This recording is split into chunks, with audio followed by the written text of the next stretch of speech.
What I mean by the word e-Kailasa, listen intensely. Enlightenment ecosystem, literally enlightenment itself, in your own home, wherever you are. If you cannot come to Kailasa, it's okay. Kailasa can come to you. Kailasa coming to you is e-Kailasa.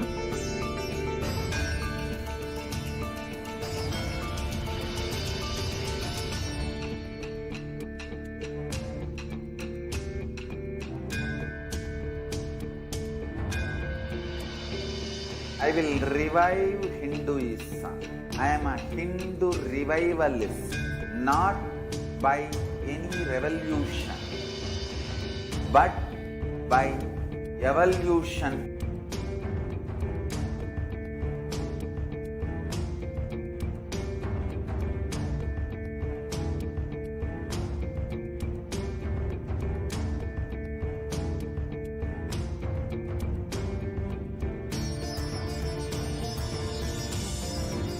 And setting model communities.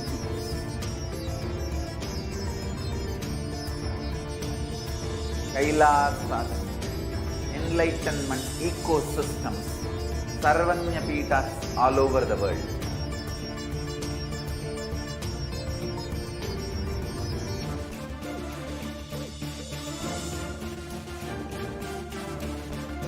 All powerful cognition, knowledge, only when you live, power manifestation and possibilities manifestation happens. This is a fundamental truth.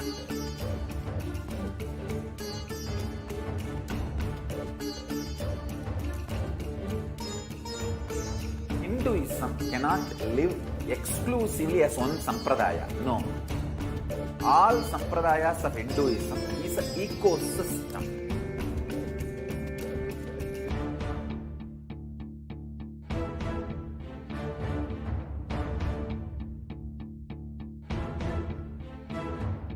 So don't keep quiet thinking that if one sampradaya is attacked, only that sampradaya is going to be affected. All of us are ecosystems.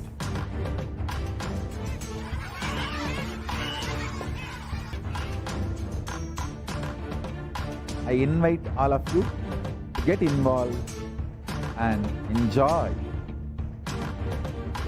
Hinduism by the principle of Dharmo Rakshati Rakshitaha.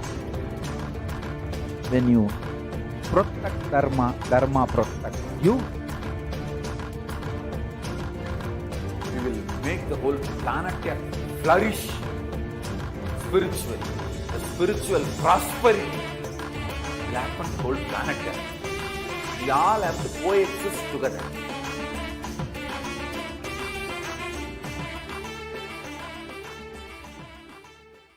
Just be alive for next 3 years. Don't die within next 3 years.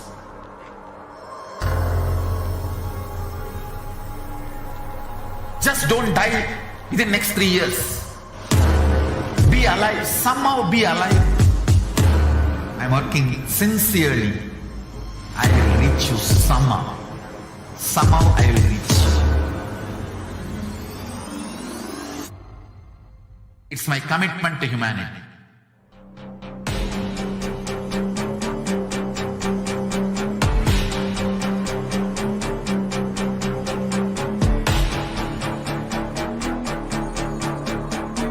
Just don't die within the next 3 years.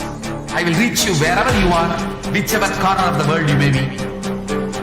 I will reach you with enlightenment. You manifesting the space, state, powers, being Paramashivoham. It is possible, and it is possible for you.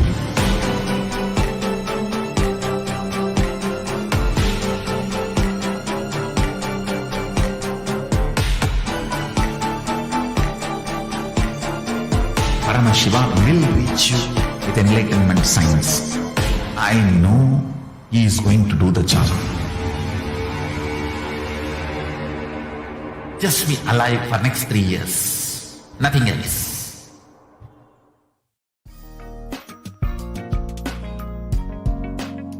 We get you health. We get you ability to build beautiful relationships in your life. We get you direct spiritual support, and we make sure you Nithyanandam Paramasukadam Kevalam Jnanamurtim Dvandvatitam Gagana Sadrusham Tattvamasya Laksham Ekam Nityam Vimalam Achalam Sarvadi Sakshi Bhutam Bhavatitam Trigunarahitam Sadgurum Tam Namah.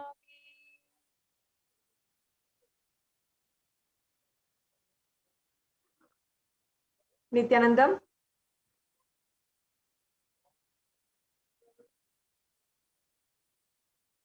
I offer my humble obeisance, my humble pranam at the divine lotus feet of the Supreme Pontiff of Hinduism, Jagat Guru Mahasannidhanam, His Divine Holiness, Bhagavan Nithyananda Paramashivam, and I welcome each and every one of you who are joining us from across the world, from so many different time zones, from countries, who are speaking different languages, who are tuning in right now on Nithyananda TV, Kailasa TV, through Facebook, Instagram, Twitter, or even YouTube, and all the celebrated Kailasians across the world who are joining us from different temples, Annalayas, Devalayas, Jnanalayas, different Goshalas, Gurukuls, across the world, wherever you are, welcome to this program right now.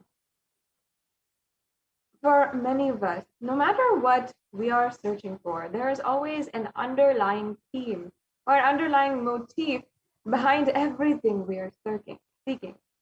Our deep yearning in life always is rooted in only one thing, whether we are looking for long-lasting relationships, or we are looking for health of our own body, or wealth and abundance in our lives.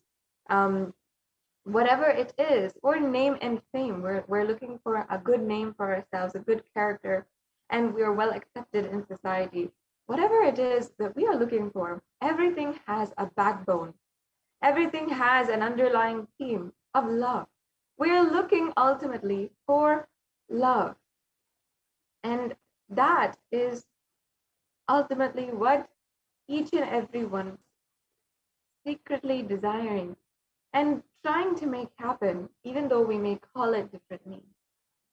And today, while love has many different languages, and we recognize it in society as giving compliments, as giving gifts, or spending time with each other, or even physical touch. No matter what, though, we still haven't understood that love has a transcendental, divine property, a divine quality to it, which is far beyond anything here. The love is actually a divine quality. In Sanatana Hindu Dharma, it is well recognized and accepted, the sacred sentiment of Anbhe-Shivam. And in fact, Devi Parashakti herself had revealed that this very sentiment, Anbhe-Shivam, is the background, the foundation of everyone, and should be the foundation of everyone. Now that means love is God. Love is the divine. And love is super consciousness itself. Devi Parashakti revealed even that only those who have strong love in their hearts and use it for their life every single day and remind themselves of the purpose of love, only those people are the ones who will survive even during this pandemic, during this extremely grave, tense, strenuous times that we are living in. not just through the pandemic, but social upheaval all over the world. So many different corrupt governments getting away and not held accountable for the death and suffering of millions of people. And all on one side, while so many people are dying and so many people are losing their lives and suffering, nobody is held accountable for it. Now, each and every one of you today can experience that divine love through the darshan and diksha of Devi Parashakti herself in this Devi Parashakti Akashic reading program. Now, let us just begin with an introduction to Devi Parashakti and the Bhava Samadhi Darshan. Devi Parashakti is the primordial divinity who is the divine feminine consciousness. She is the cosmic mother from which billions and billions of universes comes in and goes out. And she is the source Shakti, the source power or source energy in which all of us are right now, in which all of us came from, and what all of us are going to merge into finally. She is the source of all of us and everything alive and in existence today. In Sanatana Hindu Dharma, we recognized that the Vedic rishis recognized that the first and foremost relationship that we have in our life is that with the mother. Even before we even think of or even cognize what is a relationship, we still have that relationship with our mother. And even before our memories, we start relating with the mother. So it is a very defining relationship, as in the relationship that you have with your mother will define the ways that you have relationship with so many people, with others. And you will see that the relationship that you reflect with your mother is the very relationship that you have with others, with so many people, and with life itself. That is why the Vedic ancient rishis of Sanatana Hindu Dharma recognized this, and they saw that the relationship with the mother can be one of the ways that you can connect and achieve the higher consciousness and inspire you for higher and higher ambition in your life. And that is the root of the Shakta Sampradaya, which the Supreme Pontiff of Hinduism himself is a part of and a practitioner for all of his own life, all of his own advent on the planet Earth. And today we'll be having the Bhava Samadhi Darshan of Devi Parashakti. If you're asking what is that exactly, let me break down the words for you. In the word Samadhi, Adi means origin or source. Sama means have experienced oneness with. And Bhava means emotion or aspect. So Bhava Samadhi means attaining oneness through a certain emotion or through a certain aspect. So then Bhava Samadhi Darshan is this beautiful way that you can experience oneness with the divine through the Nijavatar, the Supreme Pontiff of Hinduism, who is expressing a certain bhava or a certain emotion or a certain aspect of the divinity. For example, motherliness in Devi Parashakti, or compassion and wealth and abundance in Lord Venkateshwara, or ferociousness and integrity in Lord Kalabhairava, or supreme courageousness and valor in Lord Muruga, or if it is the compassion, love, romance, and absolute perfection of Lord Krishna. All of these deities literally manifest through the Archavatara.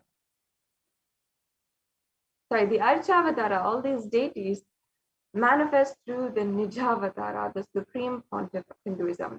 And that is exactly what the Bhava Samadhi Darshan is, where Paramashiva manifests through the body, the Nijavatara of the Supreme Pontiff of Hinduism. So Today, in this Bhava Samadhi Darshan, you will be able to experience so much more, even activate the latent potential energy inside of you, which is proven to increase your energy levels more than 1300%.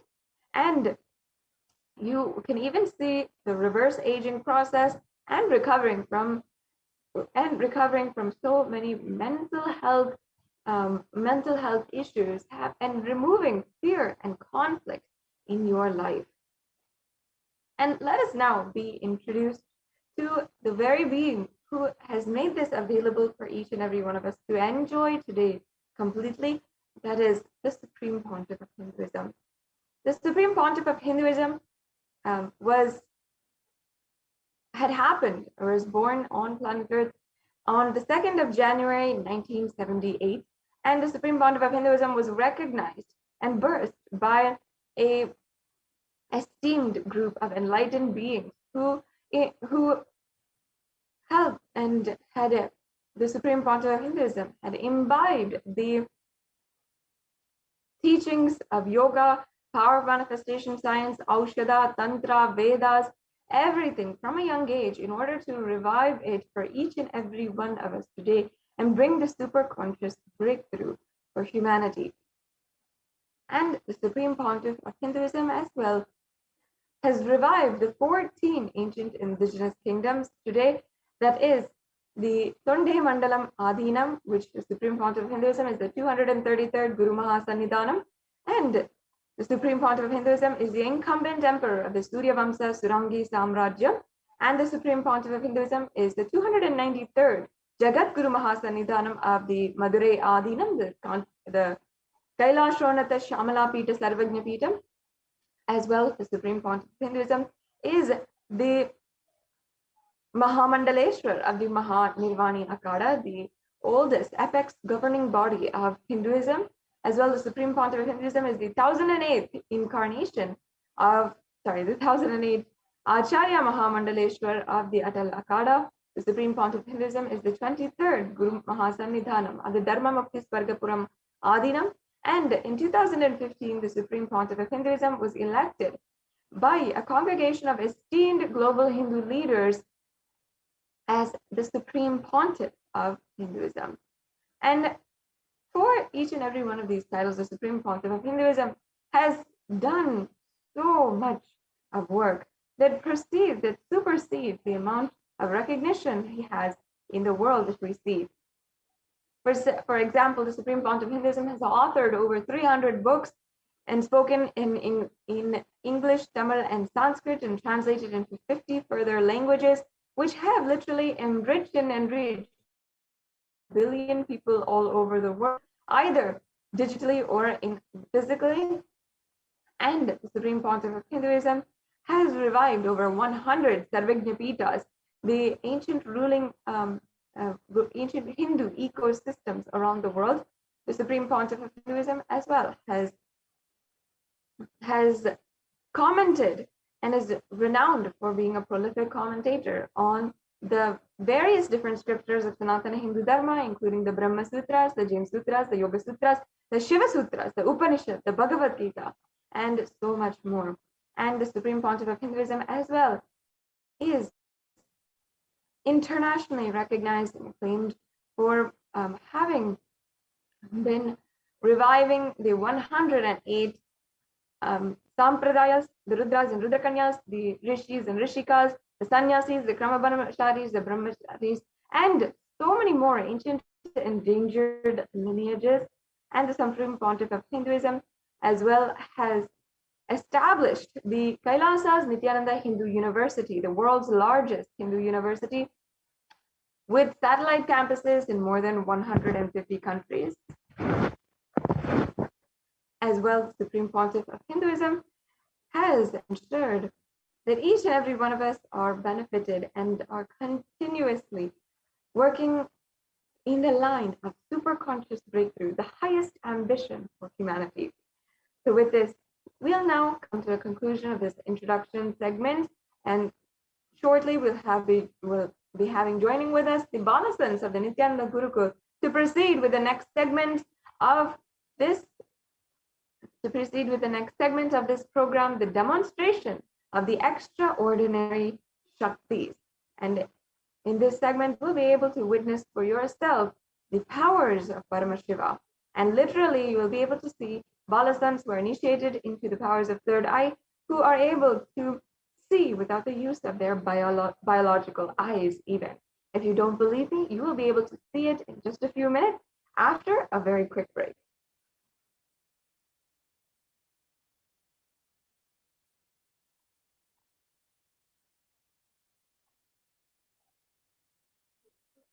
Yes, it seems like Ma Yoga Prana and the Balasans of the Nithyananda Gurukul, Ma Viraja, Ma Kaladara have joined with us right now.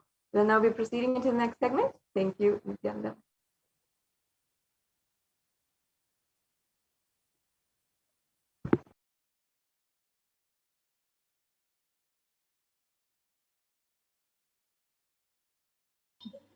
Yes, thank you so much, Maniti Sadashiva Priyananda, for that beautiful introduction to this segment, the segment of the power manifestation. So, today you will be witnessing the demonstration of two extraordinary Shaktis, the Shakti of third eye. The third eye is the cosmic browsing center, which is located between the brows, where one can has the ability and can see anything through the third eye, including information and many more things related to that. And the second power will be manifesting is the power of body scanning, which is where the one awakens the ability to be able to scan illnesses, diseases, medically diagnosed issues, and reveal solutions and even root causes of the problem. And today, with the blessings of the Supreme Pontiff of Hinduism, Jagat Guru Mahasanidhanam, His Divine Holiness Bhagavan Nithyananda Paramashivam, you will also be initiated into these following powers, and all of you can also manifest these extraordinary Shaktis. So, before we begin, what are Shaktis? Let us learn about what are Shaktis. In the Vedagamas, the source scriptures of Hinduism, Paramashiva reveals in elaborate detail that every human being is hardwired to be able to manifest these 463 plus extraordinary Shaktis, like the powers of third eye, body scanning, consciousness over matter, remote vision, and much, much more.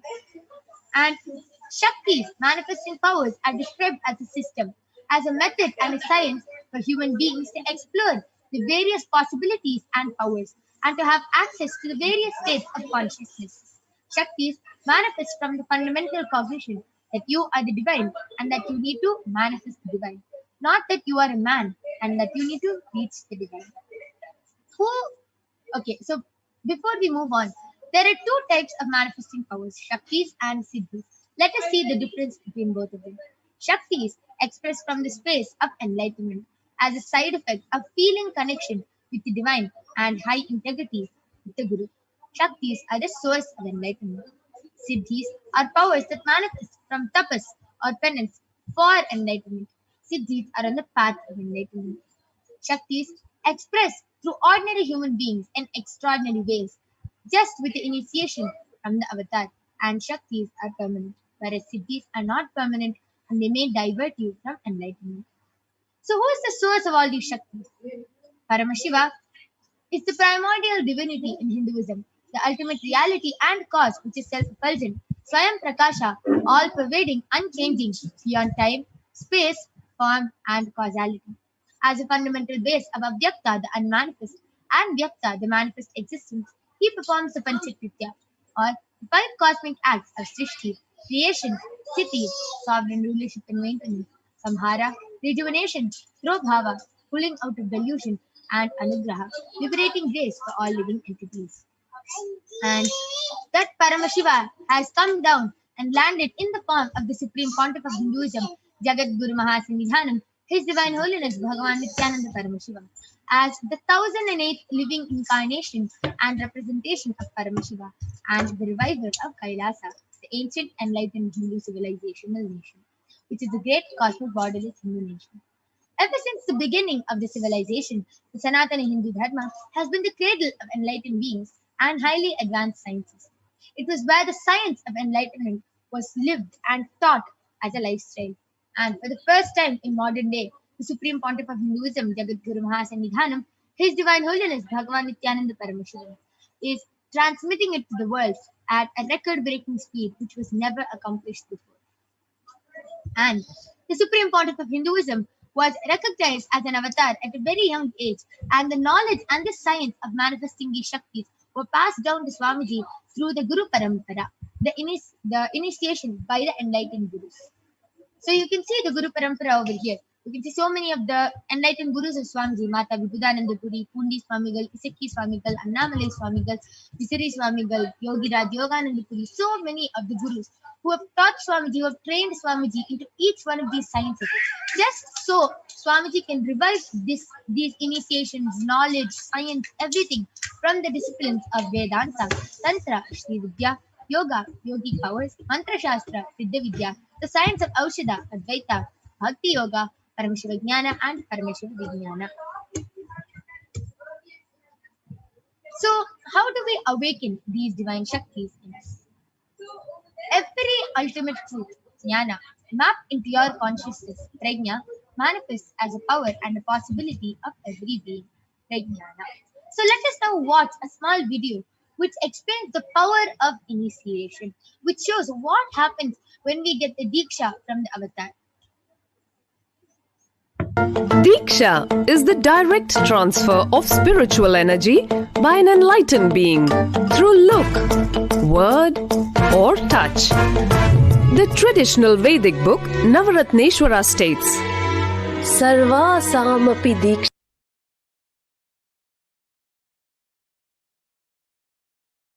Diksha is the direct transfer of spiritual energy by an enlightened being through look, word, or touch.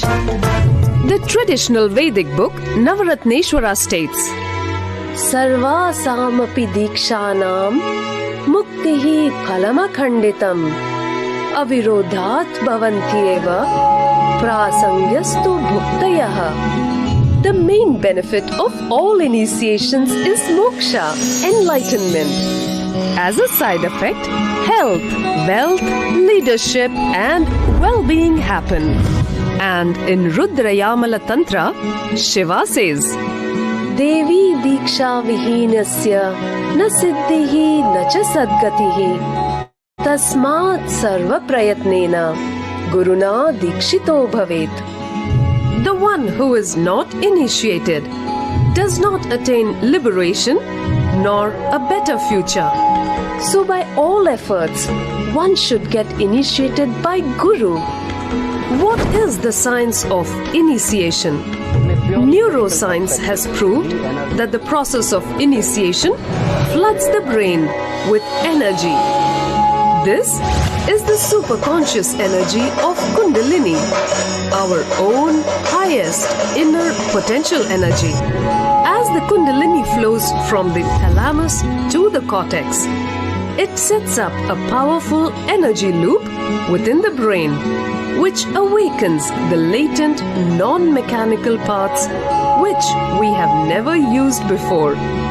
With increasing levels of coherence, the whole brain comes alive, turning into a superconductor of conscious energies that heal, empower, transform our lives, bliss and fulfillment. Initiation creates high awareness, visualization, creativity. It also slows the aging process and improves the immune system. Kundalini awakening, healing experience, levitation, teleportation, materialization. Experience the power of initiation through a range of exclusive programs conducted at the ashram. Nithyananda.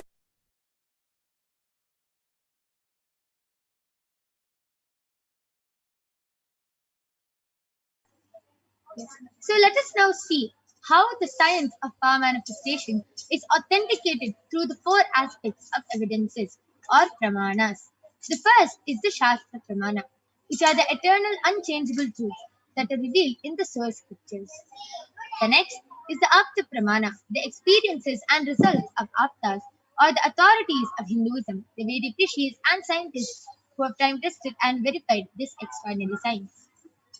Third is the Atma Pramana, or the account of the Supreme Pontiff of Hinduism, Jagadguru Mahasannidhanam, His Divine Holiness Bhagavan Nithyananda Paramashivam, who has also time tested and verified this science. And last is the Pratyaksha Pramana, or the empirical evidence from observation and scientific experimentation. So where do we get all these Shastras, Apta Pramanas? Where do we get all these Shastra Pramanas from? Vedagamas. The Vedagamas is a living applied science. Vedas are the ultimate superior authorities for Hindus, and they are the pure science where the ultimate truths are explained. And Agamas are the scriptures where the applied technology, the applied science is expanded. Vedas and Agamas, the Vedagamas, are given the status of Shruti as they are directly revealed by Paramashiva. They are the ultimate, eternal, unchangeable truths. And a reference cited from these Shastra Pramanas, also scriptures, is called the Shastra Pramanas. So with this, let us get ready to witness a very unique and exciting demonstration of the power of third eye by the Balasins of the Nithyananda Gurukul. Along with me, I have two Balasins, Maniti Kaladharananda and Maniti Virijananda. Ma Kaladhara is 15 years old, Ma Virija is 16 years old, and both of them are going to be demonstrating this extraordinary Shakti to all of you today. And after this segment, after the Bhavasvadi Darshan, you will be able to manifest these powers yourself as you will be initiated by Swamiji himself. So let us now see the Shastra Pramana, the scriptural reference to manifest the powers of third eye. Kapalantarmanonyasa tishtannilitalochanaha kramena manasodardhyat lakshaye lakshamuttamam. The translation goes, by fixing the mind on the inner space within the crown center and sitting stably without any movement, having the eyes closed in succession, by that stability of the mind and inner space, through the power of the third eye, one directly sees the ultimate goal Lakshyam by having the vision beyond the sight that reveals any object or place, attaining the space of oneness with the source Paramashiva. The next is the Apta Pramana, where Bhagavan Krishna initiates Arjuna into the power of third eye. In the Hindu Purana Bhagavad Gita, Bhagavan Krishna initiates Arjuna into the power of third eye to behold his Vishwarupa Darshan, a vision of his cosmic form. The 11th chapter of the Bhagavad Gita contains the description of Bhagavan Krishna's cosmic form, which is completely narrated by Arjuna as he sees Bhagavan Krishna through his third eye. Natumam shakyase drashtum anenaiva swachakshusa divyam dadami te chakshuhu pashyame yogamaishwaram. Bhagavan Krishna says to Arjuna, but you cannot see my cosmic form with these physical eyes of yours. Therefore I grant you the divine third eye. Behold my cosmic opulence. The next is the Atma Pramana.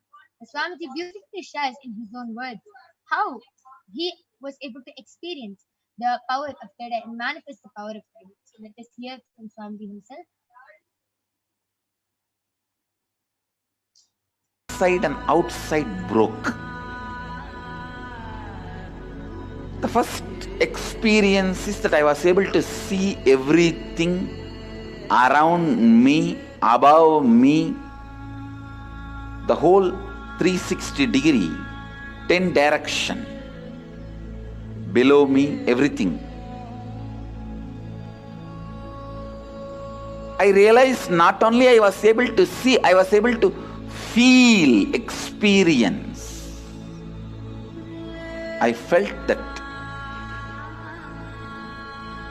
the skin of the stone on rock on which I was sitting and the skin of this body both carry me equally.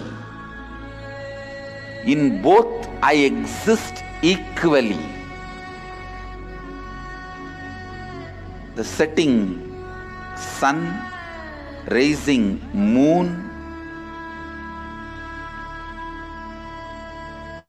the whole Arunachala hill, all the plants, bush, shrubs, trees, everything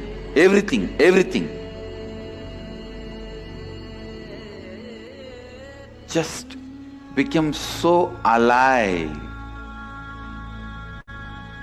The idea, something is inside.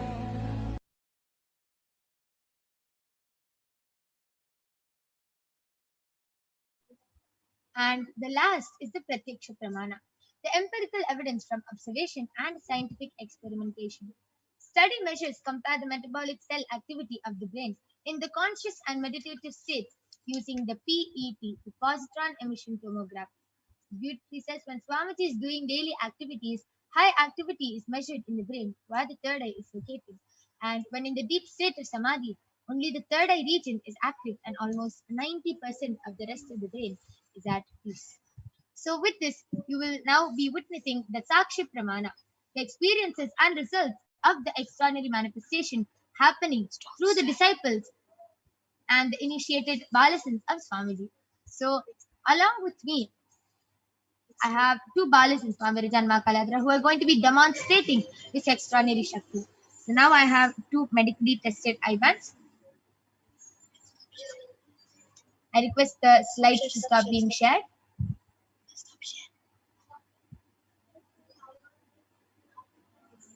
So along with me, I have two medically tested eye bands. In front is a complete opaque sheet and behind is a thick sponge. And you can see that there's two straps which will comfortably strap the eye band to Ma Virita and Ma Kaladra's head. Under there is no gap between the eye band and the opaque sheet and there is no possible way of light entering in any gaps. So this is a medically tested eye band, completely tested by the top 10 hospitals of India. It is proven that there is no possible way of light entering in this eye band even with your eyes open. So now I'll be placing these eye bands on Ma Virita and Ma Kaladhara. So in front of all of you, I am opening the eye band and placing it on her eyes. And Ma Virija or Ma Kaladhara will not be touching their face after I place the eye band on them. They'll not be even moving their hands near their face. Yes. Ma Virija, are you comfortable? Yeah.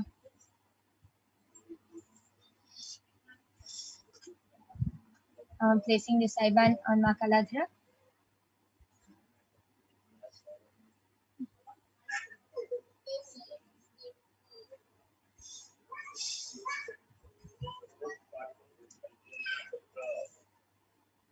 Ma Kaladhara, are you comfortable? My yoga prani, can you adjust my eye band middle, ma? Yes. Now are you comfortable? It still has to be in the middle. Yes. So I request both of you to turn to your right, left, up, down. Yes. So all of you can see that there's no gaps between Ma Virija and Ma Kaladhara's eye band. So now I request the YouTube comments to be projected. So all of you can post any comments you want, medical terms, scientific terms, emojis, numbers, pictures, anything you want in the YouTube comments, and Ma Virija and Ma Kaladhara will be reading them out live. So before we move ahead reading the comments section, I request my yoga prana to center the eye band.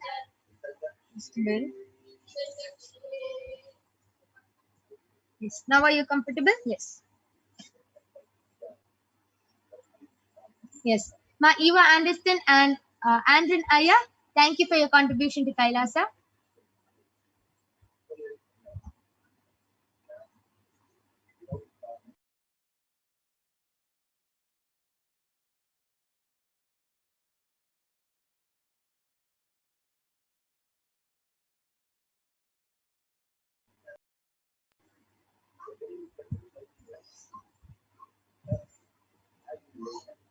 Yes, I request all of you to continue posting your comments. And Ma Virija, Ma Kaladhara, you can go ahead.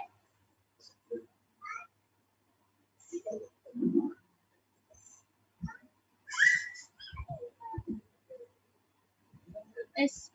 Ma Eva Anderson has posted Nityanandam, and Raj has posted 3 Namaste emojis. Wow, that was very fluent, and that was amazing. Hama Kaladra was able to read them very fluently and rapid fire without any gap or without stopping. I request all of you to continue posting your comments in the live chat in the Kailasa's HDH Nithyananda YouTube channel.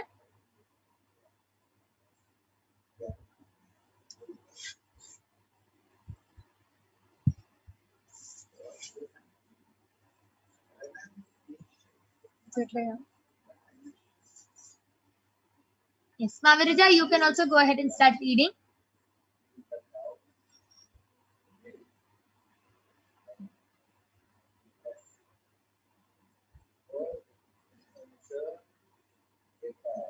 Yes, Raj Aya has again posted great auspicious life with a Namaste emoji.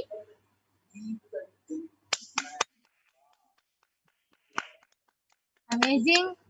I request all of you, please continue posting your comments. You can flood the comments with anything, medical terms, scientific terms, anything you want.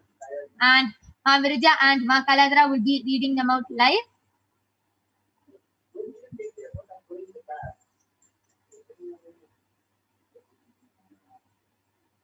And Ma Eva Andersson has also contributed money for Kailasa. And it's under her name, it says SEK 10,000 rupees. And ANTRENSCOBEE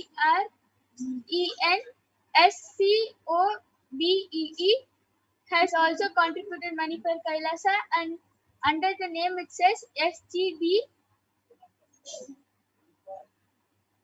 1.48.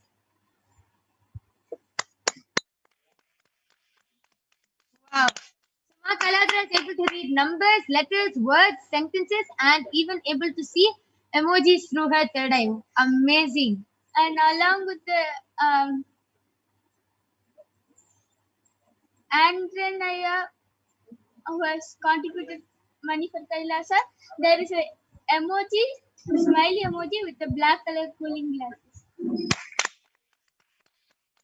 Amazing. Ma Kaladra, why don't you share? How are you able to manifest? How are you able to see through your third eye?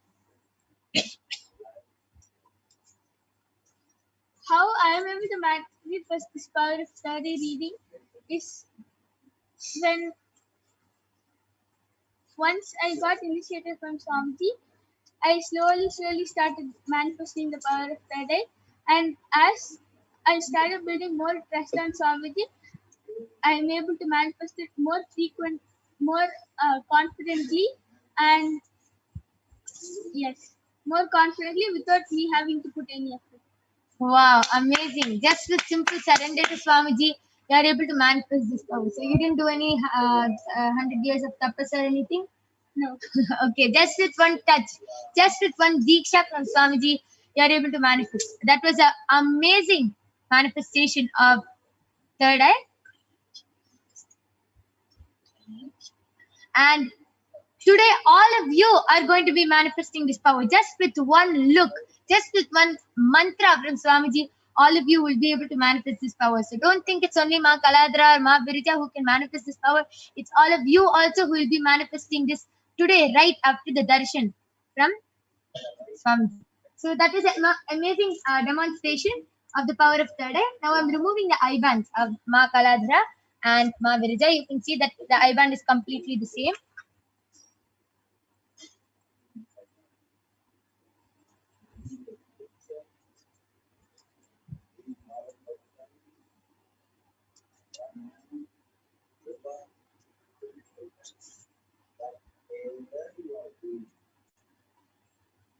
Mm-hmm. Yes. So you can see that this Ivan is also intact. And that was a beautiful, amazing demonstration of the power of third eye. done by Ma Kaladara and Ma Virija. We thank all of you for joining us, but we are not done yet. So please stay tuned. The next power is the power of body scanning. So now we'll be back with you chanting the Pramanas and with the Balasins and the Nithyananda Yogis who are going to be manifesting the power of body scanning for all of you.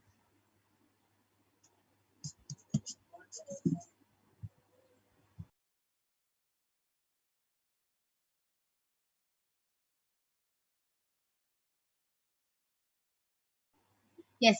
So now the next power is the power of body scanning, where one awakens the ability to manifest the power of body scanning and will be able to scan illnesses, diseases, medically diagnosed issues, and reveal not only what problems they have, will be able to reveal the root cause of the problem. So let us now chant the Shastra Pramana for the power of body scanning. Swadehe jagato vapi Sukshma Sukshmataraani cha Tattvani yani nilayam Dhyatmante vyajyate para. Bhagavan Paramashiva says, cognize deeply that from the subtle to the subtlest constitutive principles of your whole body, Swadeha, or of the whole universe, simultaneously consist of the essential reality. They are being absorbed in their source cause, Paramashiva. And by the experience of such restful awareness, one becomes complete from all thoughts, and the ultimate universal divine power, Paradevi, Adi Shakti, is revealed, and the supreme power manifestation happens. Next is the Apta Pramana, the reference of the power of body scanning from the life of a Siddha. Teriyar was a Siddha and one of the prominent disciples of Agathya. One day, a man suffering from a severe headache came to Agathya for healing. Agathya uses the power of body scanning and identifies the root cause of the headache.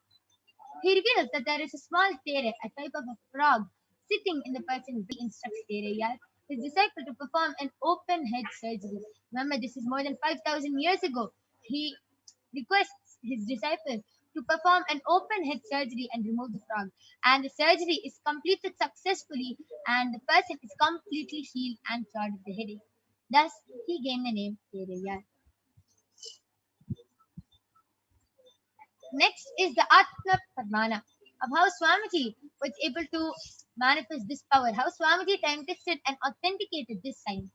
Swamiji beautifully shares, only when I had a multiple compound hand fracture, I was forced to go for surgery and therefore for medical checkups related to that.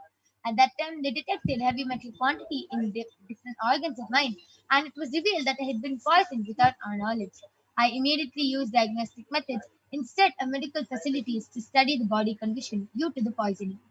And through the power of body scanning, I found out what the problems and imbalances had happened and where the balance had to be done. I used allopathy as a second opinion just to verify my findings. Next is the Sakshi Pramana. You can see how the experiences of the extraordinary manifestation happening through the initiated disciples of Swamiji. So you can see how the Paramashivoham participants have posted in Facebook that they are able to manifest this power of body scanning with the grace of Swamiji, and they are able to scan other people's lungs and was able even to see issues that they've had since birth. And now you will be witnessing a live demonstration of the power of body scanning by the Balasins and the Nithyananda Yogis. So we have the Balasins and Nithyananda Yogis eagerly waiting to manifest this power of body scanning. So please stay tuned. Till then, go ahead, post all your requests and comments, call your family members, and to witness this extraordinary Shakti, post your comments in the Kailasa's HDH Nithyananda YouTube channel, and we'll be back with the Balasins and the Nithyananda Yogis. So with this, we thank all of you. Please stay tuned, and we'll be back with the Balasins. Thank you.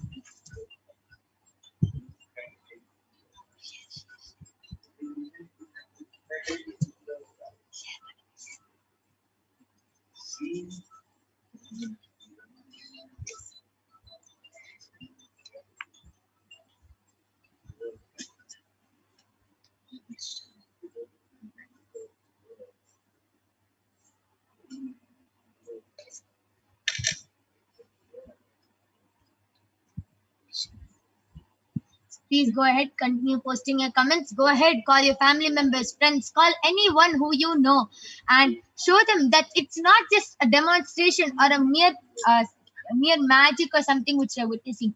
They themselves can manifest it. If you feel like this is not real, this is just something fake, or it's some magic going on, you yourself can manifest this power by the end of this program. So please go ahead, call your family members, friends, and go ahead and post the comment in the Kailasa's HDH Nithyananda YouTube channel.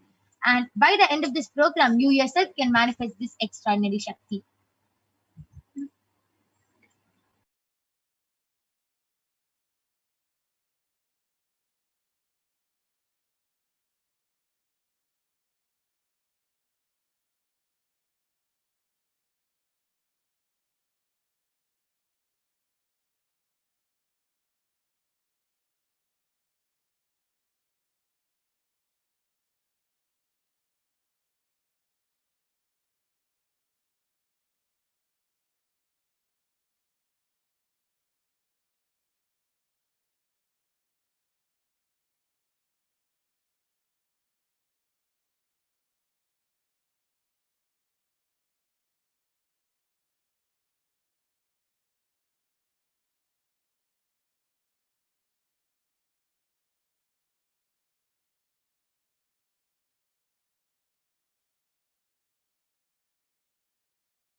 Yes. So I'm back with the Balasins and the Nithyananda Yogis. Along with me, I have Maniti Mahavidyananda, Ma Soni, and Maniti Brahmayogananda, who are going to be demonstrating this extraordinary Shakti of body scanning for all of you today. So I request the YouTube comments. Yes. All of you can go ahead, post your comments in the Kailasa's SPH Nithyananda YouTube channel, and the Balasins are eagerly waiting to manifest this extraordinary Shakti for you. Go ahead, post your requests and comments, and we'll be doing a body scanning for you.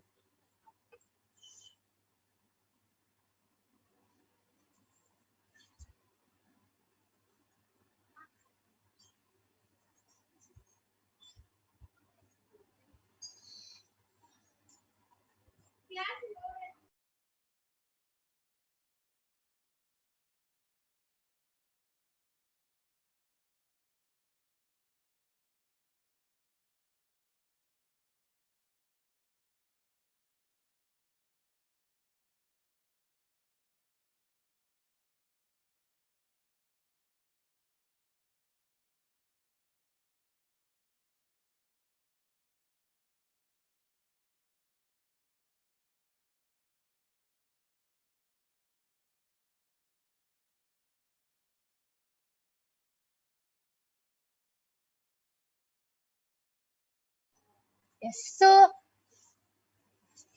now I'll be explaining how the power of body scanning works. So what is the difference between the power of body scanning, getting a body scanning done by a Balasanta or the Nithyananda Yogi, and what is the difference between going to a doctor? The difference is when you go to a doctor, example, you have some disease, cancer, cold, cough, it can be anything. When you go to the doctor will diagnose it. Okay, you have this disease, you have this cancer, and the doctor will give you a medicine to get healed. Yes, just before I continue, Eva Anderson has requested for a body scanning. So Ma Soni, you can do the body scanning for Ma Eva Anderson. Rajavendra Naya has requested for a scanning for his skin problems. Ma Brahma Yoga, you can do a body scanning for Rajavendra Naya. And Andren Scobie has again requested for a body scanning. Ma Mahavidya, you can do a body scanning for Andren Aya. So continuing. When you go to a doctor, they will diagnose you and give you a medicine for the problem. But will the doctor ever be able to find out what is the root cause of the problem? No, of course not. Because the doctor does not know what incompletions or what root patterns you are holding inside of you. Our body is very mysterious. A cancer is actually, Swamiji beautifully tells, cancer is actually self-hatred which you have. So if you complete with your self-hatred, automatically your cancer will also heal. So the root cause of the problem is completely different. Yet the doctor gives you a medicine for the external problem. That is why when you get a body scanning from Paramashiva's third eye, through one of the Balasans or the Nithyananda yogis, they reveal what is the root cause of the problem, why the problem has started, whether it is SDHD, self-hatred, self-denial, self-doubt, or whether it is some past life incompletion, or whether it is a childhood incompletion, or whether it is an actual problem in your body. The third eye will reveal the root cause of the problem, and Paramashiva will reveal an exact solution just to hit that root cause.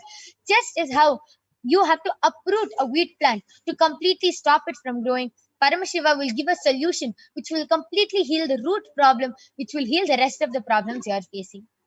So, yes, Ma Brahmayoga, are you ready? Yes. Yes, you can go ahead. Rajavendra Naya, Paramashiva revealed to me that why you're having skin problems is you're having too much of spice in your food.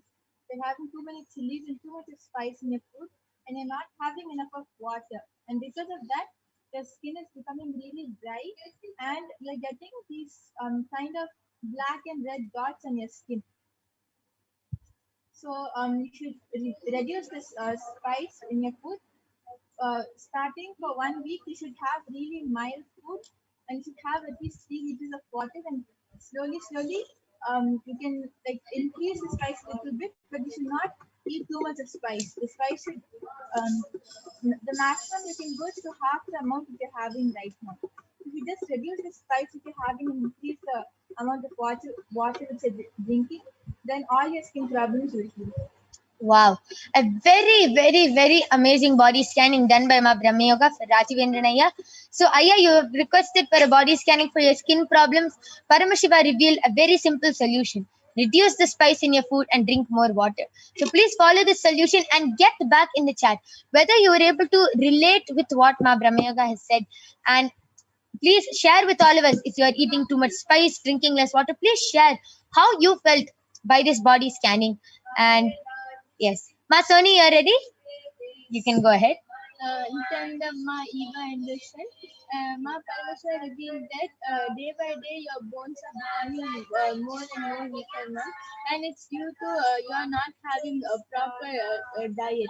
Like whatever food you are eating, it's not giving enough nutrition to your bones. So and especially you are not eating like veggies, which gives you protein and vitamins to your bones. So Paramashiva revealed that to start eating more and more vegetables and fruits. Yes. Beautiful, a very amazing body scanning done by Ma Soni. So Ma Eva Anderson, please get back whether you were able to relate with the scan and how you felt by this body scanning. And yes, Ma Mahavidya, you can also go ahead.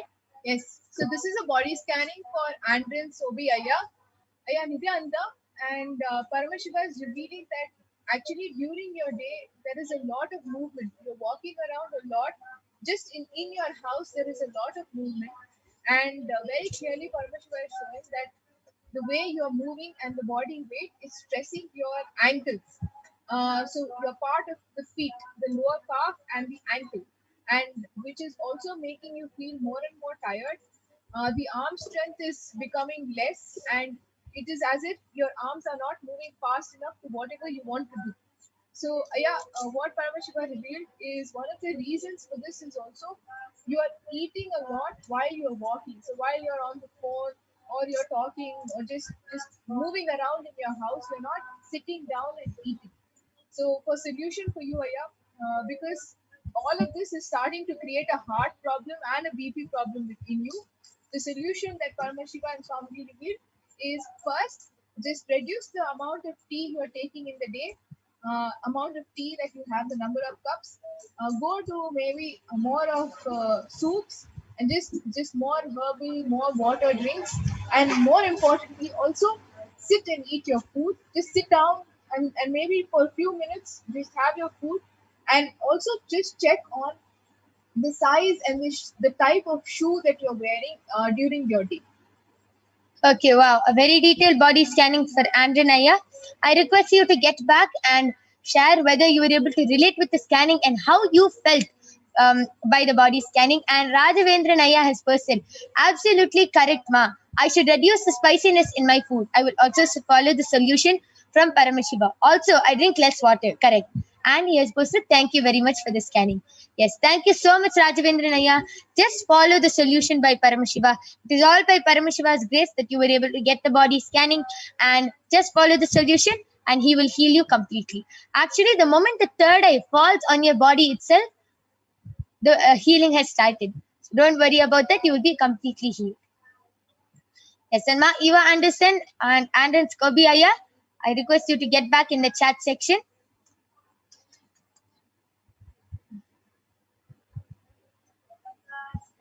And Andren Skobiaya has contributed to Kailasa with the emoji of thumbs up. So thank you, Aya. I request you to share how you felt by the body scanning.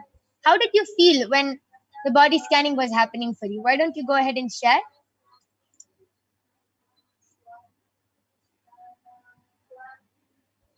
Ma Eva Anderson has gotten back telling, yes, Ma, I'm not eating so much fruit and even vegetables. Thank you very much, Ma. Yes, thank you, Ma Eva Anderson, for getting back. Just follow the solution which Paramashiva has revealed and you will be completely healed. And please do call your family members and friends. Remember that every day we have this power manifestation segment happening, and you can all call your family members and friends. It is not only for them to witness this power, it is for all of them to even manifest the power. See, this power manifestation, we are doing this power manifestation not to show all of you that we can manifest the powers or anything, to show that it is possible for all of you to manifest just with one touch or just with one look or initiation from Swamiji. All of you can also manifest these extraordinary Shaktis. So that is the whole reason why the power manifestation is that, just to show that all of you can manifest these extraordinary Shaktis just with the initiation. And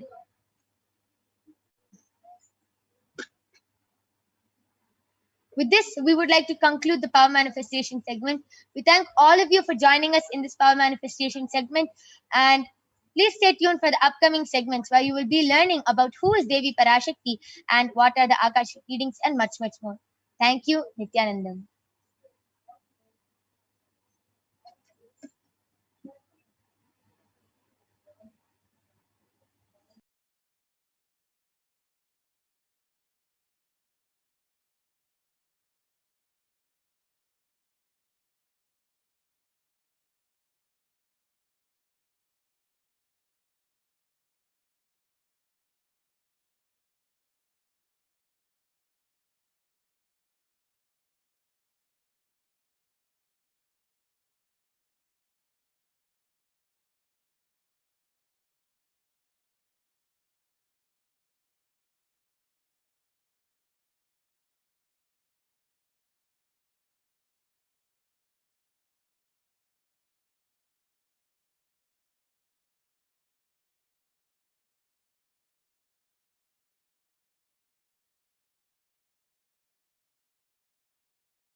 Nithyanam everyone, welcome back.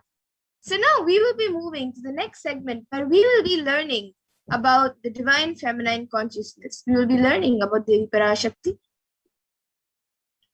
So we will be first looking at the Dhyana Shloka for Devi Parashakti, which speaks about the beauty of Devi Parashakti. And this Dhyana Shloka comes from the Lalita Sahasranama. So I will be chanting it now for all of you. सिन्दूरारुण विग्रहां त्रिनयनां माणिक्यमौली स्फुरत् तारानायक शेखरां स्मितमुखीं मापीनवक्षोरुहां पाणिभ्यामलिपूर्णरत्नचषकं रक्तोत्पलं बिभ्रतीं सौम्यां रत्नकटस्थरक्तचरणां ध्यायेत् परामम्बिकाम्. And this shloka says, the Divine Mother is to be meditated upon as shining in a vermilion red body, with a triple eye sporting a crown of rubies, studded with a crescent moon, a face all smiles, a splendid bust, one hand holding a jewel cup brimming with mead, and the other twirling a red lotus. And another Dhyana shloka, which also comes from the Lalita Sahasranamam, it says, Arunam karunam tarangatakshim dritapashankusha pushpabanachapam animati viravrita mayukaihi rahamityeva vibhavaye bhavanim. And this verse says, I meditate on the great empress. She is red in color, and her eyes are full of compassion. She holds the noose, the good, the bow, and the flowery arrow in her hands. She is surrounded on all sides by powers such as anima for days, and she is the self within me. And Devi Parashakti is the ultimate pure feminine consciousness. Parashakti is the mother. It is her cosmic womb, from which billions and billions of universes go on. And it is the source where the Big Bang and black holes go on and on. Parashakti is the source Shakti, the source energy, source power, from which all of us came, all of us are in even now, and which all of us are going to merge into. And out of her extreme love and compassion, Parashakti herself is manifesting through the embodied form as the Nijavatara of the Supreme Pontiff of Hinduism, Jagadguru Mahasannidhanam, His Divine Holiness Bhagavan Nithyananda Paramashivam, gracing us, answering all our questions, attending to our prayers, giving boons, healing us, revealing our past, present, and future, and delivering profound spiritual truths, and ultimately giving us the experience of Paramashivoham itself. And in the words of Devi Parashakti herself, raising as Omkara, expressing as Vedas and Agamas, blossomed as Hunkara Parashorasi, living in 40 triangles, the Kailasha Swami, who is in Kailasha, Sri Purachintamani, Parashorasi, sitting as part of Paramashiva, Parameshwari, who rules the world, Paramashakti, Manonmani, Meenakshi, as Nithyananda, I took Nijavatara here to give good boons to everyone, to bestow all goodness. Hiranyagarbha Swarupini, Brahmanda Yoni, Shami, Chandramauli, Rapala, Aparna, Uma, Parvati, Savitri, Navayavana, Samrajya Lakshmi, Parameshwari, Parashorasi, Meenakshi. Taking the form of Nithyananda, I came here as Nijavatara. With great compassion I am blessing. Listen, people, to do good to all of you, I took the form of Nithyananda and came down as Nijavatara. And again, in the words of Devi Parashakti herself, she beautifully says, raising in Omkara, blossoming as Shiva, Shiva manifesting as source of existence, powers of existence, expression of existence, from the oneness of Om, blossoming into two as Prakriti and Purusha, blossoming as three Shaktis, Icha, Kriya, and Jnana, growing as 4 Vedas, expanding as 5 Panchabhutas, beyond 6 chakras, filled as Gotras of 7 Rishis, expanding as 8 directions, existing as 9 Grahas, blossoming as 10 Indriyas, being as 11 Rudras, creating all the worlds, bringing life to tell and make fruit blossom, and to do good. Parashorasi, Meenakshi, in the form of Nithyananda, I came to bless every one of you. So this is what Devi Parashakti says, to bless all of us. And now let's see how we can receive Devi Parashakti. So literally you are seeing Paramashiva and Parashakti at that moment. She is there on your screen. So you can always receive her very traditionally. You can keep 2 betel leaves, 1 banana, 1 betel nut, and 1 coin in front of the screen as you watch Devi Parashakti. And for those of you who don't know, The coin is actually considered the traditional Lakshana in the Hindu tradition. It can be the lowest value. In India, it can be just 1 paise, and in the US, it can even be just a cent. Swamiji says, I'm not trying to monetize. Keep even 1 cent, it is okay. So for 100 days, if you have the darshan, it will add up to $1. In India, even 1 paise is okay. And once you offer that to Devi, and after the darshan is over, you can do namaskar and eat the banana and the betel leaf and the betel nut, and taking it as prasadam directly, immediately. And the coins which you collect, you can send it to the LA temple. Some of you might be wondering how this betel leaf and betel nut will benefit you. Swamiji says this betel leaf and betel nut may look too small, but in a few days you will see how much it adds to your sentiment, that really she is there. You will not take the Devi darshan for granted. Rituals will break your monotonous unconscious mentality and lifestyle and remind you and raise you to powerful cognition. It will break your unconscious behavior. And now all of you can also see how you can set up your tambulam. You can set up the 2 betel leaves, 1 betel nut, 1 banana, and 1 coin in a plate and keep it in front of Devi Parashakti. Keep it in front of the screen as you watch the darshan. And if you would like, you can also add the additional items like coconut, the kumkum, the flowers, and other items. But the 4 basic items is the betel leaf, betel nut, banana, and coin. So you can arrange everything in a plate and keep it in front of the screen. And now with this, we come to the conclusion of this segment, where we have learned about Devi Parashakti and how you can receive Devi Parashakti. So now we will be moving to the next segment, where we will be learning more about what Devi Parashakti has revealed and how she has helped humanity. So we will be back after a short break to see and learn more about what Devi Parashakti has revealed.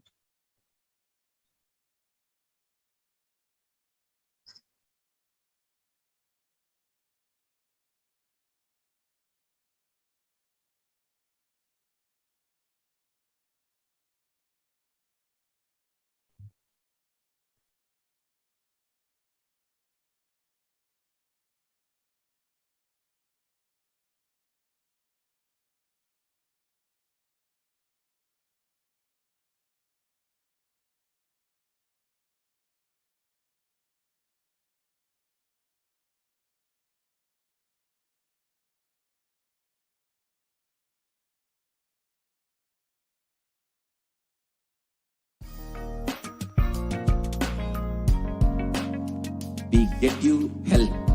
We get you ability to build beautiful relationships in your life. We get you direct spiritual support, and we make sure you become wealthy.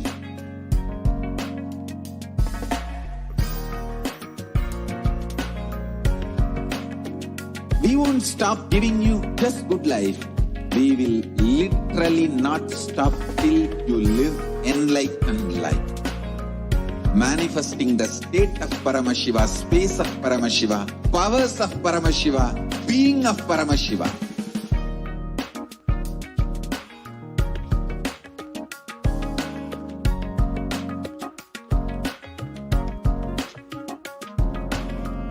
Whole world should become e-Kailashians.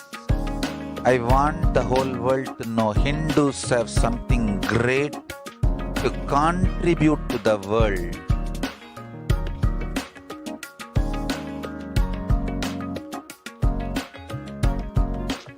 We have something great to contribute to the world. Let us do that.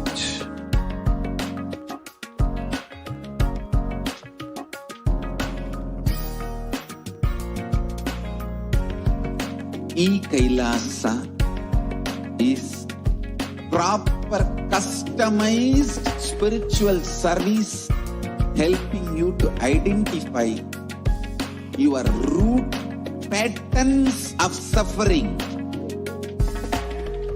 We have perfected the science of helping every individual from every cultural, religious, nationality background.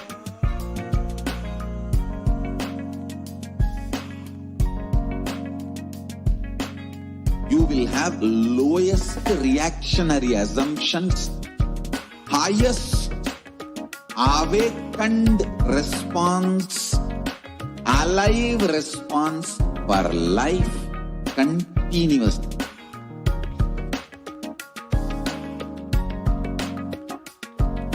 E-Kailasa is enlightenment ecosystem, literally enlightenment itself in your own home, wherever you are.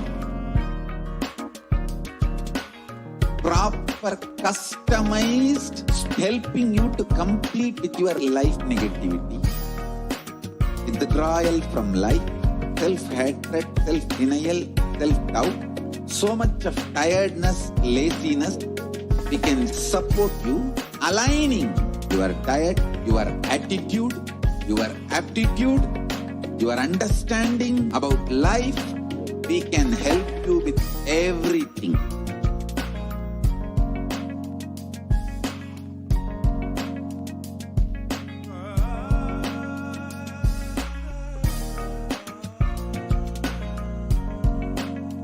If you are interested in enlightenment, we will immediately bring this to you. If you are not interested, we will explain the whole science, inspire you and make you interested in enlightenment science. We need to cater this enlightenment science to the whole world wherever they are, because enlightenment is the birthright of all human beings. Kailasa is responsible to provide that to all human beings.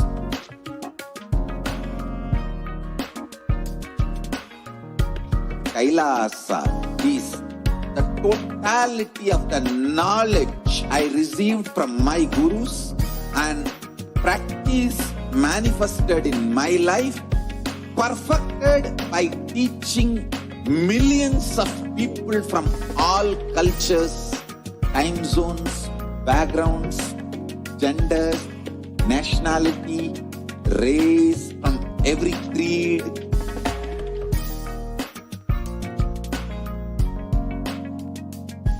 So this absolutely perfected knowledge available to you, served to you in your home, without even you moving out of your couch, free of cost.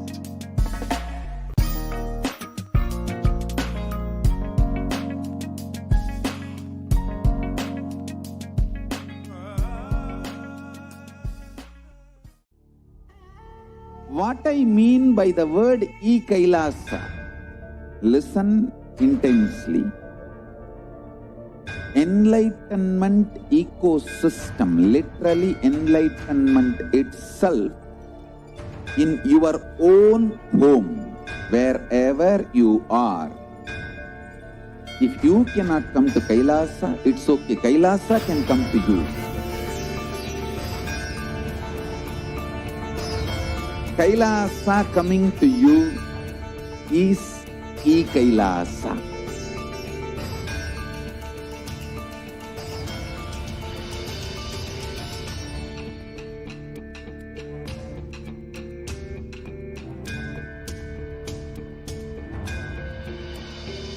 I will revive Hinduism. I am a Hindu revivalist, not by any revolution, but by evolution.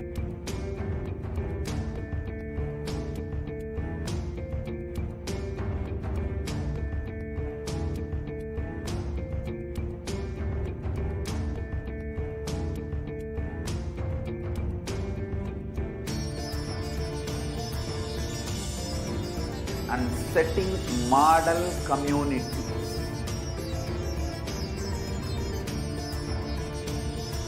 Kailasa, enlightenment ecosystems, Sarvanya Pitas all over the world.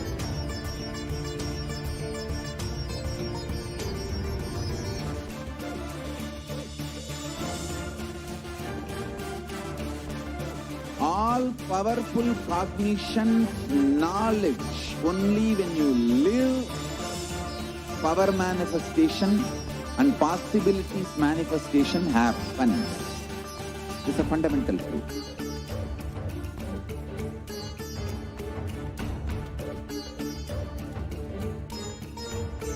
Hinduism cannot live exclusively as one sampradaya. No. All sampradayas of Hinduism is an ecosystem.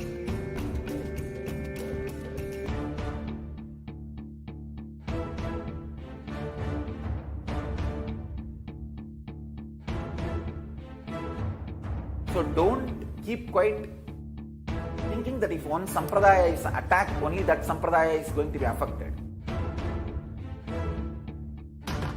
All of us are ecosystem.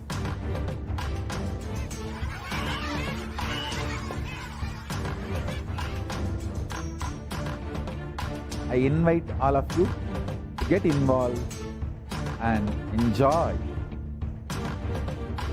Hinduism by the principle of Dharmo Rakshati Rakshitaha. When you protect Dharma, Dharma protects you. We will make the whole planet flourish spiritually. The spiritual prosperity will happen to the whole planet. We all have to coexist together.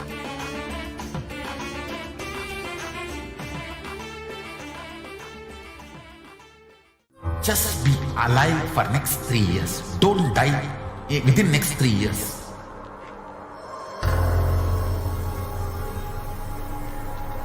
Just don't die within next 3 years. Be alive. Somehow be alive. I'm working sincerely. I will reach you somehow. Somehow I will reach you. It's my commitment to humanity.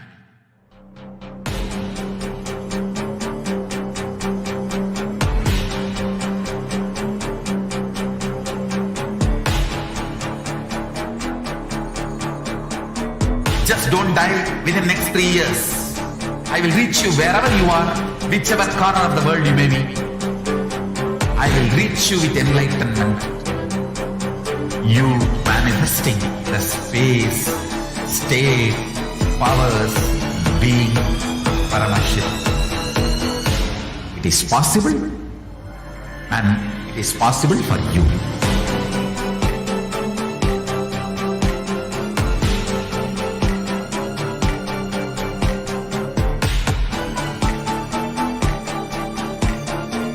Paramashivoham will reach you with enlightenment science. I know he is going to do the job. Just be alive for next 3 years. Nothing else.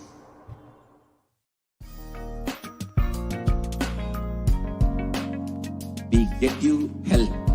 We get you ability to build beautiful relationships in your life. We get you direct spiritual support, and we make sure you become wealthy.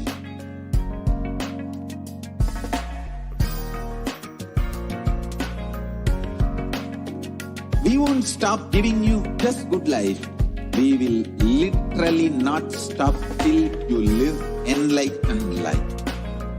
Manifesting the state of Paramashiva, space of Paramashiva, powers of Paramashiva, being of Paramashiva.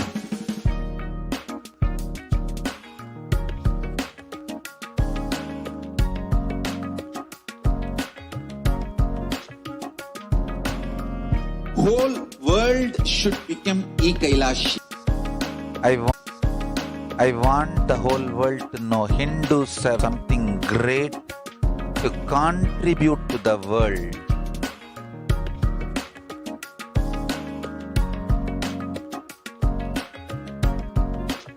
We have something great to contribute to the world. Let us do that.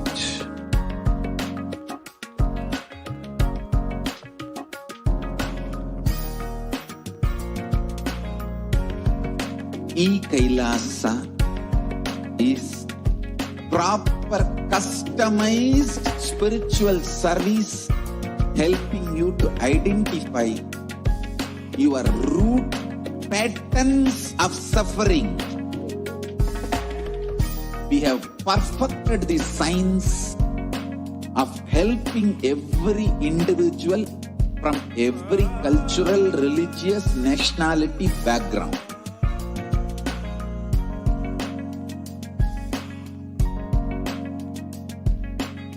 You will have lowest reactionary assumptions, highest awakened response, alive response for life continuously.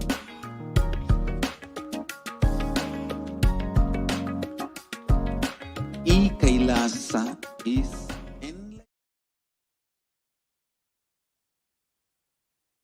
Nithyananda, welcome back, dear viewers. Now we will be entering into this next segment where we will understand some of Devi Parashakti's revelations made for humanity.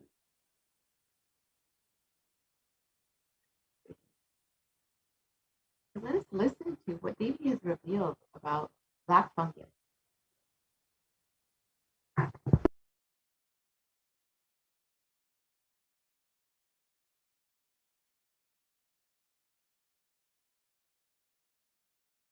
ஞானமும் நன்மையும் தந்தோம்.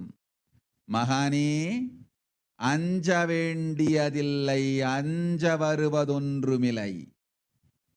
தருமார்த்த காமமோக்ஷமெனும் நான்கொடும் நன்மையும் சாமீபிய சாயுஜ்ய முக்தியும் தந்தோம். கைலாசத்து நற்பதவியும் உலகிருக்கும் நன்மையும் உத்தம சிவ யோகாமும் தன்மையொடு தந்தோம் மகனே, அஞ்ச வேண்டியது ஒன்றுமில்லை. நம்பிக்கையோடு வாழ்ந்திடு, நம்மவன் நீ, ஒரு குறையும் இல்லை. இந்த வினாடி உடல் வியாதிகள் எல்லாம் தீர்ந்தது. அளித்தேன் ஆரோக்கியம், ஆனந்தம் உடனடியாய் வந்தது. உண்மையான ஆரோக்கியமும் உடல் நலமும். ஓம். வாழ்வாய் வளத்தொடு பெரும் செல்வமும் உடல் நலமும் 16 தந்தோம். வளத்தொடு வாழ்வாய், வாழையடி வாழையென நலத்தொடு நாடெலாம் பெயர் நற்புகழ் ஓங்க. நித்யானந்தன் பதத்தில் நிரந்தரமாயானந்தத்தொடு சத்திய வாழ்வுண்டு சங்கடம் ஒன்றுமில்லை. ஓம் ஓம் ஓம். சங்கரனார் அருள் உண்டு. ஓம் ஓம் ஓம் ஓம். லக்ஷ்மீ கனகரத்னம் ததாஸ்து. சிதம்பரானந்தா, இந்த வினாடி உடல் இருக்கும் வலியெல்லாம் அழிந்து வலிமை மலர்ந்திடும். முதுகொடு தோளும் நம் சக்தியால் உயர்ந்தெழுந்து நன்மை அடைந்திடும். அச்சம் வேண்டாம், ஆனந்தமுண்டு. ஓம் ஓம்.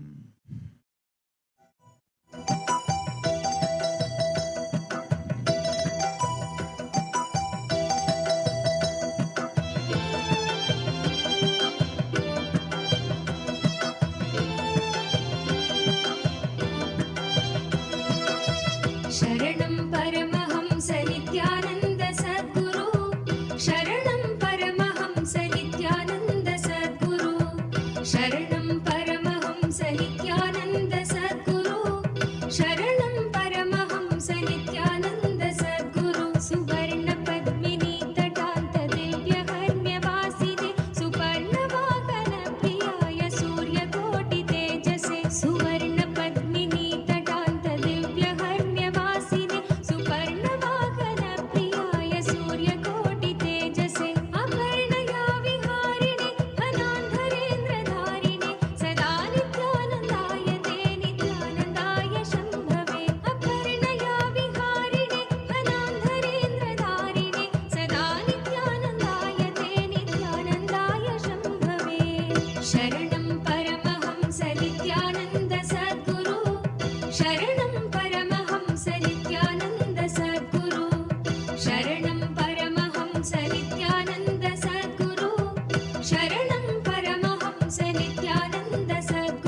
ஸ்ரீ நித்ய கிரிஜானந்தா, கரும்பூஞ்சை வியாதிக்கு வைத்தியம் கேட்கின்றாய், நன்றாய் தெரிந்து கொள். கரும்பூஞ்சை வியாதி நுரையீரல் மட்டுமல்லாது மூளையையும் நசுக்கி மனிதனை ஜடமாக்கி மரணத்திற்குள் தள்ளும் உயிரியல் ஆயுதம். மனிதர்கள் மீது நடத்தப்படும் உயிரியல் போர் இது. நவபாஷாணத்தின் மீது பொழியப்பட்ட நீரும் மஞ்சளும் பாலும் வேம்பு ரசமுமே இதற்கு மருந்து. அதை அருந்தி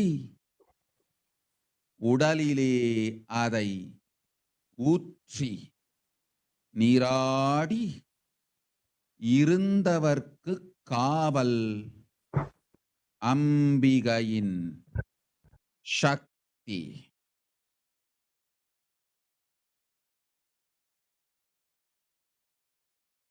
ஓம் ஓம் ஓம். சிருஷ்டி நஷ்டமாகாது தேவ ரகசியங்களை தெளிவாய் உலகத்திற்கு சொல்லிவிட்டேன்.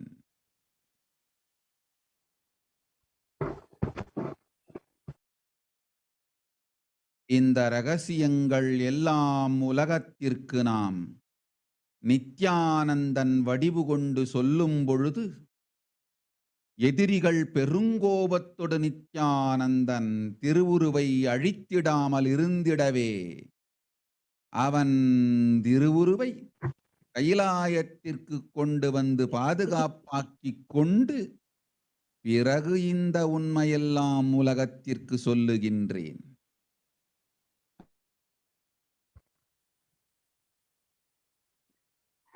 Sorry for the glitch. So we will just be right back and listen to the English translation of Devi Parashakti's revelation made on black fungus and why we should take heed to Devi's revelation and how we can protect ourselves during this pandemic that has been affecting a large population within India, and this pandemic within a black fungus pandemic, which has also been severely affecting many of the patients within who have recovered from coronavirus. So the revelations made by Devi translated in English are: you are asking a remedy for black fungal disease. Know properly, black fungal disease, not only it will affect the lungs, it will smash the brain. Also, it is a bioweapon that makes humans a lifeless matter and pushes them to death. The demonishness and atrocities of humans is dancing in the world that even Mother Parashakti needs to do self-protection before telling the truth to the world. So let us understand a little bit about black fungus. Initially, it was denied and dismissed as rare. Then it was eventually declared as an epidemic by several states. And eventually it has been declared as a pandemic within a pandemic. And as Devi has revealed, it eats the brain, mutilates the body, face, and eats the bones, and affects primarily COVID-19 patients, and is extremely fatal with a 50% mortality rate for those who have been infected with fungal disease. And black fungus has already been declared as an epidemic in several states. And here you can see an article that shows that black fungus disease is linked to COVID-19 spread across India.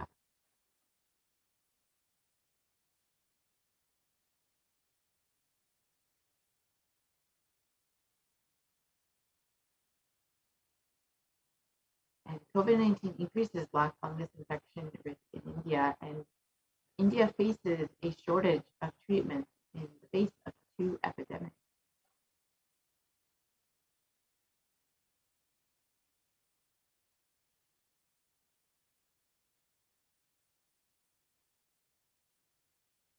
black fungus, the deadly black fungus outbreak has been declared as an epidemic as cases climbed to 12,000 in COVID-19 India.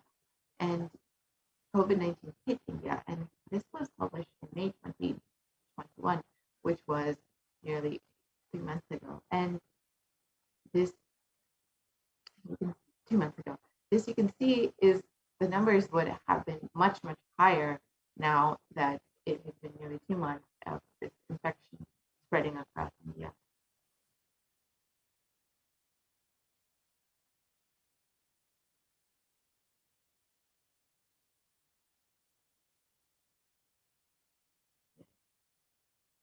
So as it has been declared a pandemic within a pandemic. And after COVID-19, the soaring number of fungus infections among the recovered patients have emerged as a new medical concern. And more than 12,000 cases of fungal disease have been discovered within COVID-19 patients. And this was, again, in May. And unfortunately, black fungal disease is still very much affecting the country, and the numbers have drastically risen since then.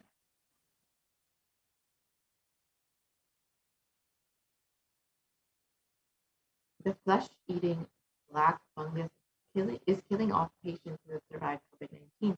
Black fungus has a nearly 50% mortality rate, and tragically is killing off many who were relieved to have survived COVID-19. And the infection can eat through the skin, soft tissue, and even bone, and it attacks the brain and other critical organs. Once it starts growing this way, it's very difficult to control. And doctors studying the outbreak in India say that steroids and other treatments for COVID-19 also weaken the immune system and leave patients more susceptible to this fungal disease. And just as they be revealed, it will smash the brain, as we are discovering that the black fungal disease actually eats the tissue and even can eat the brain.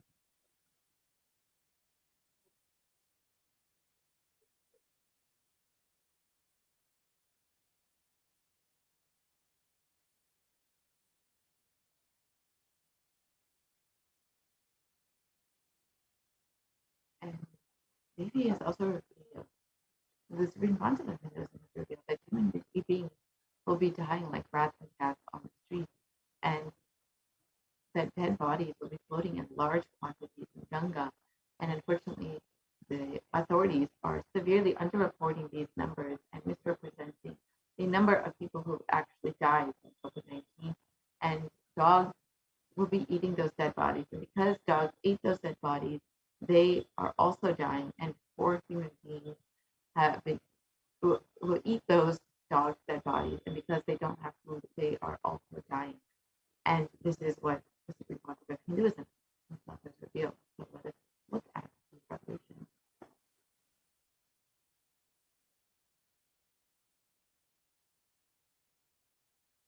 Here you can see that the dead bodies are floating on Ganga. Here is an article where it shows that several bodies have been found floating in Ganga, and they are unidentified and unclear where these bodies come from, but it's very clear that the Supreme Court revelations are, in fact, how they are manifested.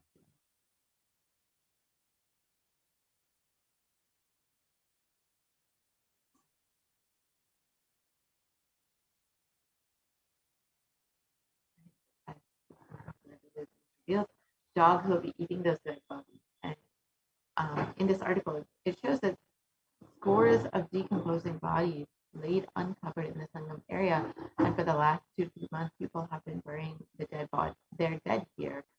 And sand covering these bodies has been blown away by the strong winds, exposing the decomposing bodies, and predatory birds and dogs have been feasting on these bodies, these remains. And so just as they reveal, these dogs will be eating the dead bodies.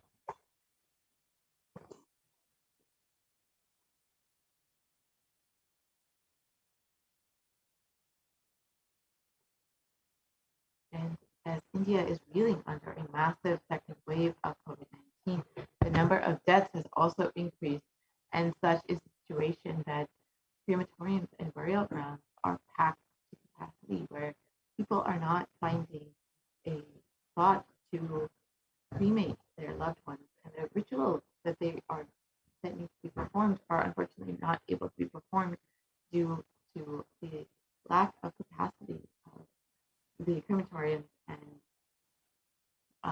available spots for the burial.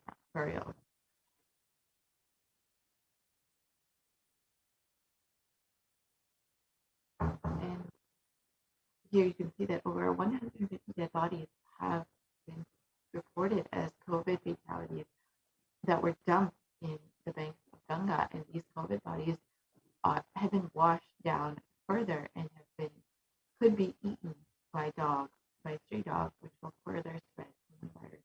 And this is exactly as they do reveal that dogs will be eating the dead bodies of COVID-affected patients.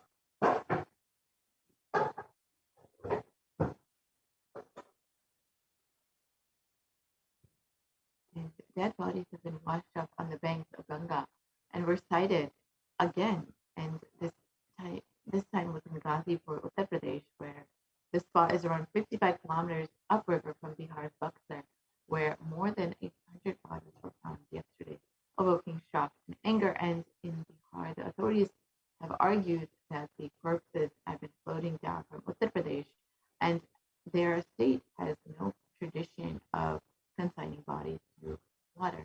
And so you can see again that how these revelations are, and as you watch the videos, those revelations have been manifesting in our lives. And dozens more bodies have been washed up on Ganga and the riverbanks of Ganga, and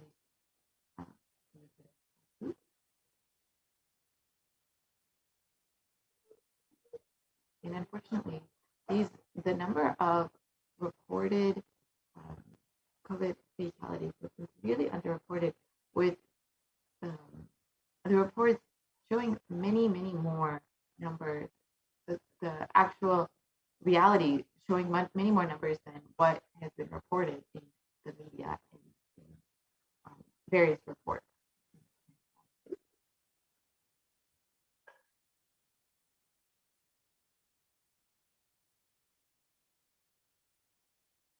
And we can look at this article from the New York Times, which shows that India is in denial of the world's most deadliest pandemic. And you can see that the numbers are very severely underreported and underestimated.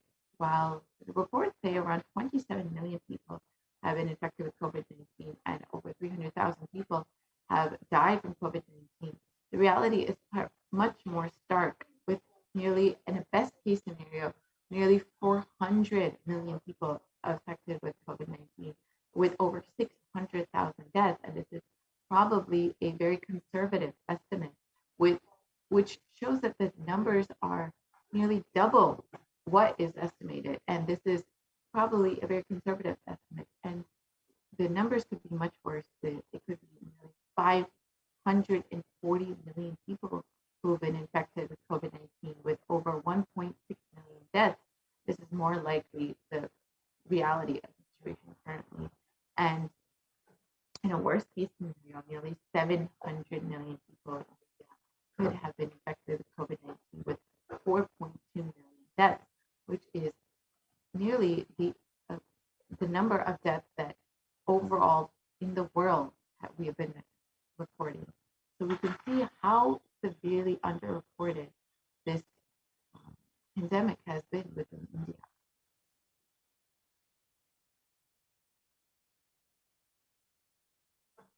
And again, more articles showing that several dead bodies have been found floating on the River Ganga. And this article shows over 2,000 bodies have been found.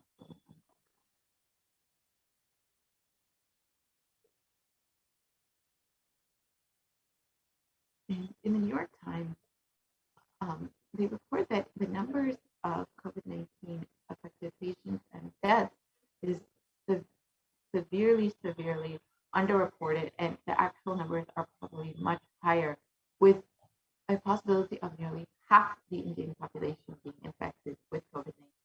while the entire population of India is 1.36 billion people, or 136 crore.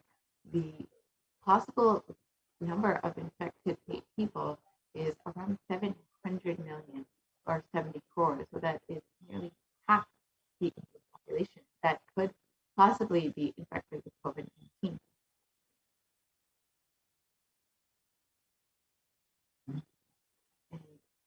And at a worst case scenario, India's COVID deaths could be 14 times higher than what the government count says. Again, these numbers are very clearly shown to be underreported. And as the Supreme Court of Appeals has revealed, that if you yourself take a survey, a personal count of the number of your own family members or your own friends who live in India, ask them how many people they know who have died from COVID, who have been infected with COVID. Every single person will at least be able to name one person within their own friend circle, family circle, their own inner circle, who have been infected or died from COVID-19. So you can clearly see that the numbers that have been reported, which is around 300,000 deaths, is not adding up to what the reality of the situation is. And you can understand that from your own personal survey if you are having family or friends living in India. And so the numbers could be up to 14 times higher than what has been reported.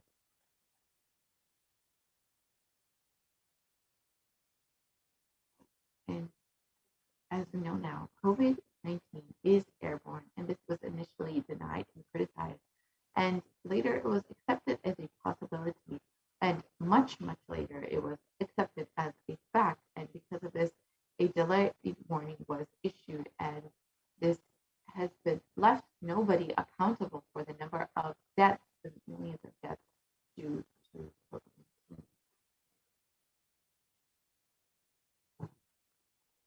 So the next slide, please.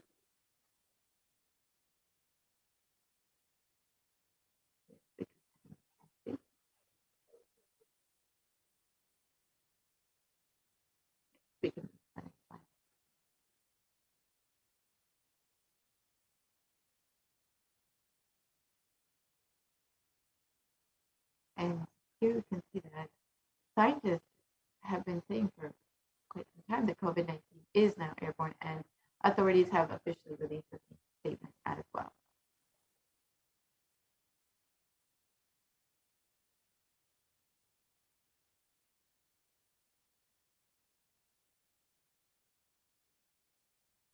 And though scientists have been discussing airborne transmission for months, it was only recently that the WHO and CDC also made this as their official statement.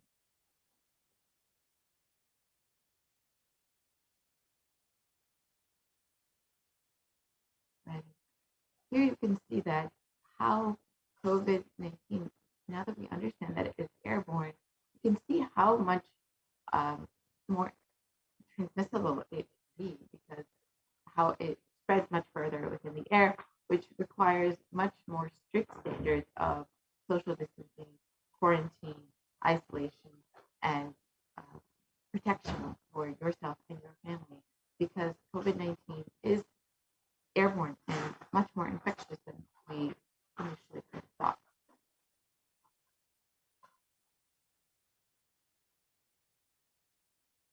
And here we can see that home quarantine is not possible in India, that this is exactly as the Supreme Council of Hinduism has been revealing time and time again. And in Assam, the chief minister has also been stating that home quarantine is not a possibility within India, and that it is the prime reason for the large number of deaths within Assam.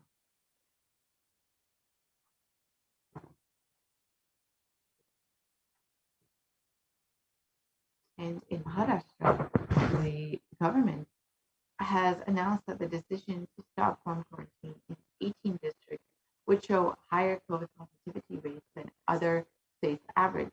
And the state's public health minister has said that the decision is taken to ensure better health care facilities to patients in districts which are showing higher positivity rates.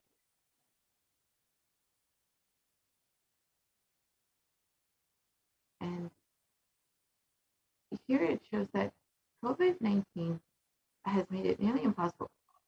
It's nearly impossible to quarantine in your home within for majority of Indians during this pandemic because nearly 41% of homes have just a single bedroom and have up to 5 people within the family. So this social distancing, quarantining, and isolation are not possible when in such a confined space.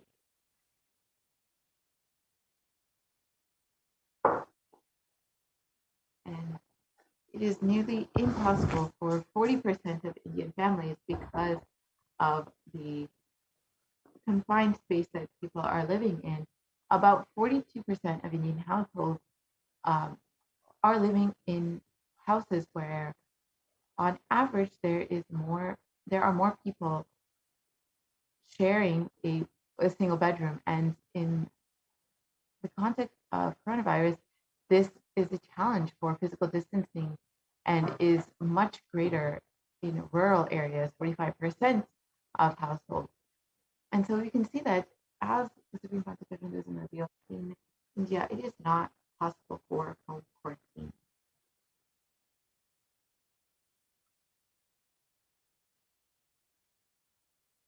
And where is the space actually for home quarantine in cities?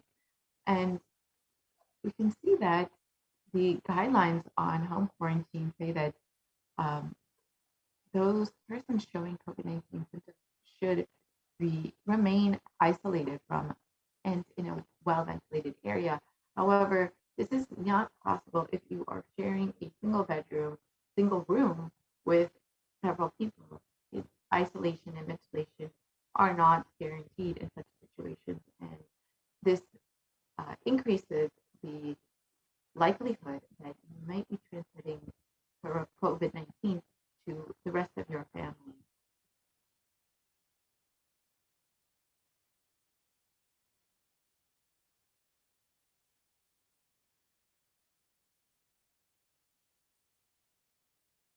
Yeah. We moving on to the next segment. You can see that the Supreme Concept of Hinduism again and again has been revealing that we should take heed to Devi Parashakti's revelations and the Supreme Concept of Hinduism's revelations that COVID-19 is still very much affecting India and that we need to protect ourselves during this time. That the only priority is to keep ourselves during this time. The only priority for this year is to keep ourselves and our family alive. So if you're interested in protecting yourself during this time, we have the opportunity for multi-layered quarantine within our Kailasa separate where the Supreme Concept of Hinduism has opened up all Kailasas within India for the sake of multi-layered quarantine, for the sake of protecting yourself during this pandemic. If you would like to avail such opportunities, you can go to kailasa.org/kailasacare and sign up for you and your family. Remember, the only priority for this year is to keep yourself alive. So with this, we will be concluding this segment and moving into the next segment where we will understand some of the offerings that we can make to Devi Parashakti and how we can connect with Devi Parashakti in a much more deeper and meaningful way. We can understand how we can better receive her blessings and boons, and how we can have all of our prayers and blessings answered. So with this, we will be completing the segment with a very short break, and we will be right back with the next segment, the offering to Devi Parashakti.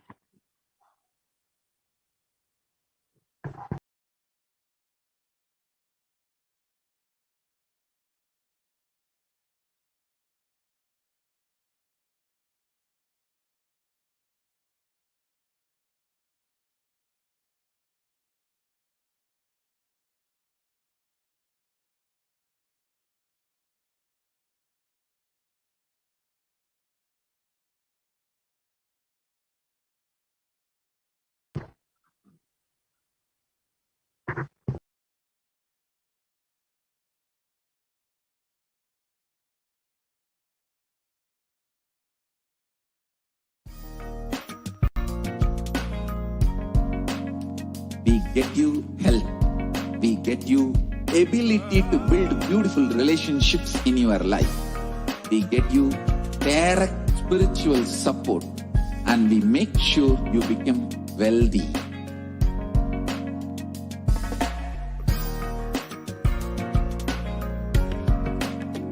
We won't stop giving you just good life. We will literally not stop till you live enlightened life. Manifesting the state of Paramashiva, space of Paramashiva, powers of Paramashiva, being of Paramashiva.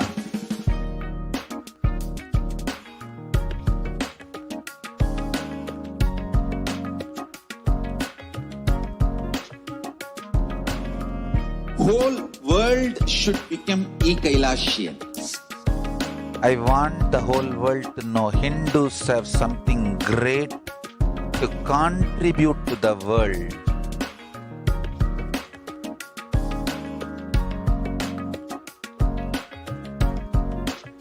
We have something great to contribute to the world. Let us do that.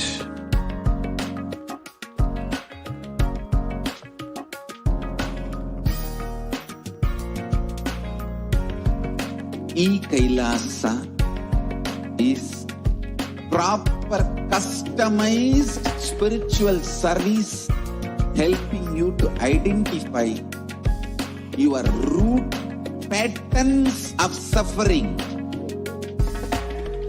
We have perfected the science of helping every individual from every cultural, religious, nationality background.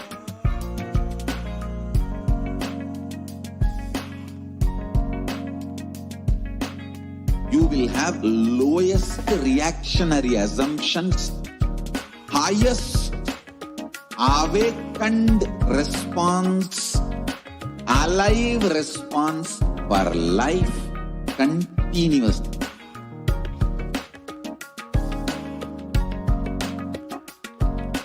E-Kailasa is enlightenment ecosystem, literally enlightenment itself in your own home, wherever you are. Nithyanandam, to all the viewers, welcome back after that very quick break. Now we'll be entering into the next segment, the offerings that we can make to Devi Parashakti.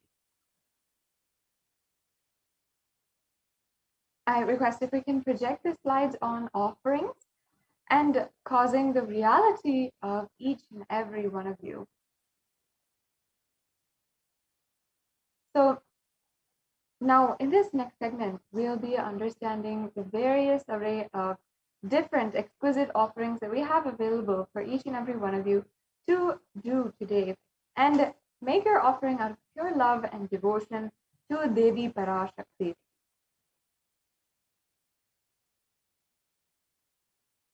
Yes, thank you, Ma. So, yes, let us now begin this segment. In the Hindu tradition, whether it is our birthdays, our weddings, or wedding anniversaries, or our the days that we are giving a car or getting a new car, or if we are getting a new home, or if we're starting school for the first time, or starting a new business endeavor, whatever it is, we always offer our gratitude to our favorite God and offer our gratitude for having guided us and brought us thus far, given us these new things, or guided us thus far and protected us thus far. And we ask them for their continued guidance, protection, love, and presence in our life. In this way, we continuously invoke the presence of God in every single different aspect of our life. And that is a very significant part of the Hindu tradition. And that is why we do these offerings. And it is a personal, very deep, very powerful science of manifesting your reality.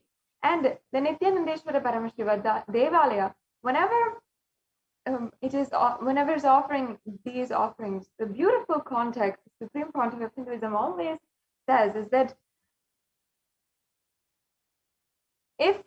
Until you are able to manifest your reality as you want it, we will help you manifest it for you. And that's a beautiful sacred sentiment. Until you are able to manifest your reality as you want it, all these offerings, all these temple rituals will help you manifest it for you, so that you don't have to do anything. You can just offer, and you will get the grace and blessings of Devi Parashakti and your Ishtadevata and the Guru, Supreme Pontiff of Hinduism, to manifest whatever reality in your life. Now, an offering is a giving of a divine gift or pure love, devotion, and oneness. And it consists of two parts. One is giving and one is accepting.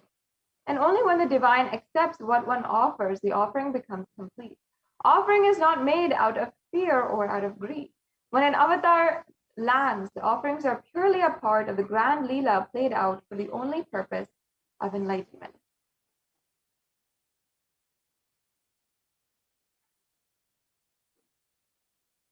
So before we enter into all the different array of offerings and we lay the foundation of what is an offering and why we're doing these offerings, let us begin by invoking the divine presence of Devi Parashakti and chanting the Dhyana Shloka for Manonmani, the embodiment of Devi Parashakti who is seated on the very lap of Paramashiva.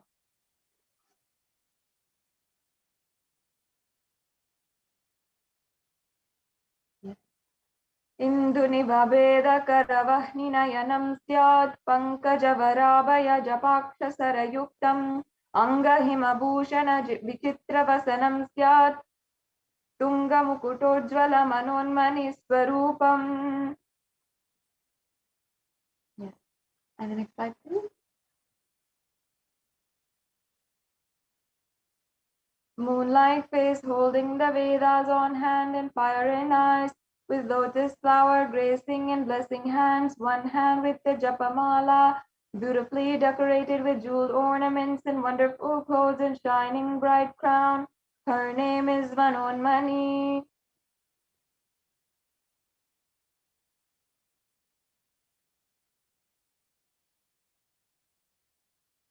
And the next Dhyana Shloka.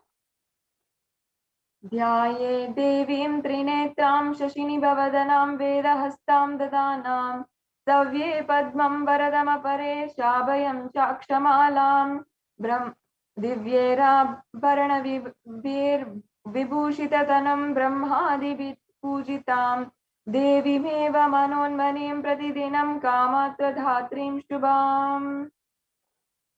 The next slide, please. I meditate on Devi with three eyes glowing like a moon and holding the Vedas, lotus and gracing with blessing and gracing hands. She is wearing beautiful ornaments and she is worshipped by Brahma and other many gods and showers auspicious boons for all actions every day.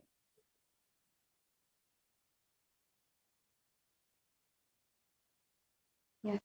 Now, having thus invoked the divine presence of Devi Parashakti and requested her to be among us as we celebrate and remember her in this beautiful segment, let us first lay the foundation with the significance of the divine element gold. Now, in the Atharva Veda, there is a beautiful verse where it describes the virtue and power of the element gold. And not only that, it describes and relates gold with immortality, as many of us can see it in this day and age. In that verse, the translation goes, triply born by birth is this gold. From the atoms of Agni is one. It becomes dearest to Agni, and one fell away from the Soma when it was heard. One they call the seed of virtuous and powerful apaha, or watery molecules. Let that triple gold be for your long life.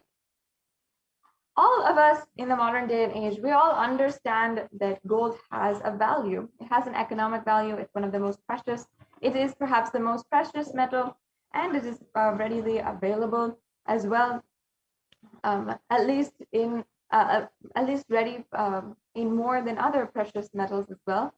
And it has so much of value, currency value behind it. However, in society, we often miss the divine and sacred qualities of gold, and we go for the economic value behind something more than the sacred value. In Sanatana Hindu Dharma, the ancient Vedic rishis, the ancient scientists of Hindu civilization, understood each and everything, and first of all, each and every being for its sacred value, for its value at the consciousness level, the spiritual level. And after that, only they saw it as a value in anything else. The only value was the value in consciousness level. And that is the beauty of the Vedic civilization, the Hindu civilization. And that is why gold, of course, being seen as with its amazing divine qualities and being recognized with its amazing divine qualities, it was also distributed across the whole civilization. It was not coveted or kept away in a locked treasury or anything. While it was protected, it was still all over the whole civilization, and there was no question of theft, there was no question of everything, because everybody had, and everybody was bestowed with so much of richness with this element of gold. In fact, the temples were made of gold, everything was made of gold. And we saw the significance of gold being a divine element. It purifies anything that it touches. It is an element of spiritual significance and great spiritual power, of healing and enlightening. The vibration of gold has the power to infuse sattva energy and positive thought currents to anyone who wears and anyone who sees or operates in its vicinity.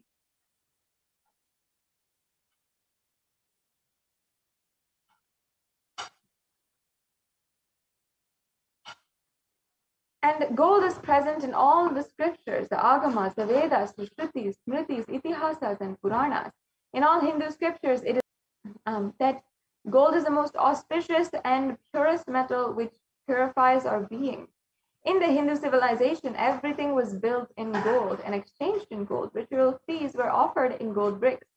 When one was to be saved from life-threatening illnesses, gold was offered as a ritual fee. And gold was in abundance and used for weighing equivalent amounts of commodities, including cows. Kingdoms were built with huge doors of gold. The streets would have huge columns and huge archways made of gold. And horses and cows were also dressed in gold. And of course, even the horses, cows, the elephants were all seen as sentient, conscious beings who were seen for their infinite possibility, seen for their value as a consciousness, as a body surrounding the consciousness, and they lived in coexistence in the Hindu civilization, and thus they were also adorned in gold and revered and worshipped. And the Hindu civilization thrived on the banks of rivers of gold. The Indus River was the Hiranyamaya, the river of gold in the Rig Veda, and the river Saraswati was called Hiranyavartani in the Atharva Veda. And gold is a supreme element for offering gifts to ones you love and revere, as we had discussed before.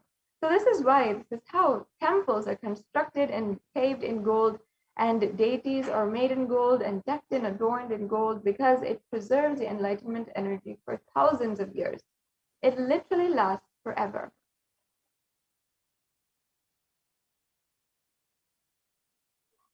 Yes, so having this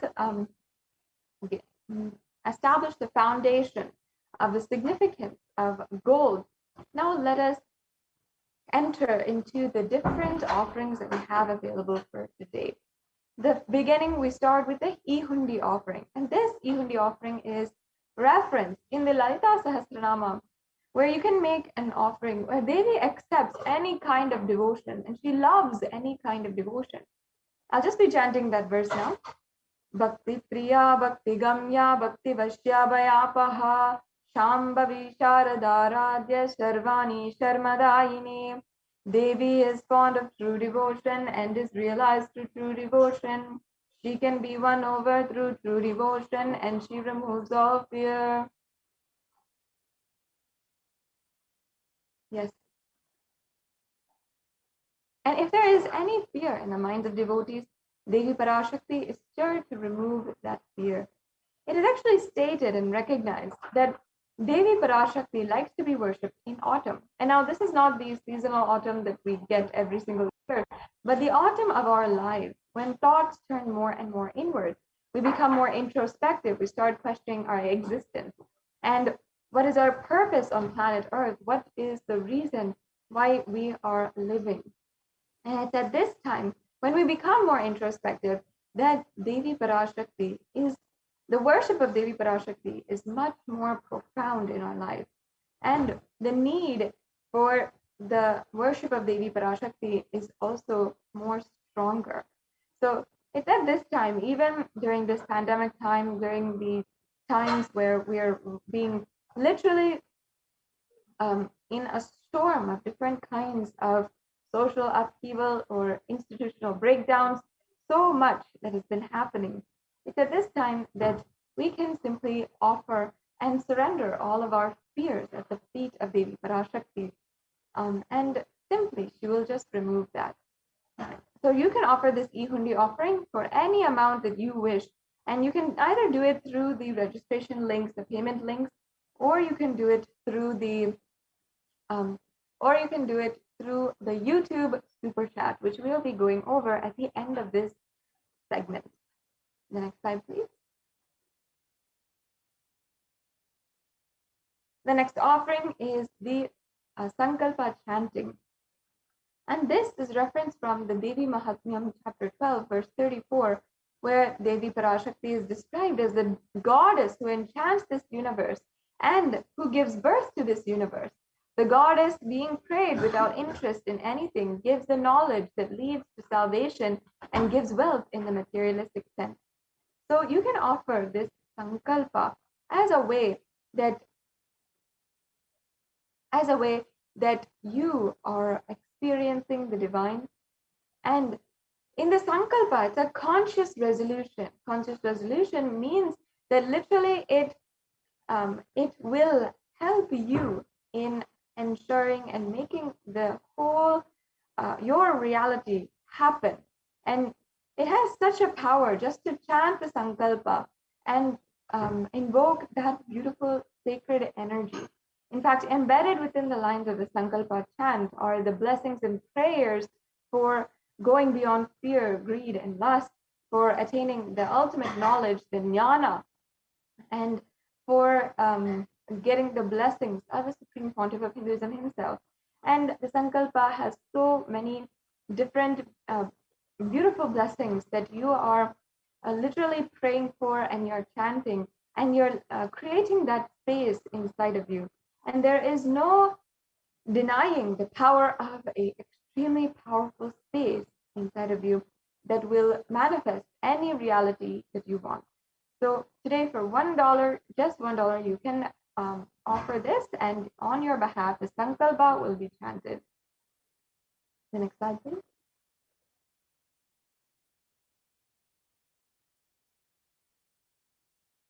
We can go on to the next slide now.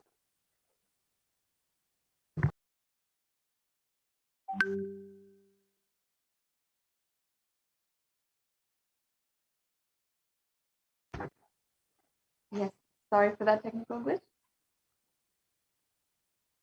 Sorry, can we go back now?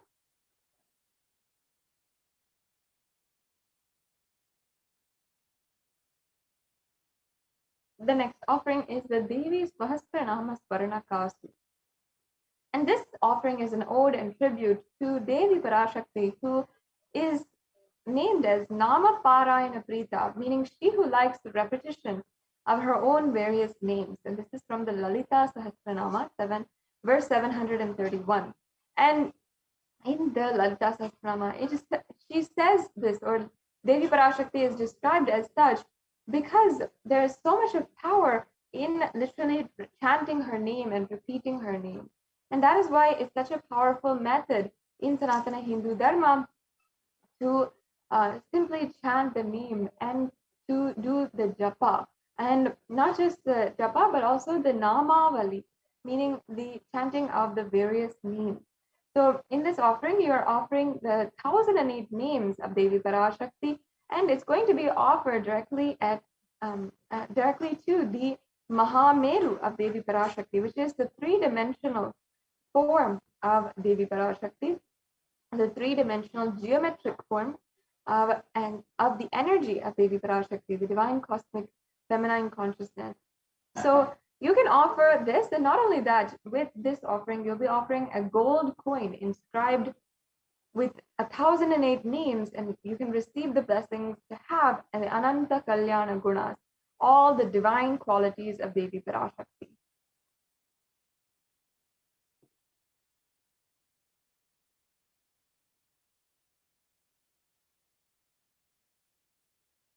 Yes, and the next offering is the Mukta Anguti. This is the offering of the finger ring with a pearl.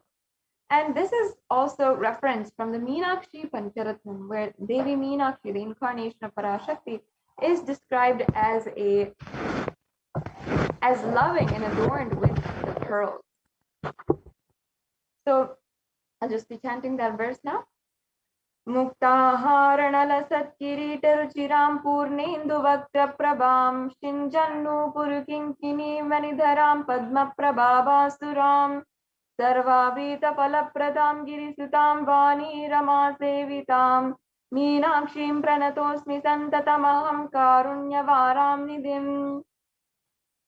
And the English translation: I bow down to the goddess Meenakshi, whose crown has garlands of pearls and face shining like the full moon, who wears anklets that are studded with gemstones and has small bells, who is shining like the splendor of a lotus, and who grants all wishes, the daughter of the mountain, who is worshipped by the goddess Vani and Rama. I remain ever bowing to the goddess Meenakshi, the ocean of compassion.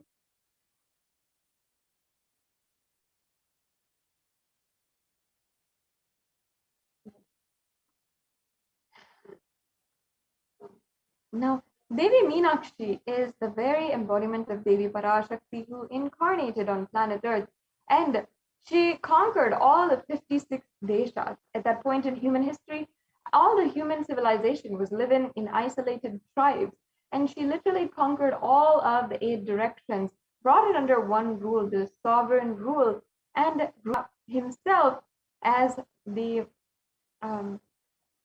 with Sundareshwara himself, and both ruled from Madurai. This is the first human civilization that was so big and so huge.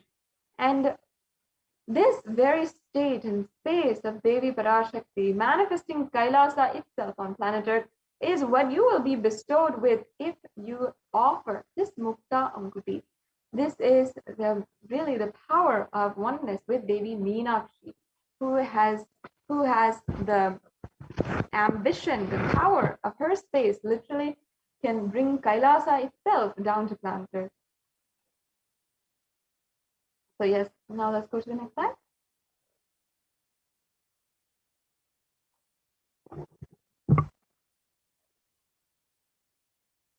And the next offering is the Swarna Padma Pushpa, or the golden lotus. And this is referenced from the Kamikagama, where it says that all the kalashas should be wound around with suitable thread and covered with new cloth, and they should be adorned with a lotus flower made of gold. And next slide, please. And there are hundreds of scriptural references for the lotus in the worship of Paramashiva. And not just the worship, in Sanatana Hindu Dharma, the arts, the architecture, every single aspect is so closely associated with the lotus, because we consider it as a divine flower. And why we consider it as a divine flower is because of its beautiful significance, its symbolic significance. The lotus has the qualities where even in polluted waters or pond waters or very little water, the lotus can bloom and it'll still be that really beautiful, elegant flower that we all picture when we think about lotus. It'll still have that radiance and resilience. And for this very reason, we consider it as a divine flower. And that is the very state that we associate with Devi Parashakti herself, that in all different kinds of adversity, she stands with the beauty, the elegance, the radiance of Devi Parashakti herself. And that is never tainted, that is never gone or lost. And it's impossible to lose that beautiful quality. So that is what you can literally gain, having the state space powers of Devi Parashakti in any and every adverse situation of your life with this offering of the golden lotus. Yes, we can go. The next offering here is the Swarna Medti. And the Swarna Medti has beautiful significance as it is a toe ring. And in Sanatana Hindu Dharma, we actually had the roots of this toe ring piece of jewelry. And the toe ring is actually given to every single Hindu woman when she is married. And in the ritual, she actually, during the marriage ritual, the energy of Devi Parashakti is worshipped in her, and she is adorned with this toenail. And in doing so, it's actually worshipping her, recognizing her as the embodiment of Devi Parashakti herself. And why Devi Parashakti's toes and feet are worshipped so much is referenced in the following verse. I'll just be chanting that verse now. Nakhadiditi samchana namajjana tamo guna padadvaya prabhajala parakrita saroruha. You whose brightness from toenails destroys the darkness of ignorance from the minds of your devotees who prostrate at your feet. You whose brightness from your 2 feet overpowers that of the lotus flower.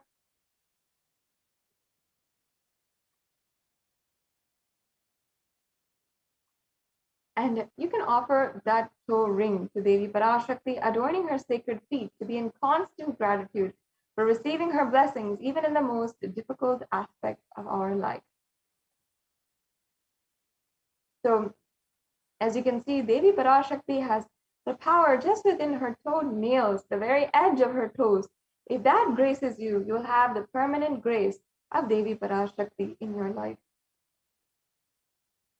So, the next offering is the Swarna Mangtika, another piece of jewelry which has very high value and beautiful context in Sanatana Hindu Dharma. And the Swarna Mangtika is actually referenced from the Lalita Sahasranamam once again, where Devi Parashakti is described as Shuddha Sarabhi Varshani, she who makes the nectar flow in all of our nerves from the Sahasrara, she who gives a very pleasant experience of oneness, of the ultimate. So here in this offering, you can offer this in order to attain the complete completion.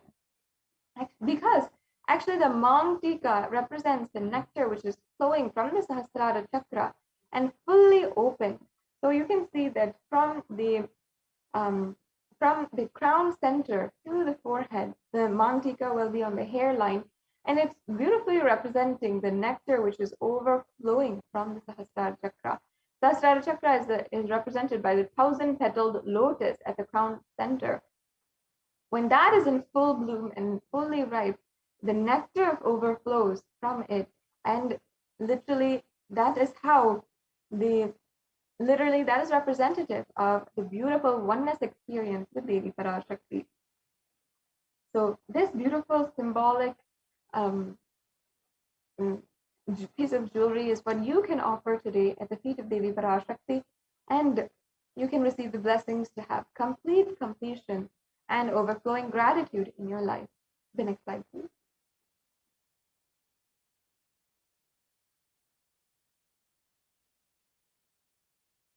And the next offering that we have today is the Pratyaksha Pada Puja. This is another beautiful offering that you can make. It's a very precious offering, especially that we are in the presence of the divine incarnation of Paramashiva, the Jagadguru himself, who is gracing us and allowing us to offer this puja. literally offer all of our karmas, all of our baggage, and whatever it is that we want. We simply offer it at his feet, and we can make that reality happen in our lives. And this beautiful offering as well is really important as we are continuing the celebrations of the Guru Purnima Brahmotsavam, which happened just a few days back. And during this time, even as we are doing we are starting Chaturmasya, and we are in this very sacred time of offerings and remembering our gratitude for Guru in our lives and for the divine. Especially now, it's very powerful to do these offerings. Yes, and the next offering is the Vastra Seva.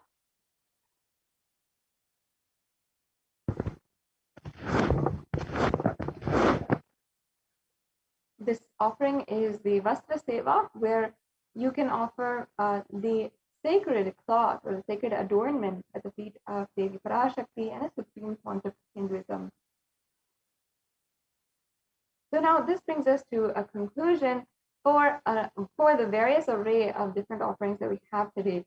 And you can, in the next slide, you'll be able to see a summary of all the various offerings. So as you can see, there's the e-hundi offering, which you can make for any amount of money if you want, or how much ever you want, how much ever you are capable of doing right now. The Sankalpa chanting, the Devi Sahasranama Kastu, the Mukta Anguti, the Swarna Metti, the Swarna Padma Pushpa, the Swarna Mantika, and the Pratyakshapada Puja, as well as the Vastra Seva. All of these offerings are available for you today, and you can see the associated recommended donations that you can make as well. So go ahead and see. And it's a various array of offerings. So you can either go for the one that you can do right now, or start to manifest in some way if you want the offerings which are with a little bit more substantiated amount. So you can do whatever is comfortable for you, and today you can just offer your gratitude, and that is really the point of it all. It is the supreme gratitude that we have for Devi Parashakti. I know many of you have already had your questions answered by Devi Parashakti, and she has given the beautiful answers. She has given revelations, and she has given you revelations in the past, present, and future. She might have given you healing blessings. She might have given her ultimate protection, or she might have given so much to you, the wealth or long-lasting relationships, the completion in relationships, or the divine knowledge, whatever it is that she's given. This is a very beautiful way that you can offer your gratitude through any of these offerings. And Devi Parashakti, without asking for any of this, or without making any of these required, she has literally made this available for every single one of you. She doesn't make these offerings required for you to gain the benefit or for you to ask and get the blessings of Devi Parashakti. This is not a requirement at all, but it is a beautiful way that you can offer your gratitude, because we have so many people, thousands of people who have received the blessings of Devi Parashakti in some way or form. And they asked their question, and their reality was just more than what they asked for was given.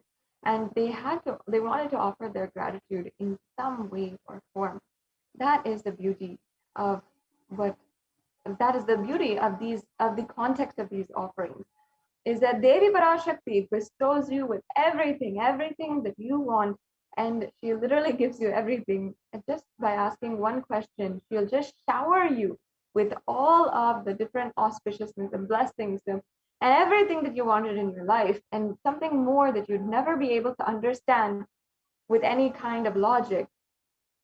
And so much she showers you that out of your gratitude, you simply want to offer. So if you're in that category, you can definitely offer any of one of these offerings.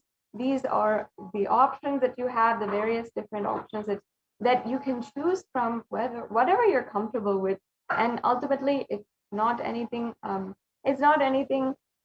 out of profit or anything like that. It is a pure offering of love, gratitude at the feet of Devi Parashakti. That is the beauty of what Devi Parashakti has done. That is the beauty of these different offerings. First, only Devi Parashakti showers and showers and showers, and out of your fulfillment only do we offer anything. So you can do these offerings, and in the registration form, there are two options that that you can do right now. So either, sorry, can we continue projecting that slide? So either you can, either you might be in the category where you want to manifest these different offerings. If you are in that category, you can go to tiny.cc/Bhava Samadhi, and you will be able to see, you can go to that link and fill out that form in order to make your intention today for offering one of these offerings. If you feel that you don't have the time, the resources, or the money, you can just fill this form and you can start manifesting in your life these offerings today.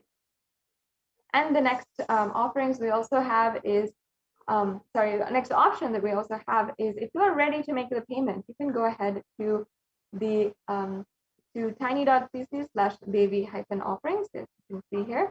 And the link for, if you are ready to make the online payment, is tiny.cc/Devi-offerings.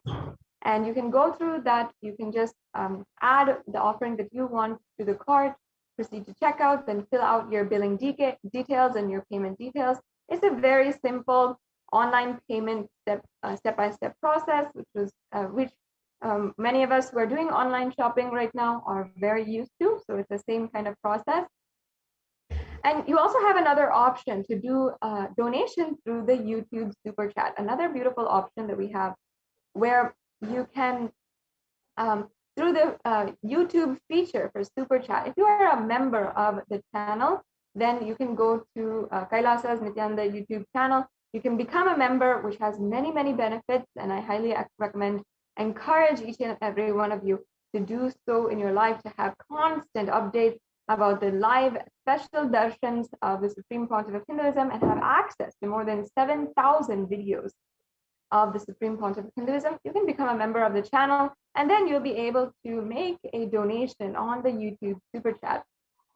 That's an option that you'll find right in the chat of the YouTube live video. You'll see a $sign. You can click on that, and you can make a donation through credit card, PayPal, or debit card today.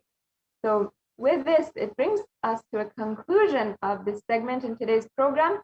And we have joining with us Ma Dayamayi Swami, Manitya Dayamayi Swami, and she will be guiding us as a representative from Adi Kailasa Sarvagnya Peetham, the Adi Kailash ship the Supreme Pontiff of Hinduism has built in order for us to sail through this pralaya. And she will be helping us, guiding us in how the Supreme Pontiff of Hinduism has literally made this extremely powerful ship, whether it is spiritually, whether it is spiritually, or through the different people and ancient lineages that the Supreme Pontiff of Hinduism revived, including sannyas, including Rudrakanyas, including Balasan. Every single lineage the Supreme Pontiff of Hinduism revived in Adi Kailasa, and as well including the different institutions that the Supreme Pontiff of Hinduism established as departments of the government of Kailasa, including the Nithyananda Gurukul, the Nithyaneshwara Paramashiva Devalaya, including Nithyananda Sacred Arts universities. All of these are tremendous, globally operating facilities that are governing Kailasas across the world and catering to Kailasas across the world, catering to the global Hindu diaspora of 2 billion Hindus across the world. So whether it is this digital program, the digital live events, or whether it is the deities on the various different temples across the world, or whether it is the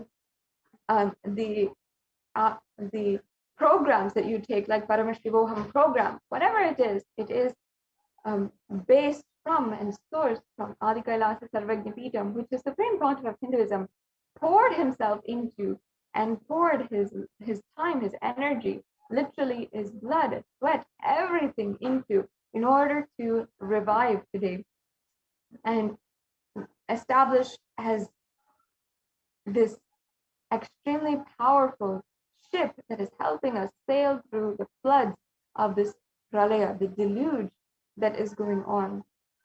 So now in just a few minutes, we will be joined by the representatives from Adi Kailasa Sarvagnapitam who will be guiding us in this program. And I'd like to first, before that, we can go into how exactly you can ask your questions. So either during the live Nithyananda Satsang or during the live Devi Bhava Samadhi Darshan, you will have a beautiful blessing, grace of the Supreme Pontiff of Hinduism, to be able to ask your question, either for personal blessings or for personal health, wealth, whatever you want to manifest, or if you want to ask a question in general as well, you can ask, and with the grace of Devi Parashakti, with the grace of the Supreme Pontiff of Hinduism, you might be just answered during the live event. So you can go to different platforms. We have different platforms available for you today, where the Supreme Pontiff of Hinduism has made himself available, and where literally Supreme Pontiff of Hinduism is manifesting Devi Parashakti, and she herself has made herself available to answer all and give her blessings to all, to give the blessings of the Divine Cosmic Mother and heal every single one. And in this very, very powerful darshan, you can ask your questions either through YouTube, Facebook, Instagram, Twitter, in these main four platforms. And if you're not in these main four platforms, we also have options for you today as well. So in YouTube, once again, you should and make sure that you are joined as a member of the YouTube channel on Kailasa's HDH Nithyananda YouTube channel. This gives you access, once again, to more than 7,000 videos and 20,000 hours of discourses, different sessions, beautiful intimate question-answer sessions, where the Supreme Pontiff of Hinduism has literally answered every single thing in our lives, has literally answered, yes, thank you, has literally answered whether it comes to fear or any kind of conflict or depression in our lives. In the YouTube channel, as you can see here, we have the YouTube channel projected. You can see where you can join as a member, and you can see how you can ask your questions during the live darshan, whether it is the live Nithyananda Satsang or the live Bhava Samadhi darshan. You can always ask your questions, and Devi Parashakti herself might just grace you with an answer. And literally, that is the most beautiful divine intervention in your life. Literally, Devi Parashakti taking care of everything and just pulling you onto her lap and taking care of you just like your own child, just like she is your own mother and you are her child. So you can ask your questions in the comment section as well. The live chat will be open during the darshan. Yes, the next slide, please.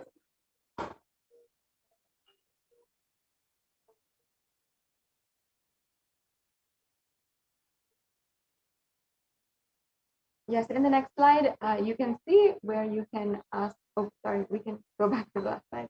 You can see where you can ask your questions on Facebook. And you can go to Kailasa's SPHJGM Nithyananda Paramashivam Facebook page. As you can see, this is the Facebook page.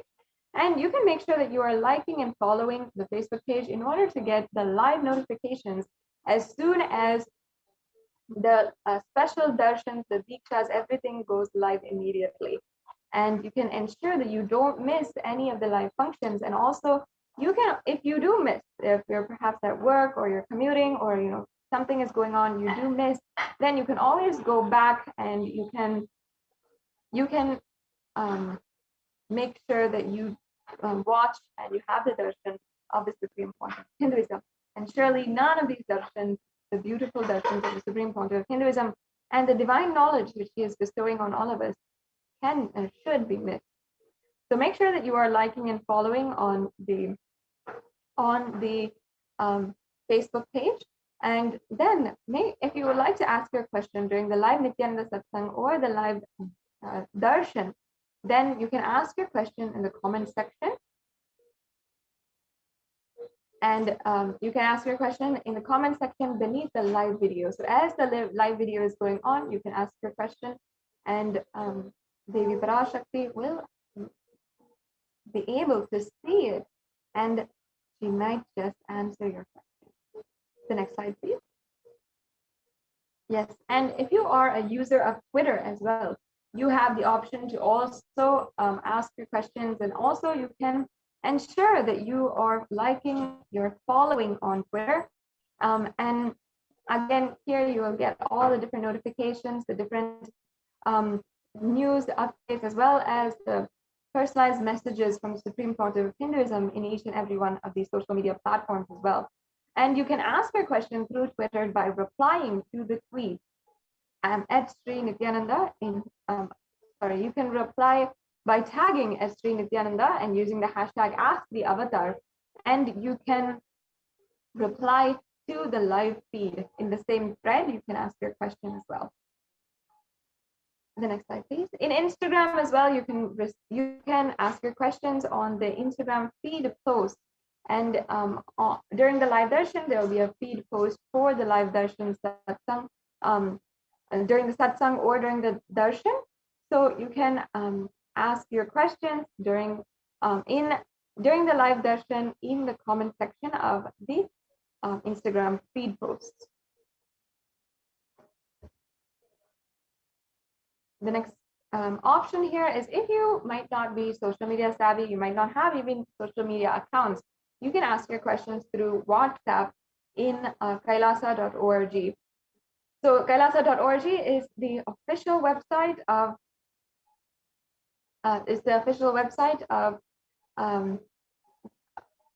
Kailasa, and you can chat, you can directly ask questions by going to the WhatsApp widget, which you can see in the left-hand corner of the kailasa.org, or you can also ask your questions through the live chat as well.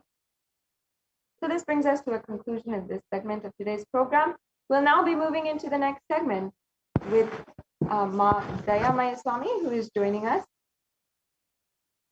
Yes, and she will be guiding us into the different details and contributions for the last 27 years by the Supreme Court of Hinduism from Adi Kailasa Sarvagnapeetham. So thank you, Ma, for joining us, and we'll now enter into the next segment. Thank you, Ma. Sadashiv Priya. Nityanandam, everyone. Now let's enter into our next segment. In this segment, we are going to learn the Kailasa's multi-layered quarantine opportunity for India during COVID-19 as a practical solution resulting in health, joy, and bliss. With the blessings of the Supreme Pontiff of Hinduism, Jagadguru Mahasannidhanam, His Divine Holiness Bhagwan Nithyananda Paramashivan's blessings, Kailasa's Department of Enlightened Civilization presenting this segment. Let's start with the Sadguru Vandanam. Nithyanandam Paramasugadam Kevalam Jnanamurtim Dvandvatitam Gagana Sadrusham Tattvamasya Ekam Nityam Vimalamachalam Sarvadi Sakshibhutam Bhavatitam Triguna Rahitam Sadgurum Tam Namami. Yes. So, on the Devi's Akashic readings, Devi Parashakti revealed from the cosmic archives, the Akashic reading, the state of the world. Revelations to the world by Devi Parashakti on 5th June 2021. Not only people dying in crores, financial and mental retardedness, you will also see minds getting collapsed. Freedom from all this suffering is the life of living enlightenment. First, prevent yourself from this deadly corona. Oh, people, do the job of saving your life as first priority. On 5th June, Devi continued that listen properly, people. The only way to protect yourself from this overflowing cosmic pralaya and from the demonic people who search for destruction for themselves and for others because of pralaya, go to Adi Kailasa, getting shelter at the feet of Paramashiva, save yourself from corona and death. Academic crisis and mental collapse that is formed because of corona, save yourself and move towards living enlightenment. Move towards Paramashiva, Paramporul, doing yoga and tapas, doing seva to all the devotees of Paramashiva, live a good life. Just for that, I have opened the doors of Adi Kailasa. For all those in the universe, not only human beings, as even siddhas, jnanis, and yogis have come and are doing penance in Adi Kailasa. For everyone who come, goodness, prosperity, jnanam, and yogam will overflow. Do not have fear. Bliss is there. Do not have worry. I will protect with goodness. Just for that, I have opened the doors of Adi Kailasa. For all those in the universe, not only human beings, as even siddhas, jnanis, and yogis have come and are doing penance in Adi Kailasa. For everyone who come, goodness, prosperity, jnanam, and yogam will overflow. Do not have fear. Bliss is there. Do not have worry. I will protect with goodness. Happiness is there. Enlightenment is there. Do not have fear. Bliss is there. I am solving sufferings. I am the Samyapuratu Kannatal who comes and helps at the right time. Now, let's understand what Devi revealed and what actually exactly how Devi revealed is happening across the world. Revelations about mental health issues by Devi on 5th June 2021 and media articles confirming the same on 6th June 2021. You could see the statistics, the psychiatric symptoms like depression, anxiety exhibited by COVID-19 patient study. According to a new study, neurological symptoms like depression and anxiety are also showing to be common in those who have contacted COVID-19, even in more mild cases. The more revelations about mental health issues by Devi on 5th June 2021 and media article confirming the same on 8th June 2021. BMC Psychology, the BMC Psychology published on BMC Psychol and 2021 published online on June 8th. It states that impact of COVID-19 on the mental health of US college students. It results that our results indicate that students closer to graduating facing increases in anxiety, which is 60.8%, feeling loneliness 54.1%, and depression 59.8%. Many reported worries for the health of loved ones. Most impacted their mental health status, about 20%. And the need to take care of family most affected current and future plans, which is 31.8%. Almost one half of students took to exercising and and further studies. The revelations about mental health issued by Devi on 5th June 2021 and research confirming the same on 10th June 2021. The rates of anxiety and depression among college students continue to soar, researchers say. Researchers at the Dartmouth College, who have tracked the moods and behaviors of about 200 college students for 4 years, say stress levels are at their highest. The report by Lauren Lumpkin on June 10th, article by Lauren Lumpkin on June 10th, 2021. Revelations about mental health issues by Devi on 5th June 2021 and research confirming the same on 10th June 2021. The Dartmouth College researchers began tracking 217 students when they entered the school as freshmen in 2017 in the hopes of understanding how they behave. They have seen students' stress levels rise and fall, usually in tandem with midterm and final exams.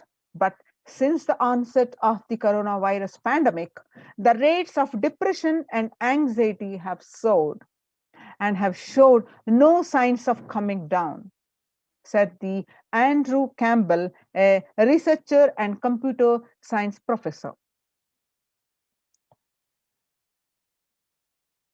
Psychology Today published that coronavirus, the psychological trauma and PTSD event. How this pandemic will result in trauma responses. Much has been said about the mental health crisis that is occurring related to the coronavirus pandemic. Much of this information has focused on the all-consuming anxiety, panic, and fear that many are experiencing. While this is important and needs to be at the forefront of discussions, something that has not been discussed in the psychologically traumatic nature of what our nation and our world is experiencing. This pandemic is no doubt a psychological trauma crisis waiting to happen. In this article, much has been said about the mental health crisis that is occurring related to the coronavirus pandemic. Much of this information has focused on the all-consuming anxiety, panic, and fear that many are experiencing. While this is important and needs to be at the forefront of discussions, something that has not been discussed is the psychologically traumatic nature of what our nation and our world is experiencing.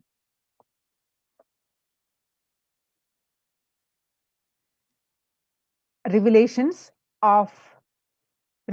to the World by Devi Parashakti. The increased prevalence of post-traumatic stress disorder is expected to emerge as a primary factor driving the growth of the global post-traumatic stress disorder therapeutics markets over the period of assessment. You can see the statistics of verified market research, the global post-traumatic stress disorder PTSD therapeutic market 2020 to 2027. The statistics on 2019, how, and the 2027, how it is going to be 11.91% increase. Some more revelations to the world by Devi Parashakti. The coronavirus pandemic's impact on global mental health is already extremely concerning, the United Nations says. The CNN reports that there is a high prevalence of mental distress in countless across the globe due to the coronavirus pandemic, especially among healthcare workers and children. According to the United Nations and the World Health Organization, the CNN, there is a high prevalence of mental distress in countries across the globe due to the coronavirus pandemic, especially among healthcare workers and children. According to the United Nations and the World Health Organization, the impact of the pandemic on people's mental health is already extremely concerning. The World Health Organization, who Director General Tedros said that in the news release last Thursday, that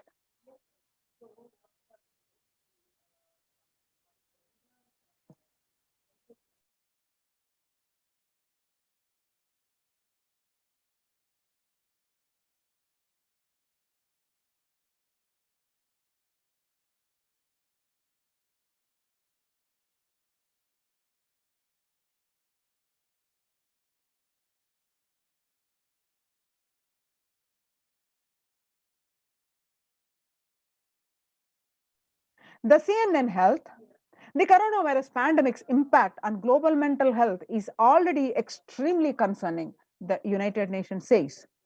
It is now crystal clear that mental health needs must be treated as a core element of our response to and recovery from the COVID-19 pandemic, Tedros said. Revelations to the world by Devi Parashakti, the yoga greatly improves mental, spiritual, and physical health. People who practice yoga experience less anxiety, less depression, and fewer symptoms of post traumatic stress disorder. Yoga also improves well being, including increased gratitude, relatedness, acceptance, centeredness, empowerment, self esteem, compassion, self awareness, and hope. Yoga can help us to manage stress and self regulate, an important tool in the current time. We are all equipped with innate coping strategies for responding to stress. But sometimes our stress response can become out of balance.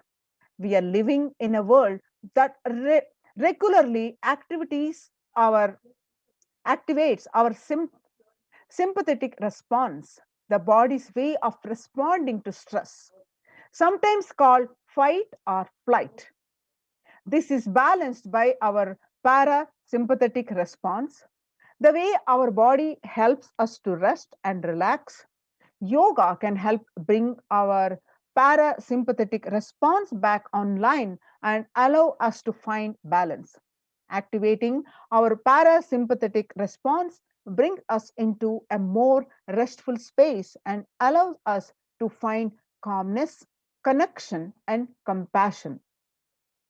This deep mindful breathing of yoga and meditation stimulates the vagus nerve, which activates the parasympathetic nervous system and supports self regulation and stress management. Yoga can be a valuable tool for self care, especially in challenging times. Yoga is now being used as an empirically based treatment, often in combination with other interventions, with beliefs, with benefits for both physical and mental health. Many clinicians are recommending yoga as it may help support the effectiveness of the traditional treatment approaches.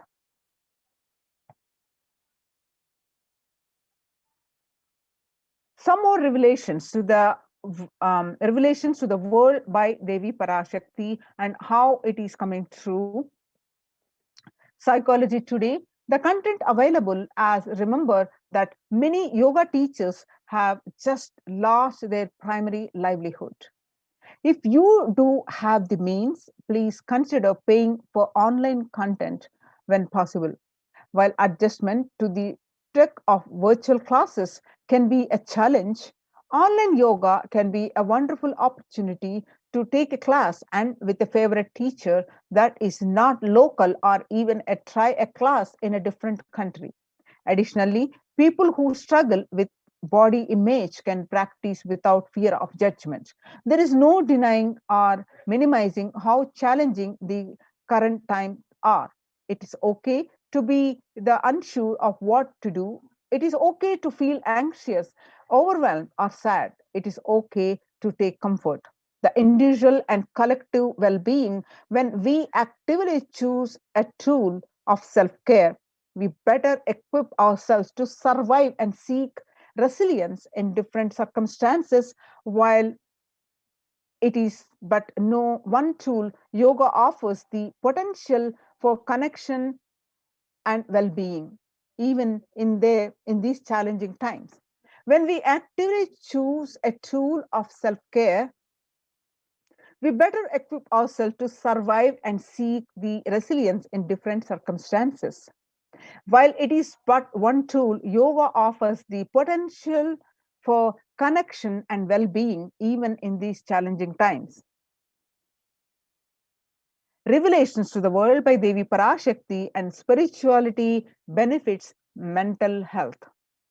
Research shows that individuals have a better mental health if they belong to a particular community or have a religious beliefs. Spirituality can help people in many ways. First and foremost, spirituality or religion can help people find meaning in their lives, which is instrumental in improving one's mental health. Spirituality can perhaps help you connect with your divine self. In addition to endowing meaning to your life, it has the potential to improve mental, physical, and emotional well being as well. It has been a source of relief and comfort from various challenging issues for thousands of years. Revelations of the World by the Supreme Pontiff of Hinduism, Jagadguru Mahasannidhanam, Bhagwan Nithyananda Paramashivam on 22nd May 2021. Paramashiva is very clear. Focus on making your body life alive. Mind is obsessive compulsive reaction. It is nothing but a bunch of unconscious reactions. Do not try to sympathize with the mind. Make your body and life alive. That is the only priority for all of you.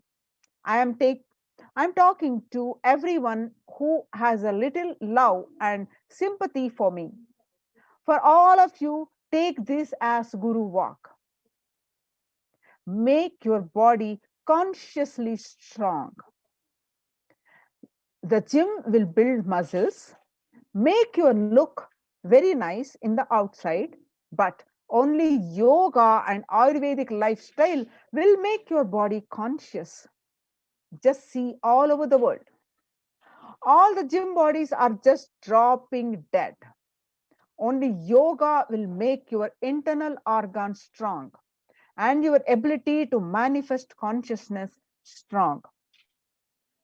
Let me give you the solution from Paramashiva to protect yourself from this whole pranaya, not just from corona.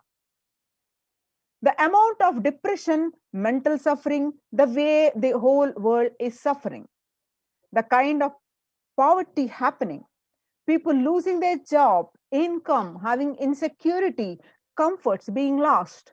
So much. Just make your life extremely strong. These years, 3 years back, I said, keep yourself alive for next 3 years. I have enough evidence that 3 years back, I trained the whole Kailasa, the devotees in their own homes.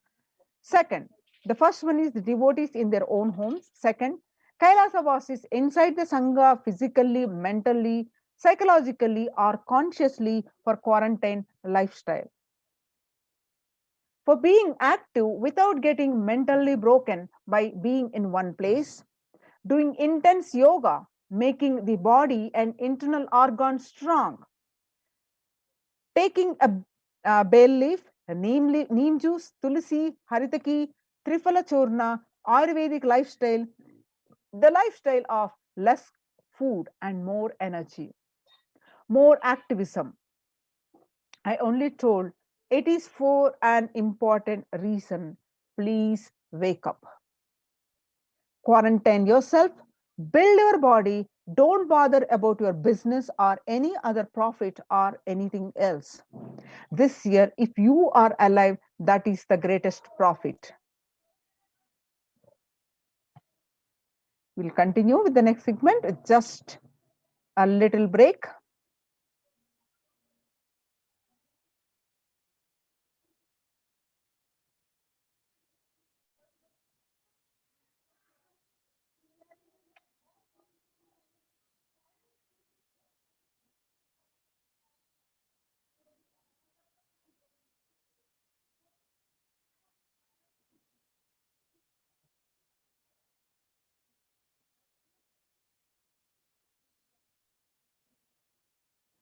Having understood that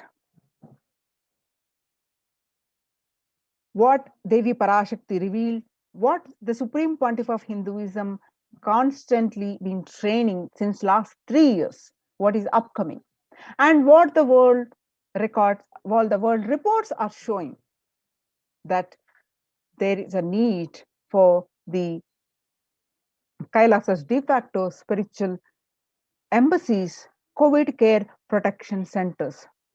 Let us understand more in details with the Supreme Pontiff of Hinduism, Jagadguru Mahasannidhanam, His Divine Holiness Bhagwan Nithyananda Paramashivan's blessings, Kailasa Department of Enlightened Civilization presents that.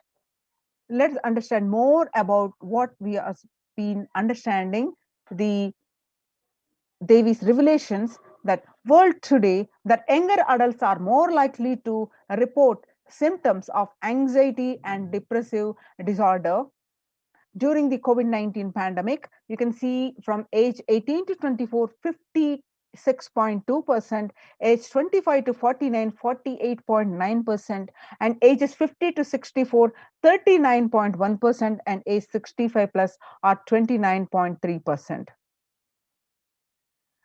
And average share of adults reporting symptoms of anxiety disorder or depressive disorder, the January to June, in this 6 months in the year 2029 versus January 2021. This is 6 month records. The report of 6 months report is just 11% of last year 2019, and in January 1 month, the household pulse survey in 1 month that increased to 41.1%. Share of adults reporting symptoms of anxiety and or depressive disorder during the COVID-19 pandemic by age. The age 18 to 24 is 56%, and age 25 to 49 is 48.9%, and ages 50 to 64 are 39.1%, and adults ages 65 are 29.3%.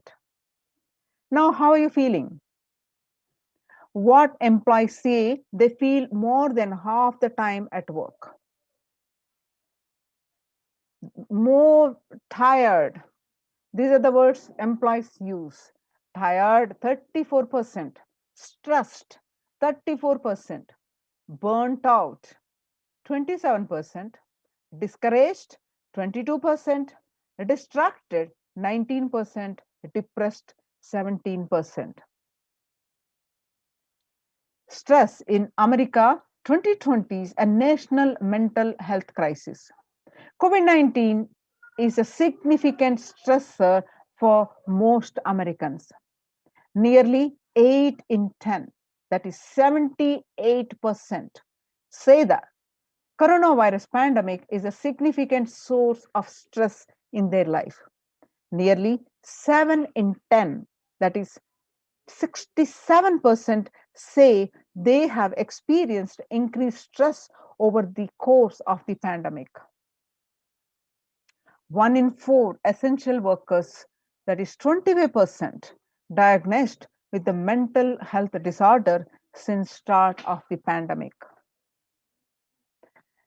COVID-19 could exacerbate doctors' existing mental health burden. More than 60,000 US healthcare workers have contacted COVID-19, 300 have died.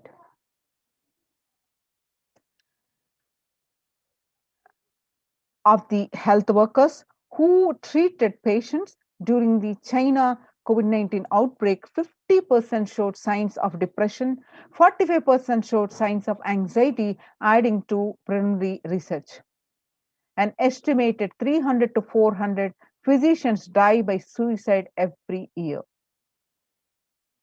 US cases of depression have tripled during the COVID-19 pandemic. A large study finds a dramatic increase in the number of adults in the United States reporting symptoms of depression during the COVID-19 pandemic.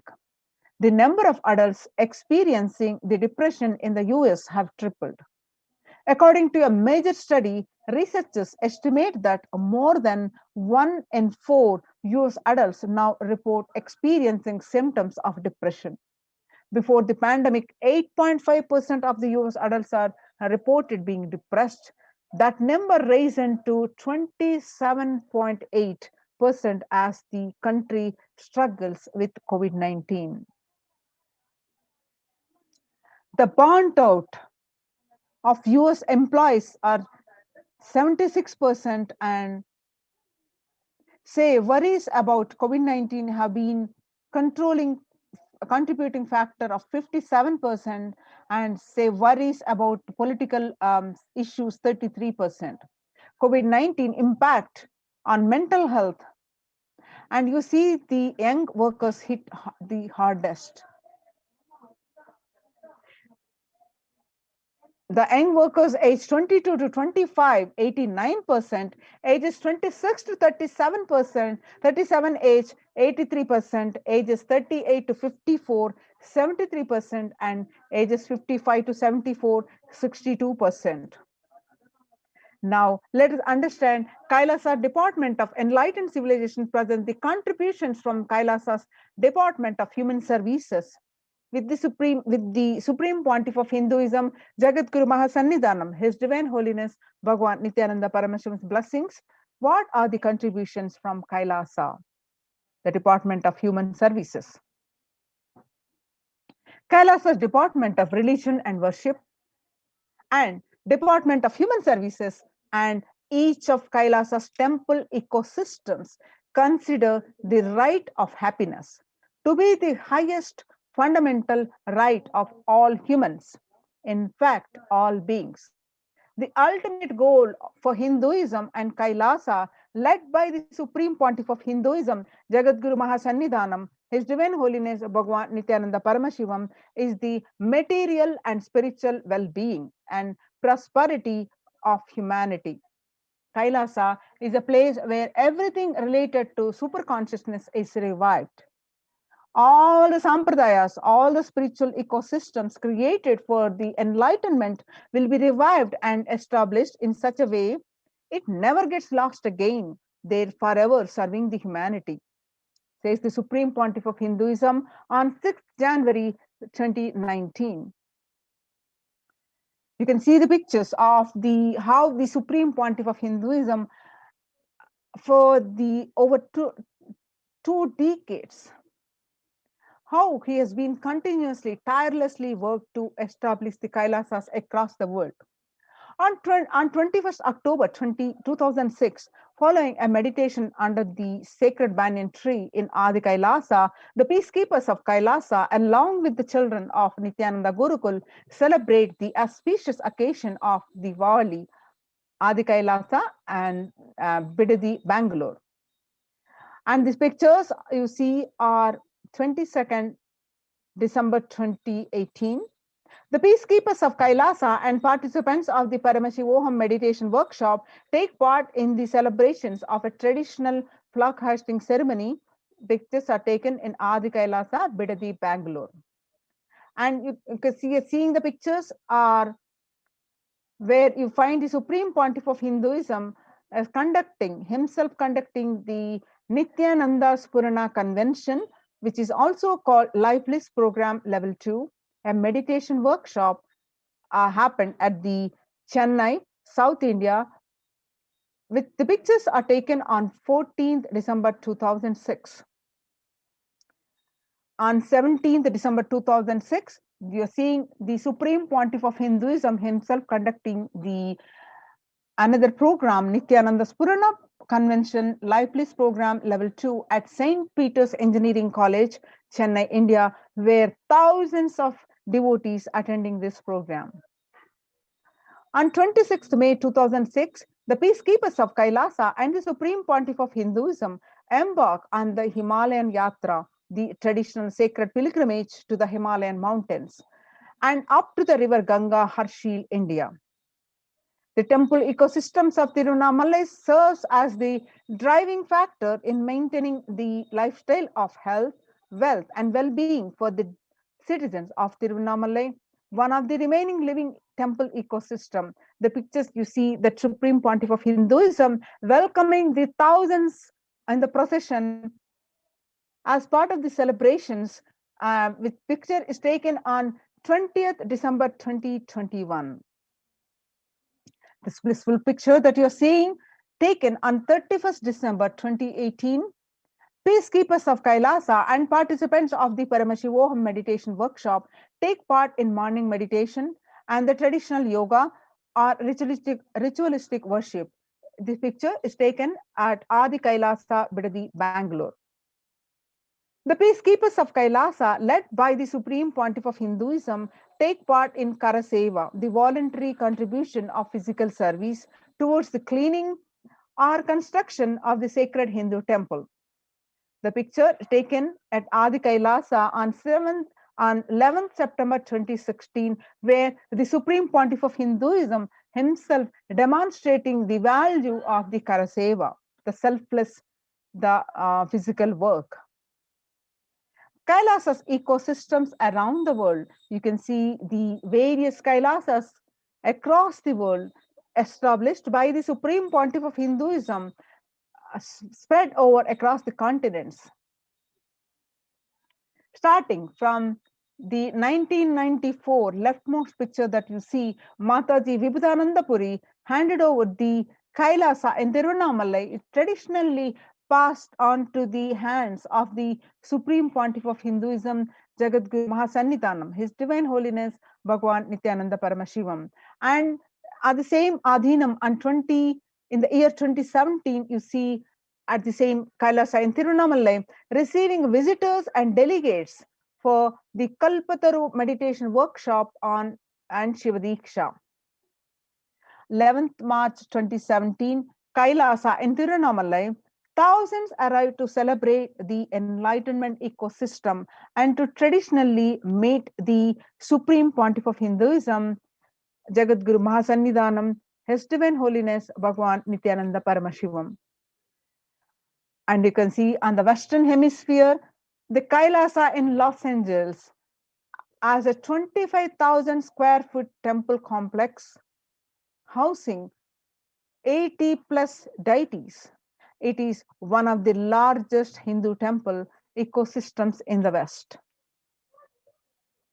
You see the picture is from Kailasa in Columbus, Ohio, USA. The first temple established by the Supreme Pontiff of Hinduism outside of India.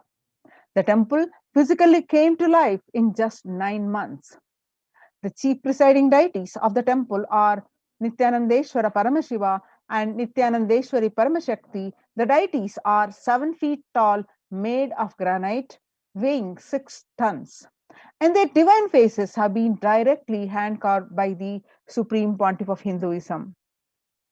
The pictures that you're seeing now are from Kailasa in Seattle, Washington, USA, housing the blissful dancing form of Ganesha and the largest living Nataraja deity outside of India.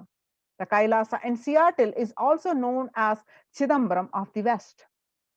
Chidambaram temple, the ancient Hindu temple where Paramashiva resides as Nataraja, the cosmic dancer and expression of Akasha, the space dimension.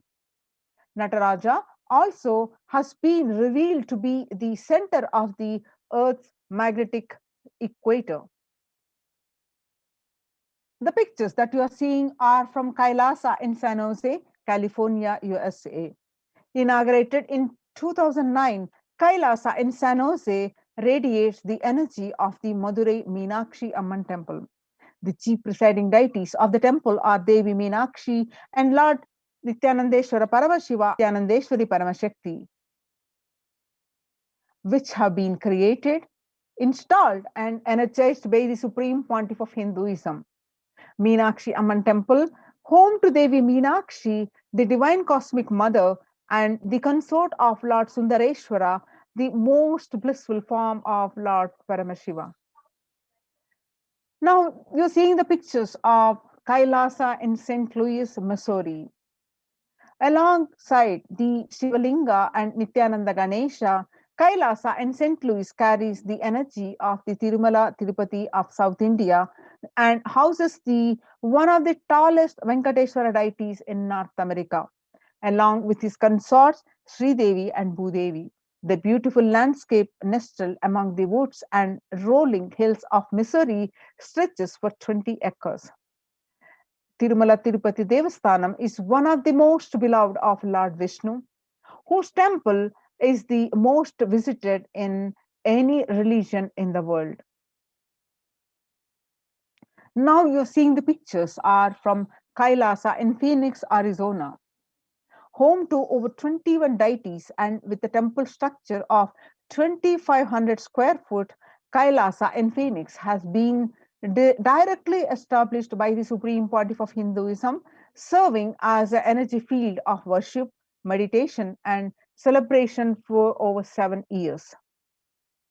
Kailasa in Houston, Texas, formally inaugurated in 2017, the Supreme Pontiff of Hinduism has declared Kailasa in Houston as the Parihara Sthala for all the Navagraha doshas.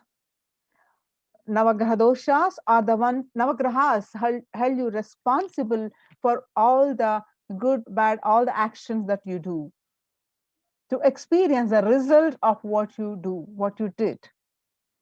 So, but in course of time, if you have realized and you want to do the prayaschitta, you want to realize your mistakes and wanted to come out of this sin or the bad deeds that you did, you can do the prayaschitta with the praying to the Navagrahas. So this is the Supreme Pontiff of Hinduism has declared the Kailasa in Houston as the Parihara Sthala for all the Navagraha doshas.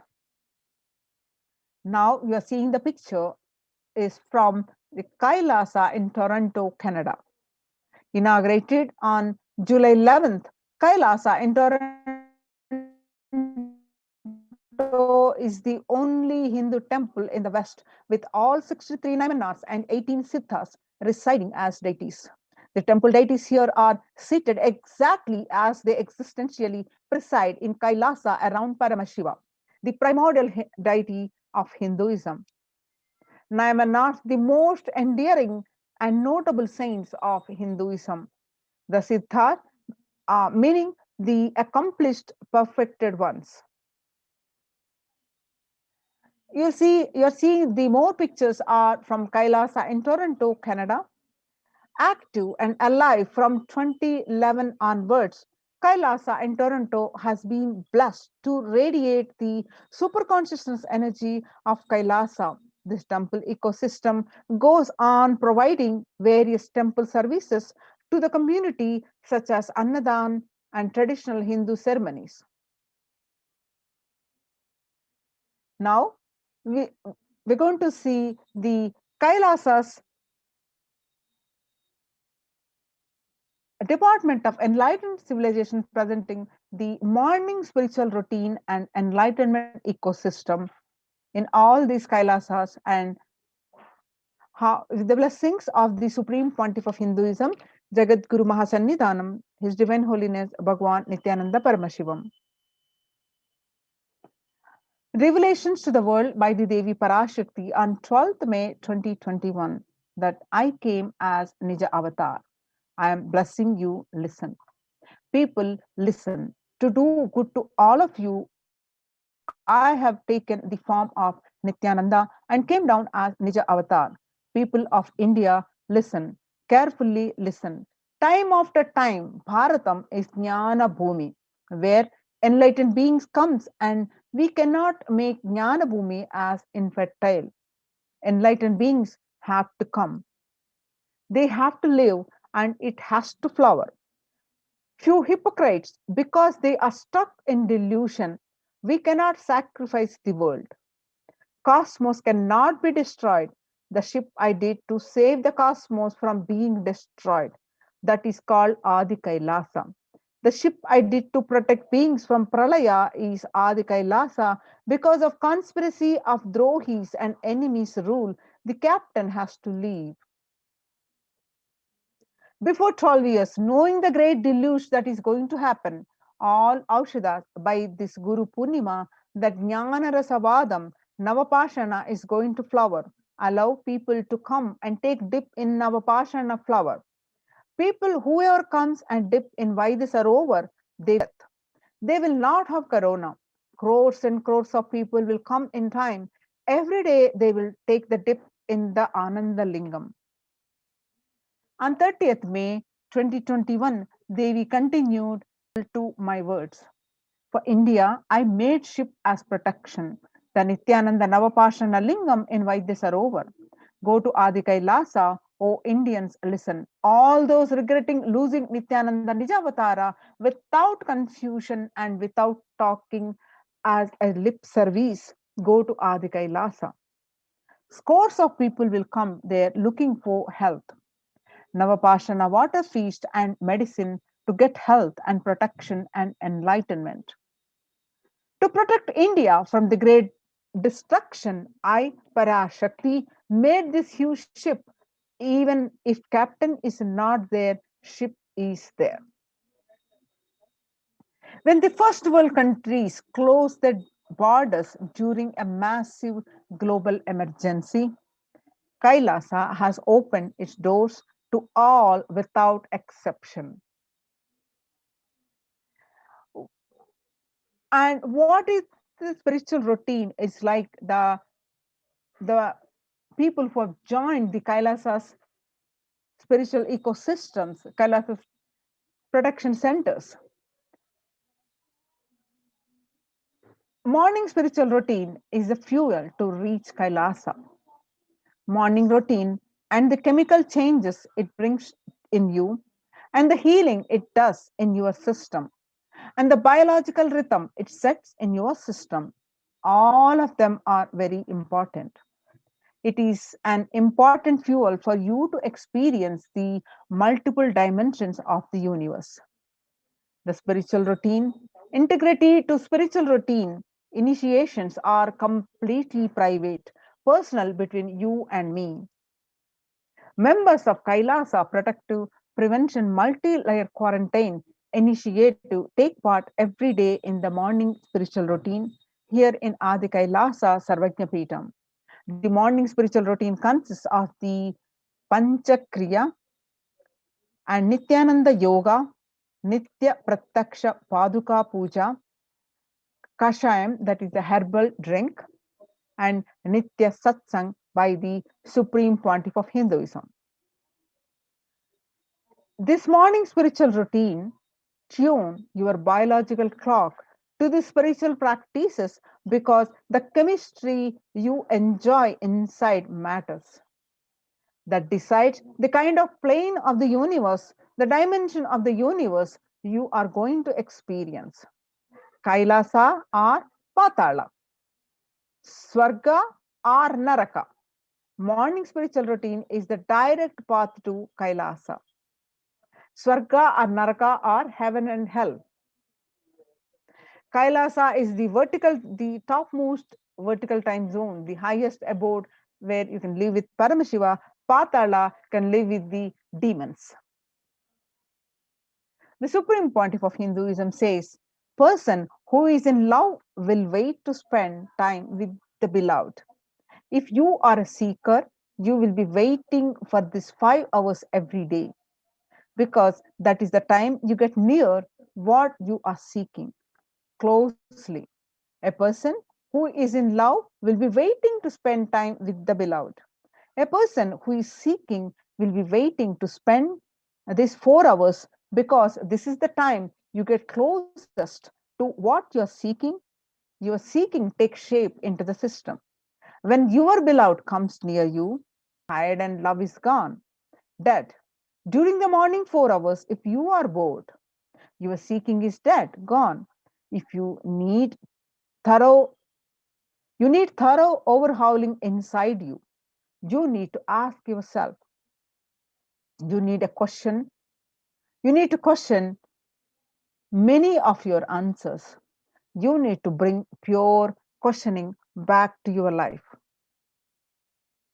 The morning yoga, when you do the yoga, you experience your entire body becoming Amrita Sharira, the body filled with nectar. It becomes an ecstatic body just by the air without any external touch. Before coming to the yoga, you do the Panchakriya. Panchakriya involves 5 powerful processes. Pancha is 5. Kriya is a process, a technique. So Panchakriya involves 5 powerful processes to remove toxins and impurities from the system. Just like how we take a shower every day to clean the external parts of your body, Panchakriya is a powerful cleansing process which cleanses the internal organs of our body. Keeping it cool, these techniques not only cleanse our body but brings peace and balance to our mind and lightness and bliss to our being. In puja, so after the yoga, we do the puja, the Nitya Puja, Nitya Pratyaksha Paduka Puja and Shiva Puja.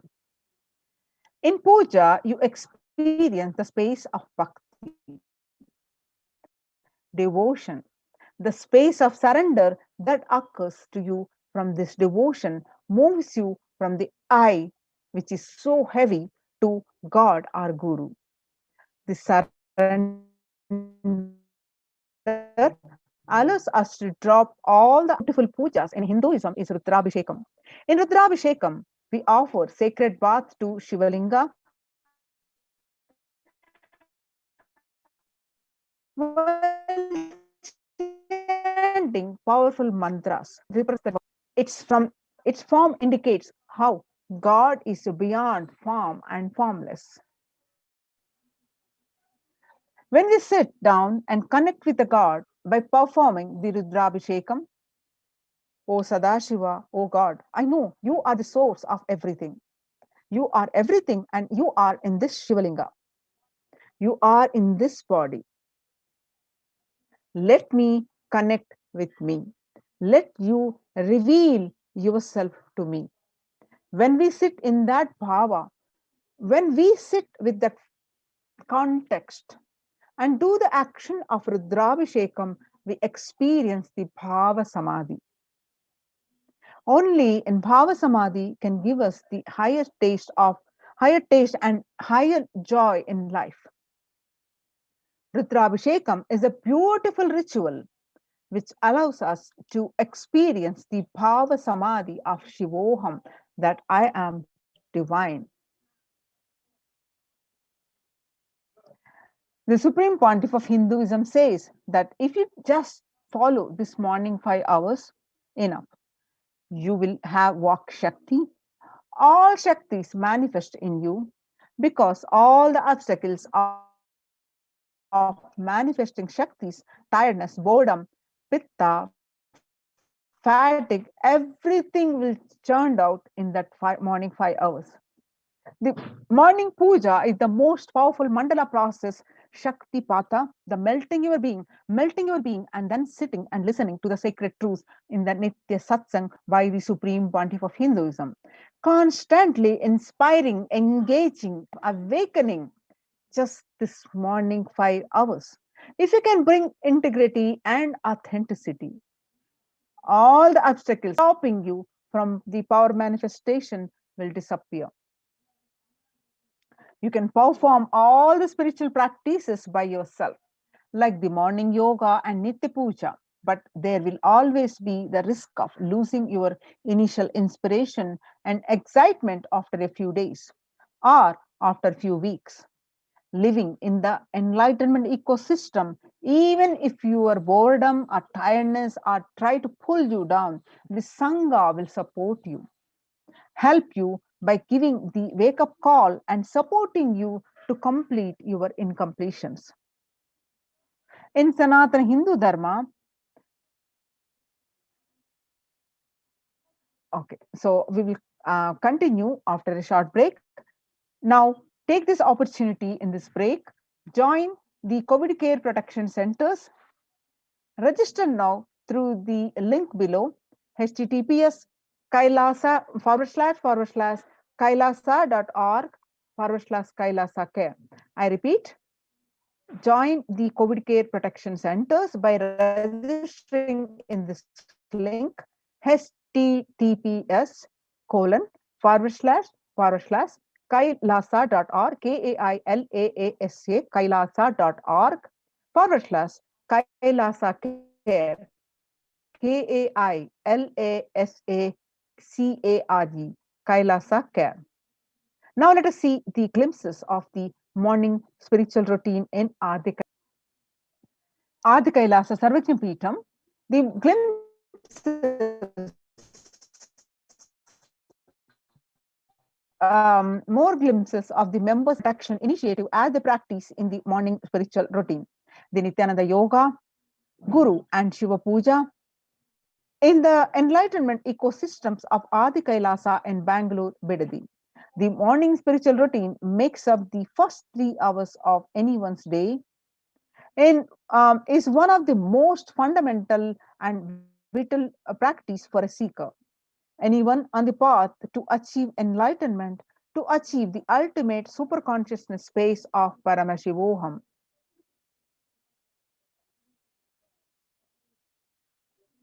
You can see more glimpses from this Adi Kailasa's morning spiritual routine and more pictures and some more pictures of the spiritual routine in Adi Kailasa Sarvajna Peetham. More pictures from Adi Kailasa Sarvajna Peetham. And participants are doing the Nitya Puja, Guru Puja and Shiva Puja, the glimpses from the Adi Kailasa Sarvajna Peetham.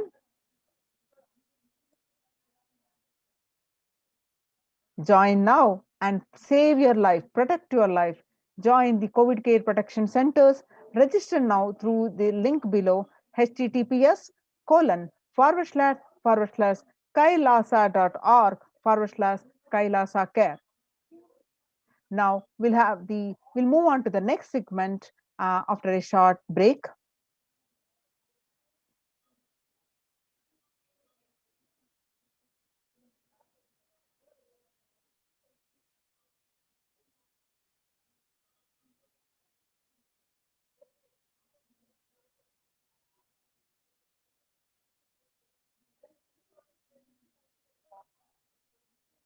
Now, in this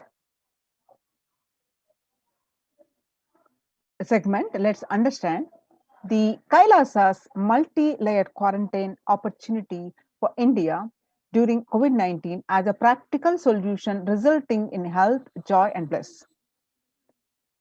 With the Supreme Pontiff of Hinduism's blessings. Now, let us listen from Devi Parashakti's revelations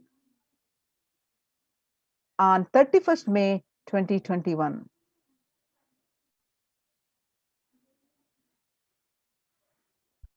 நீ சொல்லும் நபர்கள் போடும் சண்டை சச்சரவெல்லாம் எரியும் பெருநெருப்பில் இருக்கும் 2 எலிகள் போடும் சண்டை போன்றது.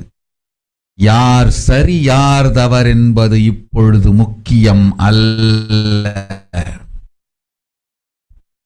உயிர் காத்துக் கொள்ளுங்கள், எல்லோரும் நன்றாய் புரிந்து கொள்ளுங்கள். நன்மையைச் சொல்லுகின்றேன், உண்மையைச் சொல்லுகின்றேன். இந்திய நாட்டில் இருக்கும் மக்கள் எல்லோரும் கேளுங்கள்.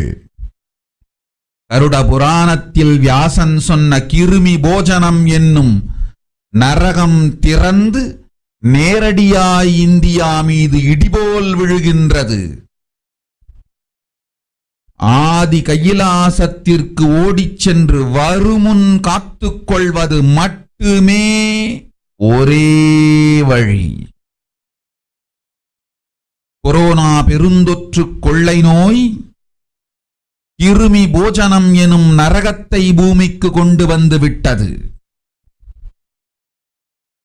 அகோர தாண்டவத்தின் ஆட்டம் யாராலும் அடக்க முடியாத அளவிற்கு ஆரம்பித்து விட்டது. புதிதாய் உருக்கொண்டிருக்கும் இந்த நுண்ணுயிரி மைல்கள் கடந்தும் காற்றினில் உயிரோடு இருந்து மற்ற உயிர்களையும் அழித்து உடல்களை தின்னும் பெரும் வலிவு கொண்ட பேரசுரர்களாய் வலம் வரத் துவங்கி விடுகின்றது. நன்றாய் புரிந்து கொள்ளுங்கள். வருமுன் காத்துக் கொள்ளுங்கள், அது ஒன்றே வழி. அதற்காகவே ஆதி கைலாசத்தை திறந்து வைத்திருக்கின்றேன். உயிர் காத்துக் கொள்ள வேண்டி விரும்பும் எல்லோரும் ஓடுங்கள் ஆதி கைலாசத்திற்கு. இந்தியாவில்தான் இந்த நரகம் திறந்து உலகெங்கும் பரவப் போகின்றது. கிருமி போஜன நரகம் பூமிக்கு வந்துவிட்டது. மனிதர்கள் செய்த மகா கொடுமைகளினால். அன்னை முன்னின்று என் அடியவரை காப்பேன் சொல்வதை கேட்டு உயிர் காத்துக் கொள்ள விரும்புவோர் வருமுன் காப்பது ஒன்றே வழி என்று தெரிந்து செல்லுங்கள் ஆதி கையிலைக்கு. ஓம் ஓம் ஓம்.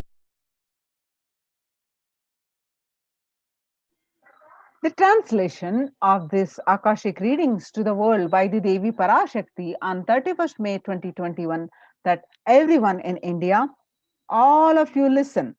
The hell of Krimi Bojanam that was mentioned by the sage Vedavyasa in Garuda Puranam has opened and is directly falling on India as thunder. Krimi Bojanam, Krimi is worms. Worms eating you is Krimi Bojanam. Running to Adi Kailasa and protection. From it is the only way. Deadly corona, life-taking disease has brought the hell known as Krimi Bojanam to earth. The dance of Aghora Tandava, which no one could control, has started. This microorganism that has formed will be alive in air for miles together. Destroying other souls, it will eat bodies. It has started roaming as the great demons with tremendous strength. Understand properly. Prevention is the only way. For that, I have opened Adi Kailasa.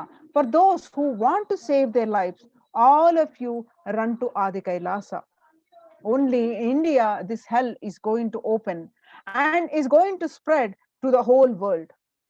The Krimi Bojanam hell has come to the earth because of the sufferings done by humans. Mother, I will protect those at my feet.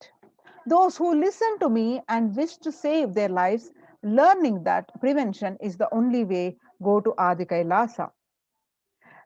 Let us see now the scriptural reference of the Krimi Bojanam, Krimi Bojana from the various scriptures in Sanatana Hindu Dharma. Krimi Bojana is one of the 28 hells described in Hindu scriptures, where people are sent to suffer in a pit to be eaten up by worms. The Garuda Purana chapter, one of the chapters, the cosmogenesis of hell and the nether regions in Devi Bhagavata Purana, Chapter 21 on narrative of health. Chapter 22 on the narrative of the sins leading to hell. The Shiva Purana, chapter 16, uplift from the hell, section 5. Skanda Purana, chapter 12, the redemption from hells. And chapter 2, merit of visiting Setu. Chapter 30, glory of Danishkoti. The Brahma Purana, chapter 20, hells in nether regions.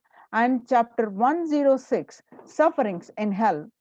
In the Padma Purana, chapter 48, section on the nether world. As we see some more statistics, the various, the total deaths and total confirmed cases, 3 million deaths, the total confirmed cases of 139.9, close to 140 million in 2021. You can see the various statistics from across the world. World's most infectious disease, now airborne. The scientists say now authorities think so too. A quiet revolution has permeated global health circles. Authorities have come to accept what many researchers have argued for over a year. The coronavirus can spread through the air. That new acceptance by the World Health Organization and the US Centers for Disease Control and Prevention comes with concrete implications. Scientists have calling for ventilation systems to be overhauled like public water supplies were in the 1800s after the fetid pipes were found to harbor cholera. Cleaner indoor air won't just fight the pandemic. It will minimize the risk of catching flu and other respiratory infections that cost the US more than 50 billion a year. Researchers said in a study in the journal Science on Friday that avoiding these germs and their associated sickness and productivity losses would therefore offset the cost of upgrading the ventilation and filtration in buildings. And Mint,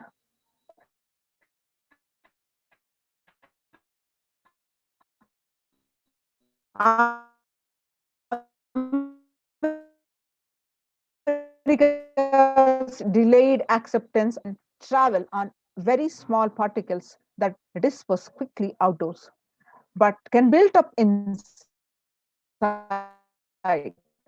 Indoors, these particles can affect people who stay more than 6 feet away.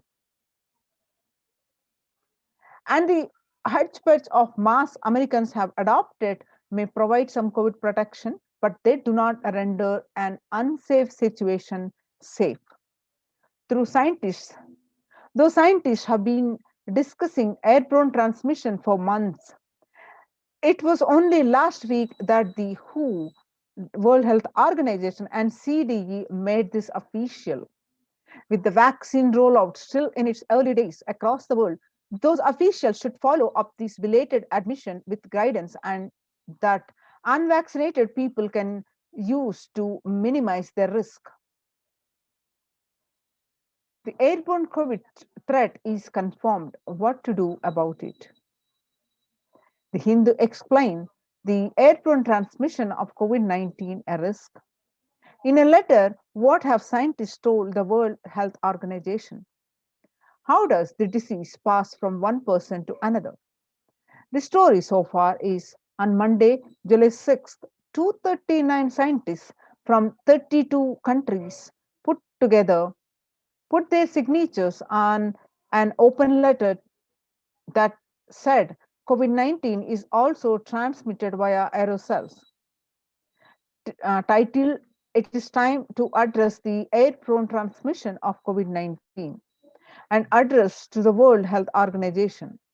They said there was enough evidence to show that viruses are released during the exhalation, talking, and coughing as microdroplets small enough to remain aloft and pose a risk of exposure at distances beyond 1 to 2 meters from someone who is infected lower over the 3 feet to 6 feet recommended for physical distancing between the people to avoid transmission. You can see the various statistics of across the states of India and across the world by the various newspapers, the research in Tamil Nadu, the statistics across the states of India. In Tamil Nadu, Maharashtra, the various statistics figures that you see showing the gravity of this widespread disease. The home quarantine is not possible in India. Statement made by the Indian government. Home quarantine is a prime reason for large numbers of deaths in Assam. The Assam Chief Minister Himanta Biswa Sharma said that the home quarantine is one prime reason for the large number of deaths during the second wave of COVID-19 in Assam. As on Monday, witnessed the 92 deaths, which were the highest scale day in a single day deaths in the state.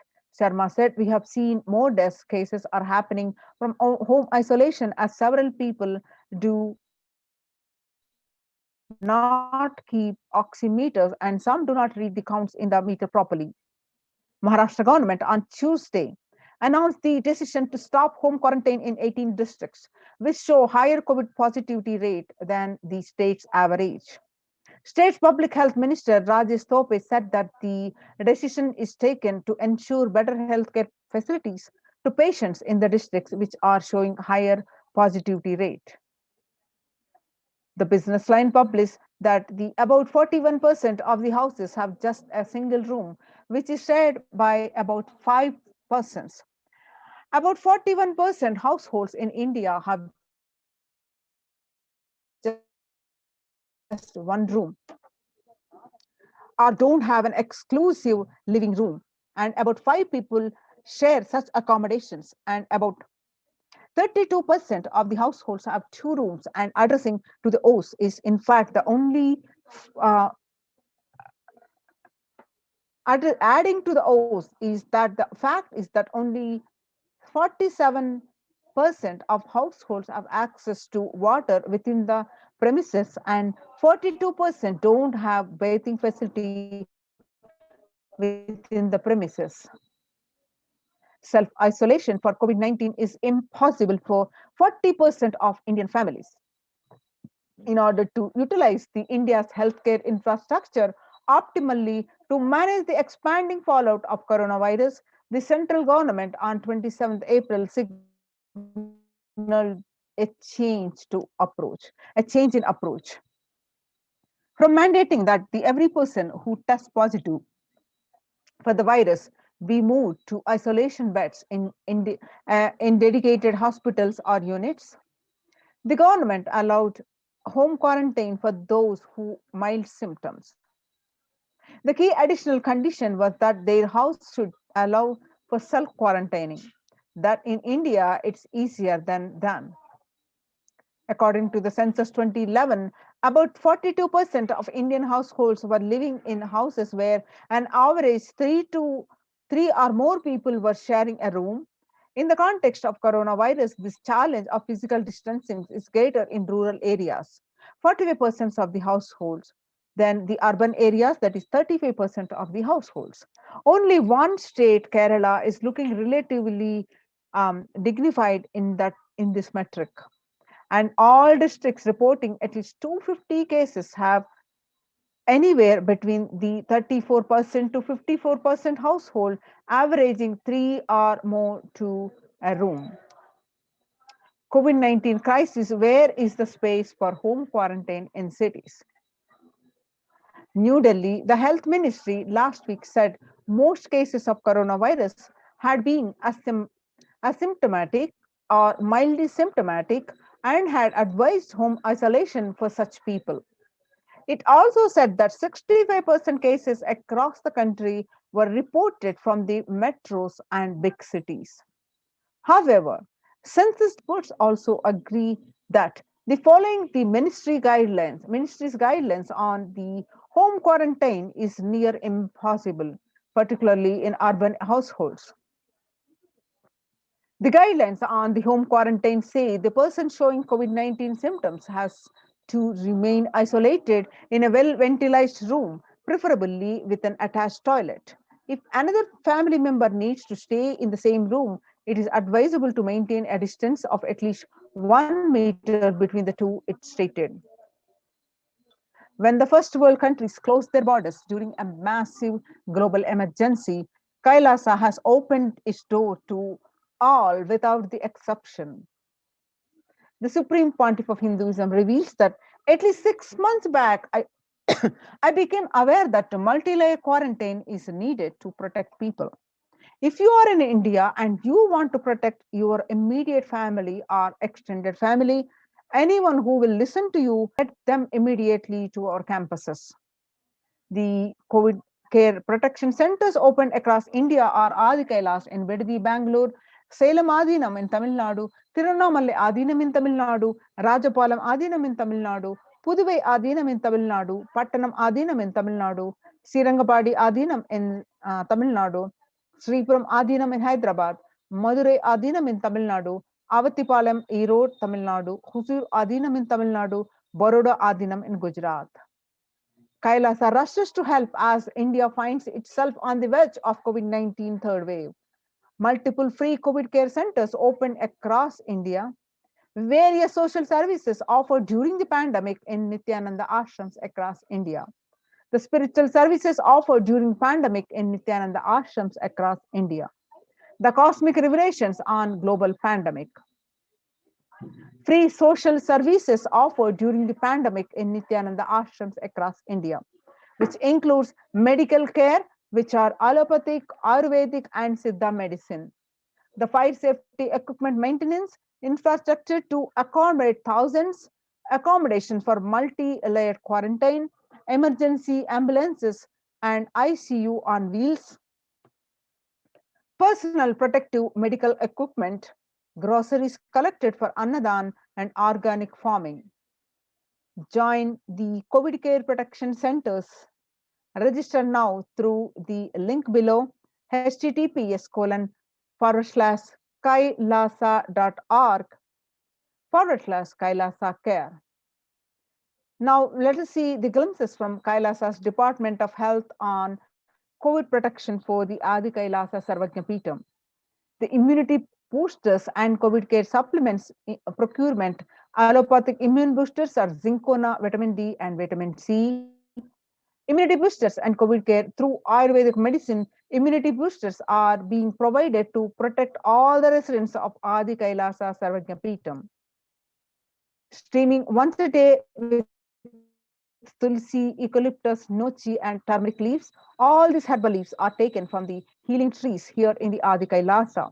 Twice a week consumption of Kabasura Kundanir, a mixture of pepper, ginger, and clove, other ingredients extensively aimed for boosting the lungs, improving the respiratory system, and treating infections conditions such as cough, cold, and fever.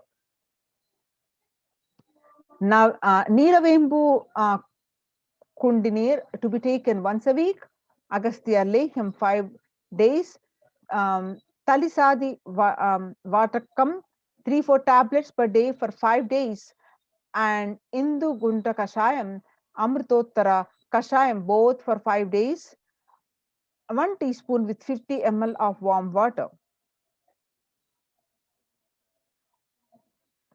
Sudarshana Gulika, once every 5 days, gargling with salt and turmeric twice a day, spiritual routine, Panchakriya, Haritaki, castor oil, neem juice, Haratama Vinyasa Krama, that is Nitya Yoga every day, Trinetra Kumbhaka, and Puja. Basic sanitation and safety practices include disposal of soil pads, infected material, and non-biodegradables done through the incineration, RO water systems for drinking water, cleansing and sanitization of overhead tanks, regular deweeding, maintenance of repair of electrical circuits, communication facilities for safety of the residents, compost pit fitting with biodegradables. Immediately upon arrival of the campus, the diagnosis and COVID care quarantine methodology includes immediately upon arrival to the campus, occupants will be quarantined for 15 days. Swab test of RT-PCR test to be done on day 5 of quarantine. All food handlers to be wearing mask and gloves and keeping distance. Disposal of waste food to be done with gloves and mask. Disposal of gloves and mask by the internation. In case of an emergency, protective kits ready at hand to take a COVID positive patient to hospital. Hand washing and infection control. Washing hands as often thoroughly with soap and water or with alcohol based hand sanitizer. Avoid sharing any items, example dishes, drinking glasses, cups, eating utensils, towels, bedding, or other items with other residents in the Adhinam. The mask protection, wear a mask all times when and if exposed to the vendors or outside people. Double layer cotton mask should be changed every day up to 24 hours and can be reused after washing with detergent and sun dried. If it gets wet by the saliva, secretions, or sweat, change it or wear it a dry mask. The wet mask can be stored in a sealed plastic cover and washed with detergent and reused later. The mask protection picture that you can see. The face shield, a face shield will be provided as an extra protective wear for the people at the gate interacting with the vendors and outsiders. Use of hand sanitizer, hand washing, regular steaming, taking of preventive kashayams, that is herbal soups, the turmeric salt water gargling, bathing with washing of clothes with history of any exposure. If symptoms appear, that is cough, fever, difficulty in breathing, he or she should be immediately inform the medical person in charge immediately. First line of quarantine, these are the quarantine rules. First line of quarantine are people in the first circle who are in contact with the vendors, area of study conform to the outmost area where communication with the outside is happening with the vendors, etc. Stay in a well ventilated single room, preferably with an attached separate toilet. Person should not come into contact with the immediate inmates of Adhinam, especially elderly people, pregnant women, children, and persons with comorbidities, that is hypertension, diabetics, heart problem, and asthma. Restrict his or her movement within the area or room. First line of quarantine. All parcels received at the gate to be sanitized, spraying with the disinfectant. All deliveries will be contactless delivery. Wearing of the free coverings and hand gloves are mandatory if contactless delivery is not an option, or request the delivery to be left in protected and isolated place. The outer packaging of the item or product will be disposed before it enters the Adhinam. Packages will be quarantined before being delivered. All the delivery bags, boxes, containers will be thrown away after transferring the items to their respective places. The surfaces of the package will be cleaned with a simple disinfectant and left to dry. All hands handling. The packaging will be thoroughly washed with soap and water and antibacterial solutions frequently. All mail and packaging products, non-perishable, will be left outside for 24 hours before using them. The disinfectation, sodium hypochlorite, the bleach or chloride will be used. 1 teaspoon of bleaching powder in 3 cups. All to 90% will be also be used for surface disinfection. Clothes to be washed separately with detergent and dried. Sharing of items is strictly prohibited. This prevents the spread of the virus. The warning signs: fever continues for more than 5 days. Fever returns to the second week after having been for a day or two. Fever more than 101 Fahrenheit after day 4. Resting, a heart rate over 110. Breathlessness, tightness in the chest. Oxygen saturation less than 94%. 6-minute walk test. Record the saturation rate before and after walking briskly for 6 minutes. If the saturation falls by more than 3%, it is not favorable. and less than 94% is not good too. Relentless cough. You can see the in-campus ambulances in case of emergencies. Prevention is the best medicine. People who come in as newly will be given a separate room with toilet facility. Under no circumstances will they exit the room. The designated quarantine person picks up the food after the person who serves the food is at a safe distance of 6 feet. The food will be placed outside the door. Monitor the temperature, pulse rate, and oxygen saturation levels once a day and more often if the person is symptomatic. Please speak with the medical team. They take paracetamol if the temperature is more than 99% Fahrenheit. Ensure good hydration, have a nutritious diet, steam inhalation twice daily, salt and turmeric hot water gargling twice daily. Ayurvedic and Siddha medication will be given as per the instructions. Doctors will be contacted if there is worsening of the symptoms for specific management, which could be further consultation, investigations, and treatment. Residents will be asked to continue taking medications if they are on a blood pressure, sugar, and heart elements. Doctors will be consulted if the comorbid conditions pose higher risk. Monitoring the quarantine residents on medication will be asked to bring 2 months of supply till the Adhinam is able to organize the medications for them. Residents will be asked to take long deep breaths, pranayama, a lion prone position that is on the tummy as much as possible so that the lungs expand well. If there is no symptoms, the person will be come out of quarantine after a total of 15 days. The test will be not be repeated if clinically well. If there are symptoms, the person will need to be retested and need medical opinion and necessary investigations and treatment. The common symptoms and the previous mentioned symptoms will be provided with immediate evaluation and hospital care. Early detection of these warning signs and identifying timeline is very crucial for the better outcome. These will be monitored very closely and is the most important thing that needs to be done. So like various tests, various precautions have been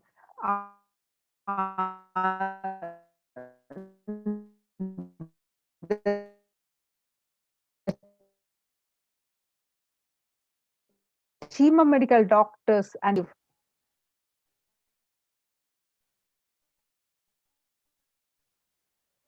with the COVID care protection centers to save your life and protect your life. Register now through the link below https://kailasa.org/kailasa care. The link is projected. Please make use of this time. Before it's time, we're moving on to the next segment of this program. So after a short break, please make use of this time to register in the link https://kailasa, KAILAASA, kailasa.org/kailasa care, KAILASA care. So we'll be right back with you after a short break with the next segment.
Connecting with the divine with your eyes closed is meditation. Connecting with the divine with your eyes open is darshan. Come, let us all now move from meditation to darshan. Slowly, very slowly, please open your eyes.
என்னப்பனல்லவா என் தாயுமல்லவா என் தாயுமல்லவா தன்னை உணர்த்திடும் தியானம் அளிக்கவா என்னப்பனல்லவா என் தாயுமல்லவா தன்னை உணர்த்திடும் தியானம் அளிக்கவா எங்கும் நிறைந்தவா எண்ணம் கடந்தவா பொங்கும் அருவியாய் ஆனந்தம் தந்தவா எங்கும் நிறைந்தவா எண்ணம் கடந்தவா பொங்கும் அருவியாய் ஆனந்தம் தந்தவா என்னப்பனல்லவா என் தாயுமல்லவா தன்னை உணர்த்திடும் தியானம் அளிக்கவா ஏழாம் உடல்கள் தாண்டி நித்திய வாழ்வும் கண்டிட கேடான காலம் தன்னை வென்று நீலை நின்றிட ஏழாம் உடல்கள் தாண்டி நித்திய வாழ்வும் கண்டிட கேடான காலம் தன்னை வென்று நீலை நின்றிட சீரான பாவம் பழி நீங்கி பெரு வாழ்வினை கொண்டாட நித்யானந்த ஸ்புரணம் தன்னை நெய்தவா சீரான பாவம் பழி நீங்கி பெரு வாழ்வினை கொண்டாட நித்யானந்த ஸ்புரணம் தன்னை நெய்தவா என்னப்பனல்லவா என் தாயுமல்லவா தன்னை உணர்த்திடும் தியானம் அளிக்கவா என்னப்பனல்லவா என் தாயுமல்லவா தன்னை உணர்த்திடும் தியானம் அளிக்கவா ஏழாம் உடல்கள் தாண்டி நித்திய வாழ்வும் கண்டிட கேடான காலம் தன்னை வென்று நீலை நின்றிட ஏழாம் உடல்கள் தாண்டி நித்திய வாழ்வும் கண்டிட கேடான காலம் தன்னை வென்று நீலை நின்றிட சீரான பாவம் பழி நீங்கி பெரு வாழ்வினை கொண்டாட நித்யானந்த ஸ்புரணம் தன்னை நெய்தவா சீரான பாவம் பழி நீங்கி பெரு வாழ்வினை கொண்டாட நித்யானந்த ஸ்புரணம் தன்னை நெய்தவா என்னப்பனல்லவா என் தாயுமல்லவா தன்னை உணர்த்திடும் தியானம் அளிக்கவா என்னப்பனல்லவா என் தாயுமல்லவா தன்னை உணர்த்திடும் தியானம் அளிக்கவா ஏழாம் உடல்கள் தாண்டி நித்திய வாழ்வும் கண்டிட கேடான காலம் தன்னை வென்று நீலை நின்றிட ஏழாம் உடல்கள் தாண்டி நித்திய வாழ்வும் கண்டிட கேடான காலம் தன்னை வென்று நீலை நின்றிட சீரான பாவம் பழி நீங்கி பெரு வாழ்வினை கொண்டாட நித்யானந்த ஸ்புரணம் தன்னை நெய்தவா சீரான பாவம் பழி நீங்கி பெரு வாழ்வினை கொண்டாட நித்யானந்த ஸ்புரணம் தன்னை நெய்தவா என்னப்பனல்லவா என் தாயுமல்லவா தன்னை உணர்த்திடும் தியானம் அளிக்கவா என்னப்பனல்லவா என் தாயுமல்லவா தன்னை உணர்த்திடும் தியானம் அளிக்கவா ஏழாம் உடல்கள் தாண்டி நித்திய வாழ்வும் கண்டிட கேடான காலம் தன்னை வென்று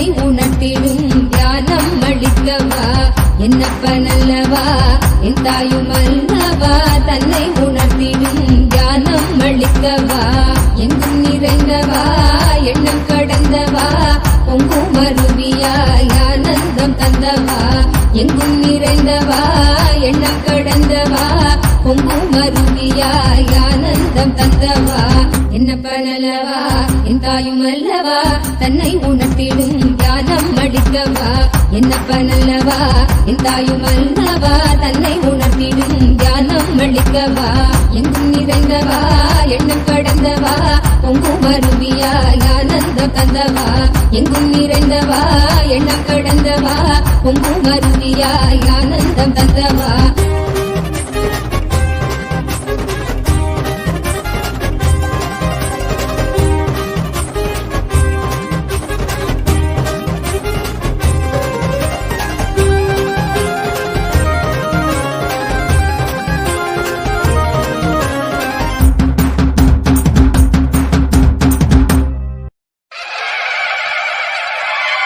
என்னப்பனே என்னையனே நித்யானந்த நித்யகாருண்யனே என்னப்பனே என்னையனே நித்யானந்த நித்யகார் நித்யா நித்யா நித்யா நித்யா நித்யானந்தனே நித்யா நித்யா நித்யா நித்யா நித்யா நித்யானந்தனே நித்யானந்த நித்ய ரூப நித்ய காருண்யனே நித்யானந்த நித்ய ரூப நித்ய காருண்யனே என்னப்பனே என்னையனே நித்யானந்த நித்ய காருண்யனே நித்யானந்த நித்ய காருண்யனே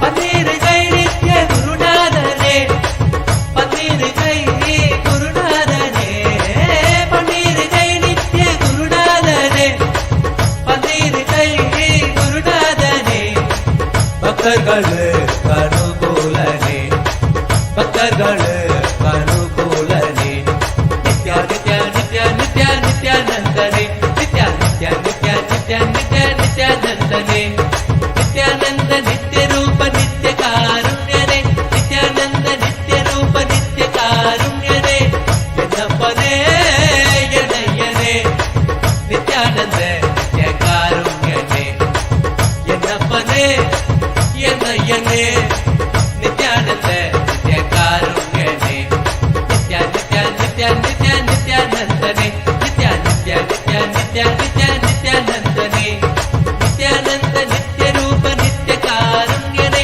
நித்யானந்த நித்ய ரூப நித்ய காருண்யனே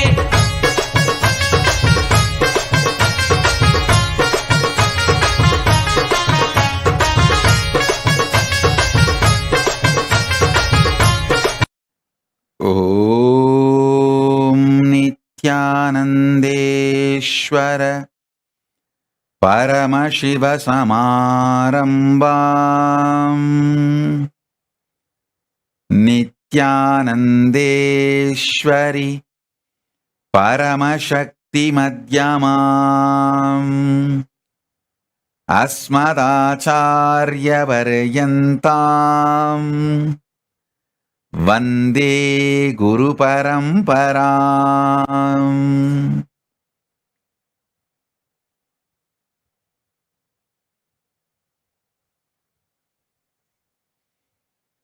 I welcome you all with my love and respects.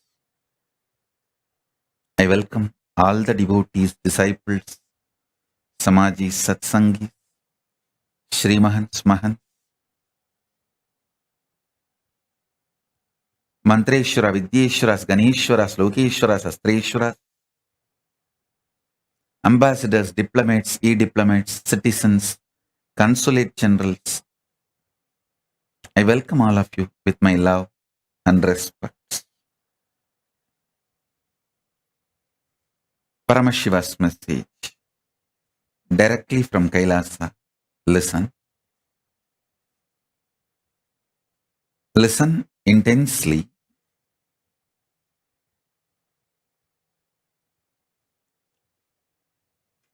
conscious sovereignty can be manifested in you just through the Shaktipada and Shaktinipada, most simplest way. I'm not saying easy or difficult. I'm saying simple. Listen.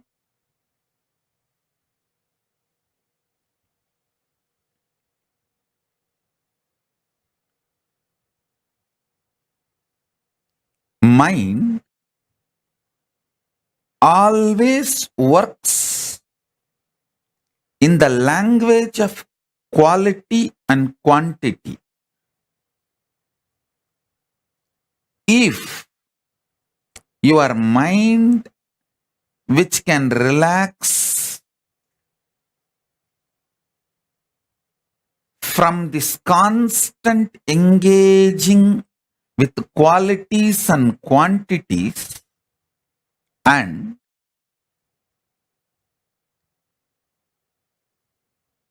Shaktipada, initiation, happens from the Guru, immediately your being starts experiencing quantum experience. Listen.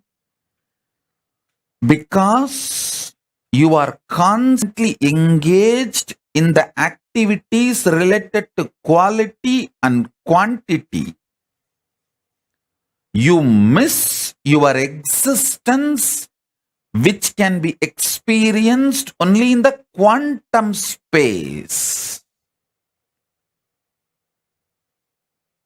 I tell you,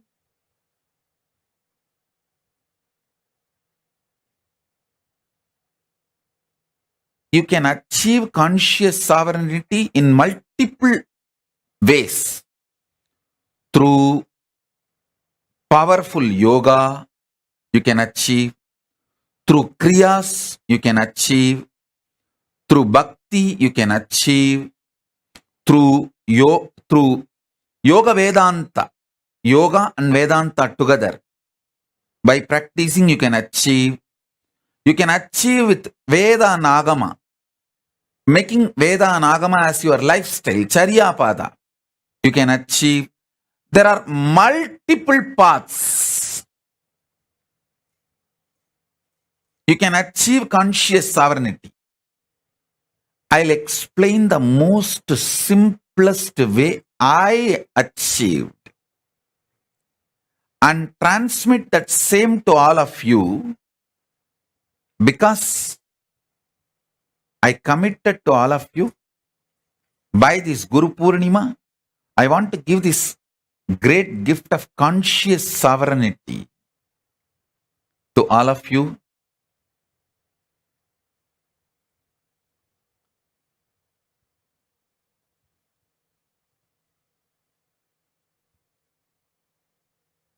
Today I am going to reveal very important truth and very important initiation. So listen.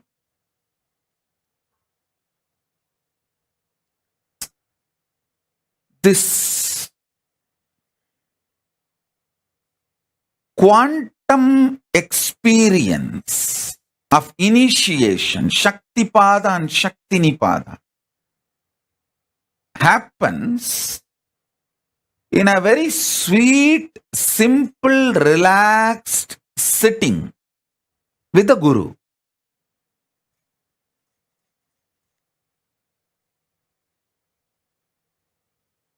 I'll tell you how this happened to me. Then you can understand. When I sit with Arunagiri Yogeshwara,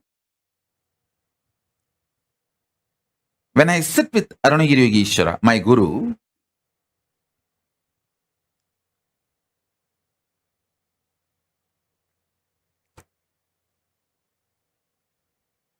I used to be so enamored by the charisma, the personality, the way he carries himself. I just used to be lost in him. I used to be so attentive, so much into his eyes. When I asked a question, the way his eyes react or respond, I know I asked the right question, or I asked the useless question, or I asked the wrong question, or I was just trying to poke him. More or less like an attention need, not the real question. I know everything just by the way his eyes react. The way he turns his head, I know whether he likes the question I put or is neutral about the question I put, or he doesn't like the question I put, or he likes the question but not the way I put. I will know everything, the way his eyes react before even he starts answering. It is such space. I know he knows every thought current getting created or I am entertaining, engaging with. Some thoughts will appear, I will not engage with it. Some thought currents will appear, I will engage with it. Some thought currents will appear, I will just try to drop it. All this he just knows, and I know that he knows. It is like I am absolutely in a nirvana space with him.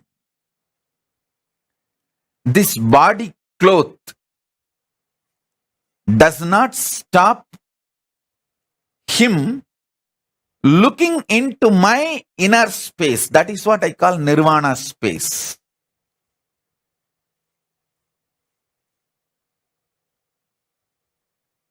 Don't try to misunderstand purposely the word nirvana as a nudity. No. It is not, I am not using the word nirvana for clothlessness.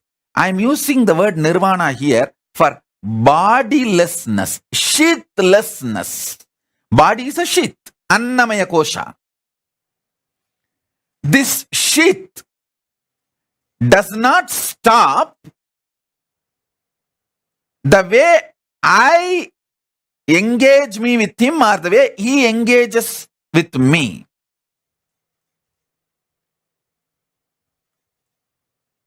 It is extremely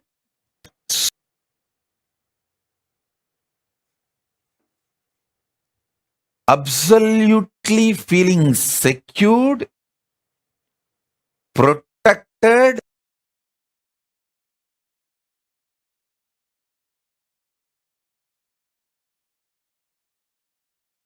even if you have to go through death, you will not bother because somebody who is very trustworthy and right person who loves you and your interest, you are going through that death in his lap, under his control, monitor and space. It's extremely feeling protected, sweet. Understand, whenever you feel secured, you are ready to go through any change at any level.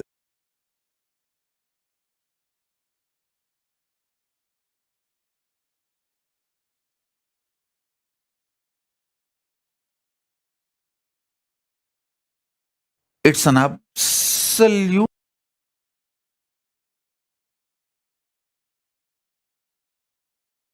feeling connection, and absolutely sweet boundarylessness. I will feel so free with him. Even when he eats, if food particles, if they drop from his mouth on his body or few grains, I will never leave them. Without missing a single grain, I'll pick up and eat it away. Even if it falls on his body, some sambar or little curd, I'll make sure I'll take it and eat it away. Because Guru Uchishta, the Guru's prasada is so sweet. The Guru Uchishta is such extremely sacred.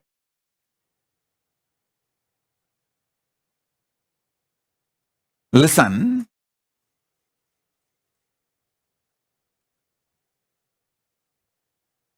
It is that kind of a space. Actually, few days before I was telling a story of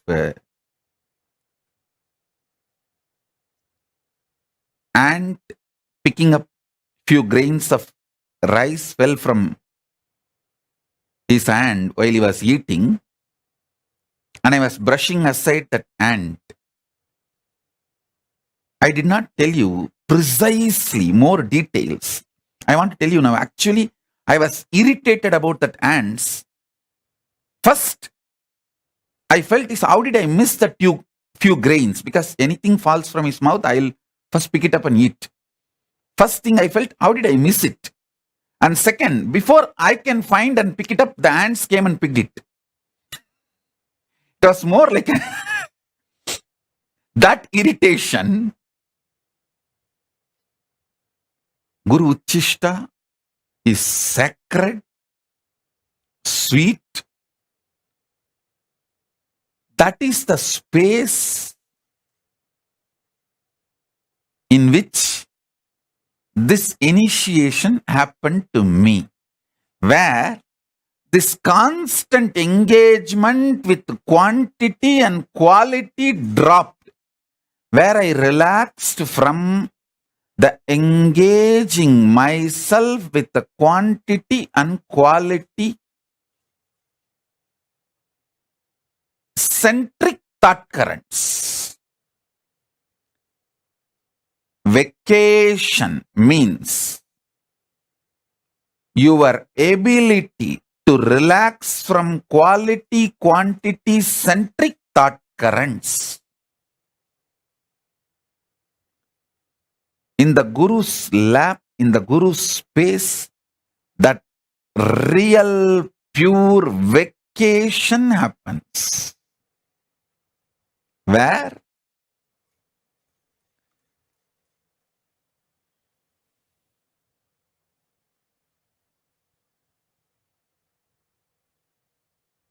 the constant grinding of that quality quantity centric thought currents are dropped, where the quantum start manifesting. Listen.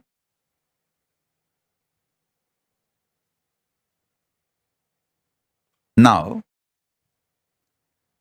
I will describe exactly conscious sovereignty as I received from my Guru, Arunagiri Yogeshwara.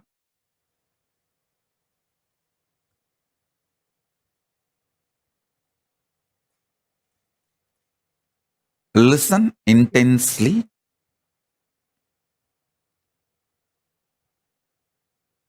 Listen.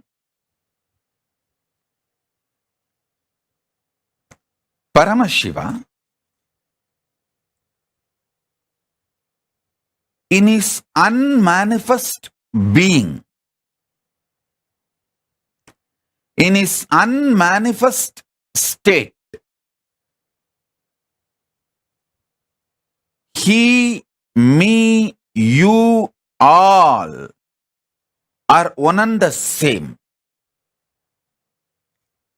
He manifests as creation, sustenance, rejuvenation, delusion, liberation. Listen. Creation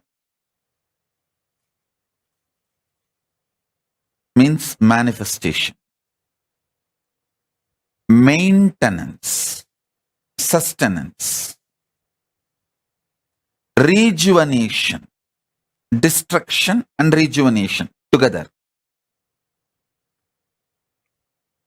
Putting in delusion or getting out of delusion together. That is called Throbhava. Liberation. These are 5 ways he manifests. The unmanifest Paramashiva manifests in ways. And still he continues to remain as unmanifest also. Listen. This every truth I am revealing now, internalizing,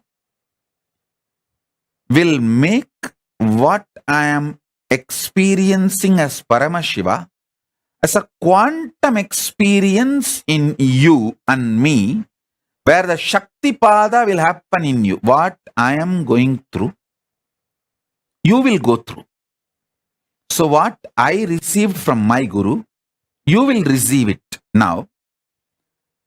My Guru, Arunagiri Yogeshwara, Paramashiva himself, me, you, all 3 of us will vibrate in that same oneness frequency now through this quantum initiation. Listen carefully.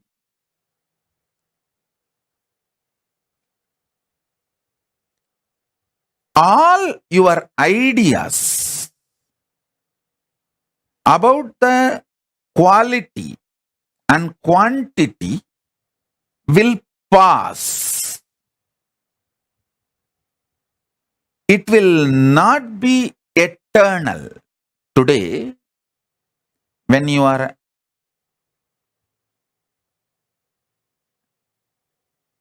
young,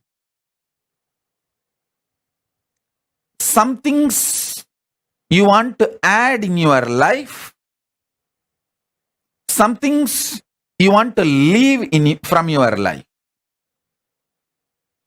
The quantity, quality, greed and fear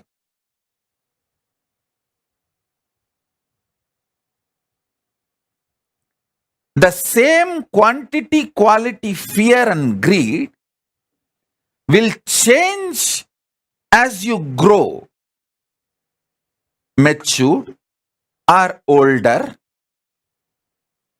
Listen. So I'm giving you one example. All things related to quantity and quality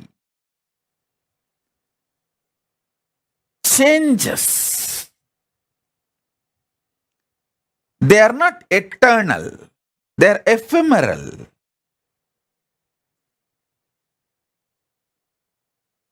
Sometimes you enjoy the change. That is called maturity.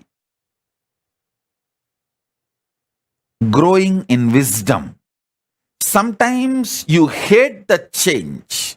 That is what is called attachment, suffering. This quantity, quality centric drama, whole thing is only superficial life. Even the maturity which comes when you understand this quantity and quality changes, is not complete enlightenment. That is more like a dharma. You get matured, but that's not ultimate. Ultimate is understanding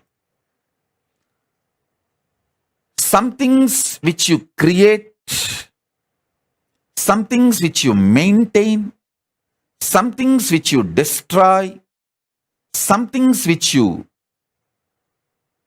put yourself in delusion. Sometimes you pull yourself out of delusion. Sometimes you liberate yourself. All this is fundamentally you who is doing this drama. You, the consciousness in you is doing this whole drama. Waking up to that is conscious sovereignty. Listen. Listen. Later on, today again, when you have time,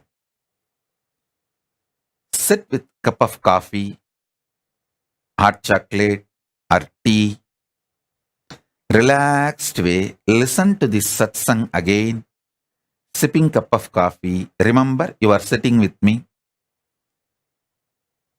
on the foothills of Arunachala alone. Only you and me and Arunachala. Nobody else is there. Cup of coffee for you. Keep a cup of coffee for me. We both sit and sip cup of coffee. And I am giving you this quantum initiation. Listen with this relaxed mood. You will understand. I want you to understand 3 layers. 1, the quantity quality based thinking, acting, whole productivity centric life. Quantity means trying to increase the quantity of things in your life, or even trying to improve the quality of your body, your mind, anything. Trying to increase the quality of you. Both are stupid. Both are useless. That's the first thing. Second, the quantity quality centric greed you have. You want to sometime accumulate more money. You want to spend more time in the office. But later on, you understand, anyone can replace you in your office, but no one can replace you in your home. So you get the shock of your life and realize, oh God, I should have spent more time in my home. Then the next level you will understand, anyone can replace you even in your family, but no one can replace what you need to do to yourself to raise your quality. Then next level you will get matured. Even the idea of raising your quality by yourself is extremely wasting time. Instead, a simple quantum initiation with Guru can raise you beyond the quality, quantity, stupidities. The levels of evolving. Because even if you work on yourself, raise all your qualities to higher and higher level, it is more like an ant trying to climb the hill. When it is going to reach the top. But the same ant sitting on the shoulder of the Guru When he climbs the hill, just in few hours, it is going to reach the top. So now what I am doing is I am just taking you on my shoulder and raising you to the Kailasa top, offering you at the feet of Paramashiva so that quantum initiation can happen. Listen. Things you desire when you are in the creation space, you may hate when you are in the destruction space. And you should know all the destruction in your life is your conscious choice. Things you like very much when you are in a maintenance mode, you may hate when you are in delusion. Many things which you hate when you are in delusion, you may feel so valuable when you are liberated. Listen, when you are in delusion, you will feel suffocated by Guru. You just want to escape from him. You don't even want to see him. You don't even want to remember. Even if you see his photographs in some shop, you will feel irritated and leave that shop when you are in delusion. But when you are moving towards liberation, you just wait for him to appear here and there. Even in the car sticker, if you see him, your face becomes white with a smile. Listen, things you like when you are in delusion, you will hate when you are in liberation. Things you hate when you are in delusion, you will love it when you are in liberation. So the quality, quantity based ideas constantly change. And this change also changes. That's the beauty. Change also changes.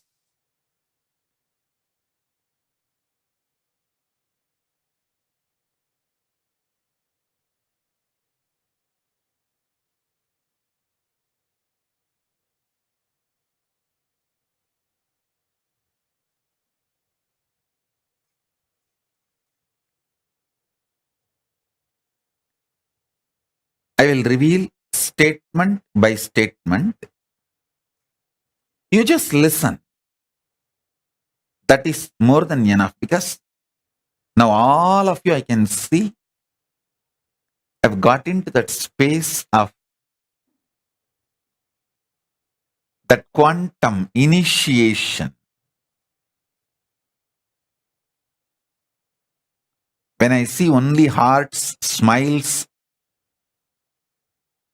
and no questions in the social media, YouTube, Facebook, everywhere, I know everyone who is listening has dropped from this quantity, quality centric thought current and ready for quantum initiation. So I'll just make statements. Asudosha, call and tell your mother to get your dad also for initiation. Always your dad comes for initiation. Today I am not seeing him. I don't know whether he is there, or if he is not there, call him for initiation. And Ma Bhakti Vashyananda, hurry, get your pet. He sincerely listened to my satsang and gets initiated. I don't want him to miss the initiation. Call him, get him and make him sit. Sobi, tell Raghu to watch from the wherever he is. I want him to have the initiation. Listen. Shiv Pandit, sit straight.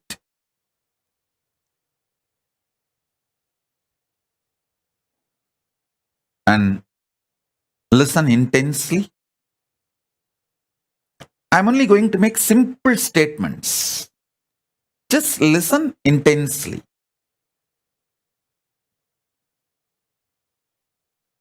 That is enough. Shiv Pandit, if you are able to see me, hear me, wave your hands. I want you to know every day I accept sincerely that banana, fruit, and the betel leaf and the offerings you keep for me.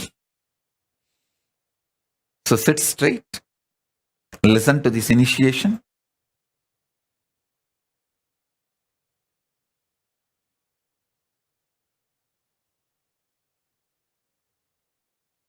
First, listen to the statements I am making. The quality and quantity centric thought currents constantly keeps you in friction, agitation. Because of that friction, agitation, stress, you never get a space to reclaim your conscious sovereignty. So listen.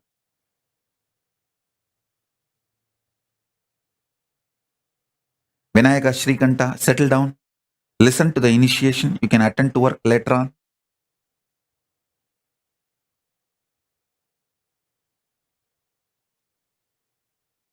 Asudosha, call and tell your mother to get your dad and settle down for the initiation. Maitreyi, get all the kids and make them sit. Listen to the initiation.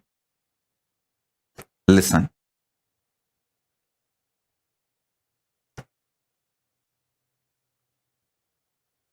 If you want to call your friends, family, whoever you want, very important people in your life whom you think should have their initiation, call them. Because these initiation moments are the essence of all the satsangs I give. Satsangs are fundamentally to prepare you to come to this nirvana space where you just know everything happening in my inner space and I know what is happening in your inner space and we both are happy about it. I am so happy. You know what is happening in my inner space and you are so happy. I know what is happening in your inner space.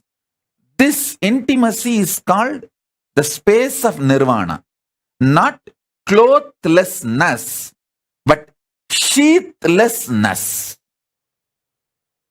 Lata, get Harish, make him sit. Hima, get Valli.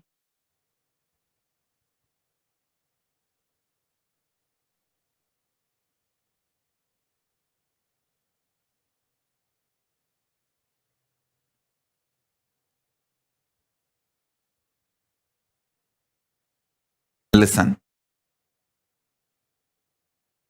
I think many times people get shocked because they don't think I know all their names and who is sitting in the satsang and who is not sitting in the satsang.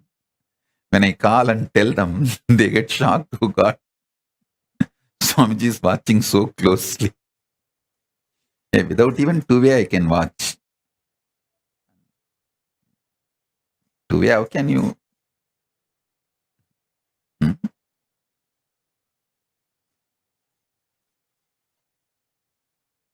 Sadantra Priya, I think Asudosha is not able to reach your mom. You call and tell your mom, still your dad has not come for initiation.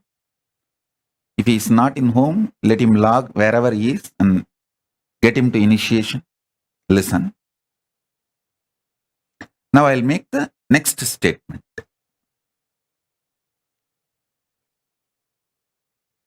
Ordinary teachers, by giving you words, keep you so engaged, many to miss enlightenment because of ordinary teachers and ordinary philosophers.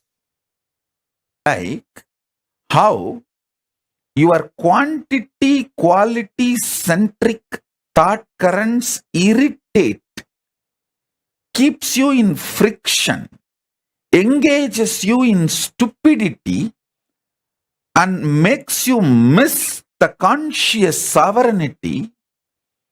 You are engaging with ordinary teachers and philosophers,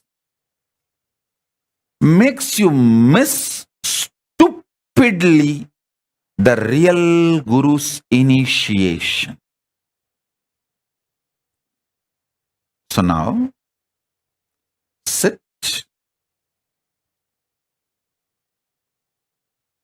I'll bring the initiation to you. Nirvana Diksha.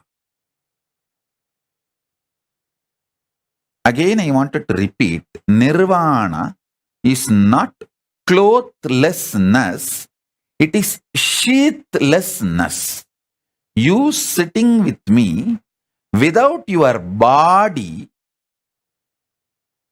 such deep engagement where you know whatever is going on in you is known to me, and I know whatever is going on in me is known to you, and both of us are happy to know each other's inner space.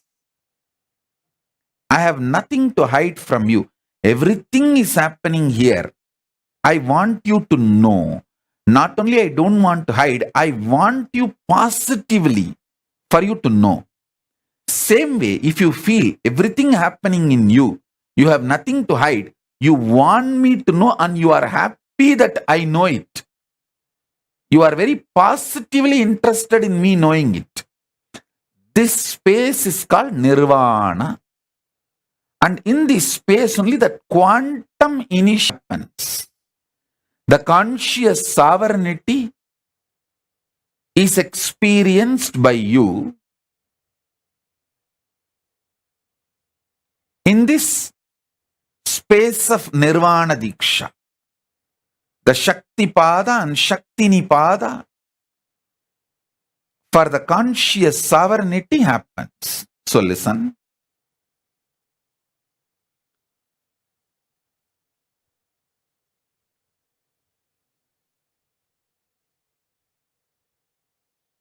What all you like quantity wise and quality wise when you are young in the creation zone of your life, you may not like them, you may not want them when you move to a different phase of your life.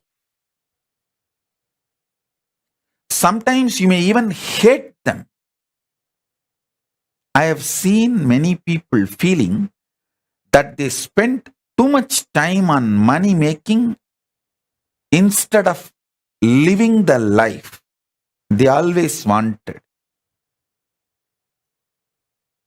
I always feel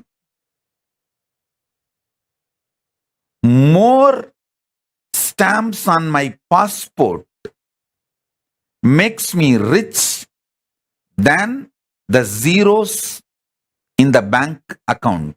Of course, by the grace of Paramashiva, I don't have a bank account. Throughout my life, I lived living without any bank account, idea of bank account.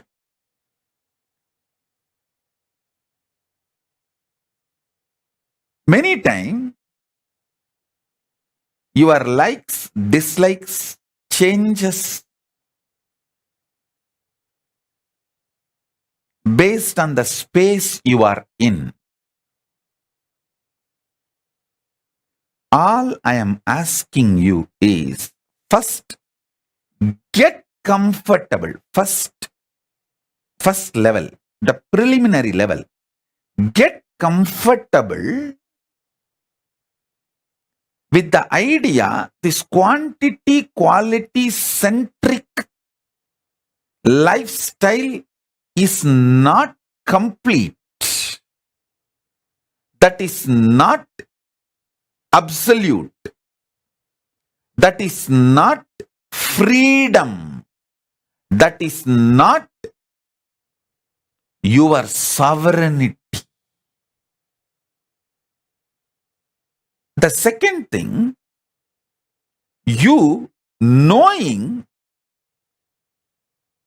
the likes you have, dislikes you have, the greed you have, the fear you have about some quantity, some quality during the creation dimension or maintenance dimension, destruction dimension, delusion dimension, liberation dimension, all this is your decision. You, who is the source and center, you are the powerful existence during all this. Listen. Listen to this statement very deeply. You will have conscious sovereignty now. Before this satsang is over, you will experience conscious sovereignty, because it's not difficult and it's not easy, it is simple.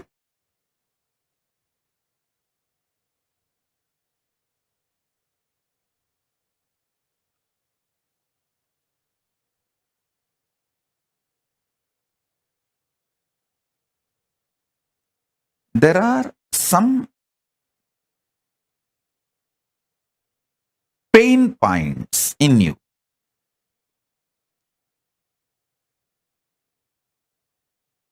Like you feel, yes, I know change is inevitable, so I have to accept change.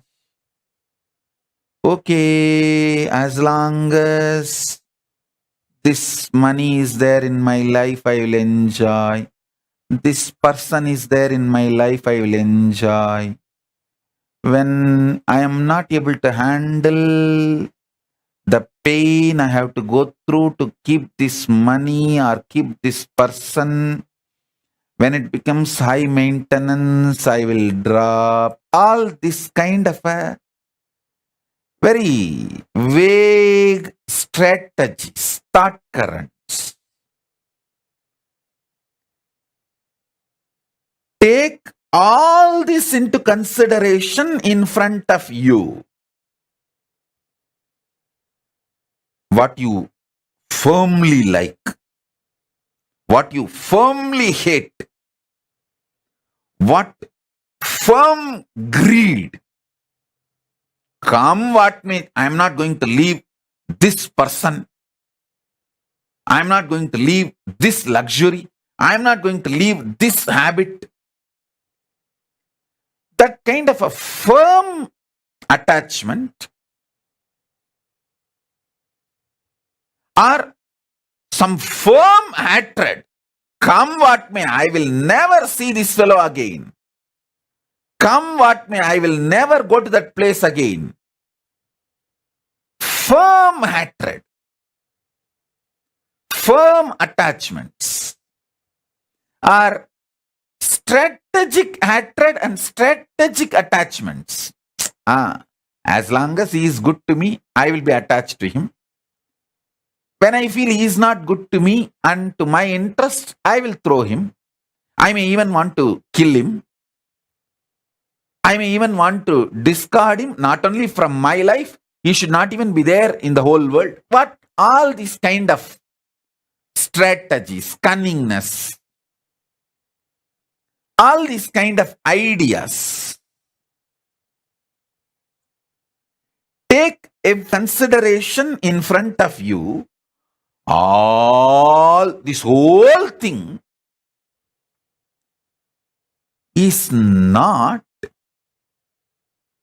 compulsion on you, and you don't need to feel they are all binds you or chains you. You, conscious sovereign being, is above all this. Listen. You, conscious sovereign being, is above all this.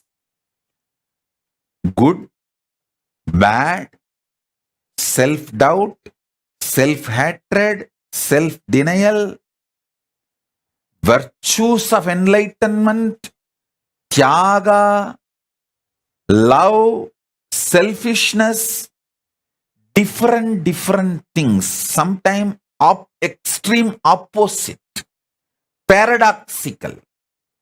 Even those qualities, those kind of people, those kind of experiences, all that can coexist in you. That coexistence does not need to be contradicting your conscious sovereignty. Your conscious sovereignty is your identity, existence. Listen, sometimes you may cook, that does not mean you are a chef. Sometimes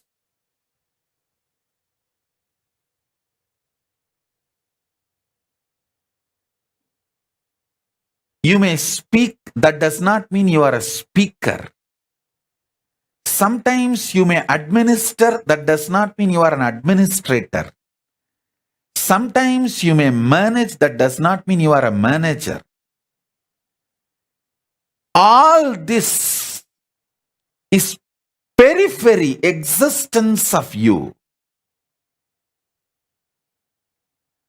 The quantum existence, the actual existence of you is conscious sovereign being who plays with creation, maintenance, destruction, delusion, liberation. It is you who is playing all this. It's like a lotus having 5 petals. The core lotus is unmanifest Paramashiva, and these 5 petals are the manifest Paramashiva. My Guru has given me the Paramashiva mandala. It has that 5-star symbol. The center one linga and 5 stars, 5 lingas are drawn. That's one of the meaning of that mandala is the unmanifest is the center linga, and the panchalinga on 5 side is the 5 face of Paramashiva. If you are in delusion, don't be afraid. It is actually delusion kicks you to the next level of liberation. See, 3 seconds of nightmare not only gets you out of nightmare, it pushes you to the next level of state of consciousness called waking state. From dream, you are just kicked to the waking state. High. From dream, moving to waking state is like an enlightenment in dream state. So, if you had a very sweet dream, normal dream in your dream state, you would have just gone again back to dream state or deep sleep state. But if you had a nightmare, you can neither go back to dream state or deep sleep state. You have to be kicked to waking state. So, delusion in the delusion in the dream state is nightmare. But ultimately that nightmare does a great good thing that you are enlightened, pushed out of the dream state to the waking state. From waking state, if you are pushed to the Turiya, that is enlightenment. Same way, from dream, if you are pushed to waking, that is enlightenment in this level. Understand? Enlightenment means getting pushed to the next higher state of consciousness. From deep sleep, if you are pushed to the dream state, that's one level enlightenment. From dream state, if you are pushed to the waking state, that is one level of enlightenment. From waking state, if you are pushed to the Turiya, that is next level of enlightenment. From Turiya, if you are pushed to Turyatita, that's the next level of enlightenment. So understand, the nightmare in state is not as bad as you always think, because just the 3-second nightmare, and you need to know, no nightmare can be longer than 3 seconds. It's a law of life.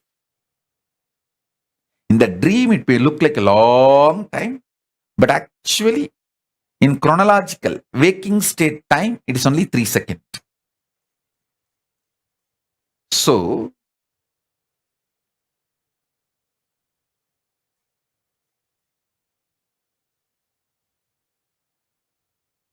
all nightmares are enlightenment in the dream state, because it has pushed you from dream state to the waking state, which is a level of enlightenment in the as far as the dream state is concerned. I should call there are 4 levels of enlightenment. From deep sleep, when you are pushed to the dream state, it's called dream enlightenment. From dream state, if you are pushed to the waking state, it's called waking enlightenment. From waking state, if you are pushed to Turiya, it's called awakened enlightenment. From Turiya, when you are pushed to Turyatita, it's called living enlightenment. So,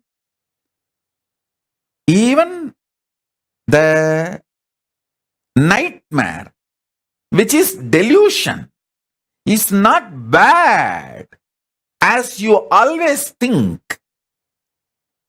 So all delusions are not bad, because many times your delusions push you to the next level enlightenment, liberation.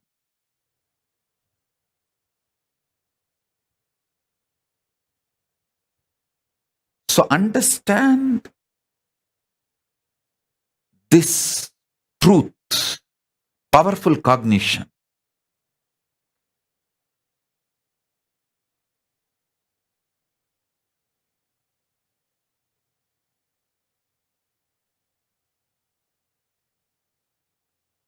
No nightmare can be longer than 3 seconds, and no death will be longer than 3 seconds.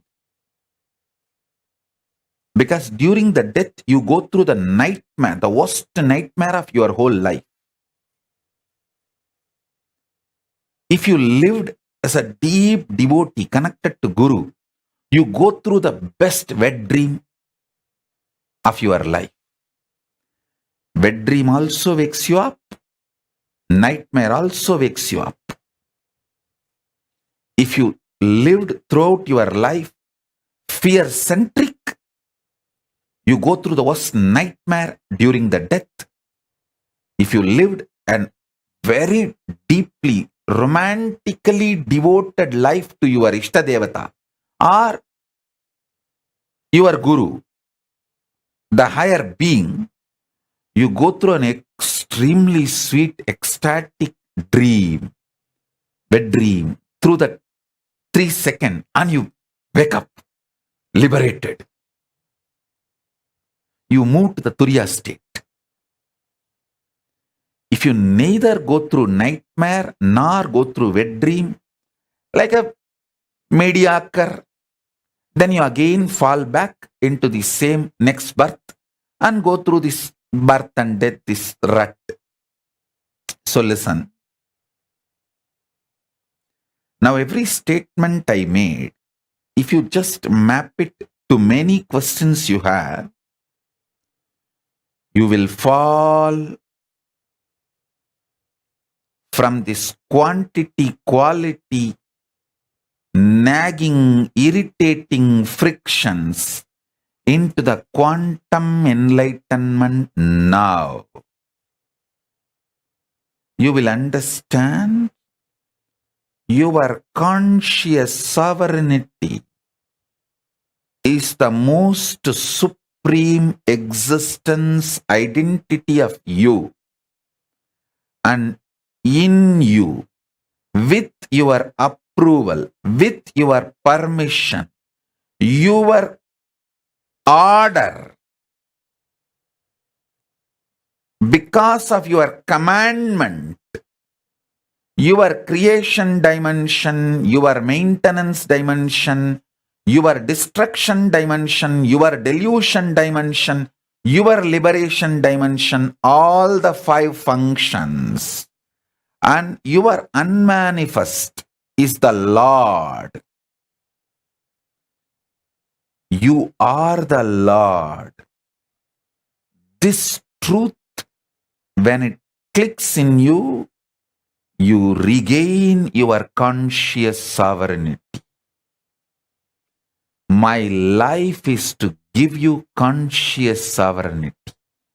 Not just my life's mission, my very life is to give you conscious sovereignty.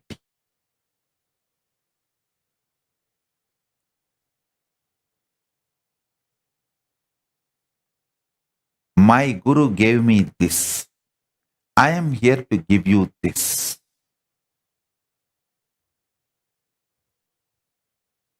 I will repeat the same truth in a different words, from the different angle. Listen. Gauri Bharata, tell Anusha to come and sit for initiation.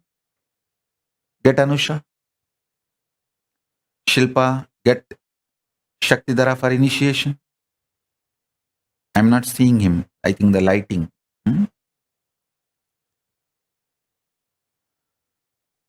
Listen. I'm going to repeat the same truth with a different words.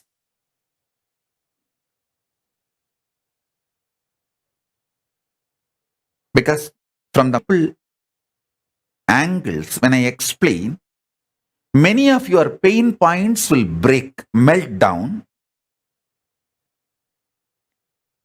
The arrogance with which you stick to your ideas, if it melts down, you can achieve the conscious sovereignty now. My goal is you experiencing conscious sovereignty now.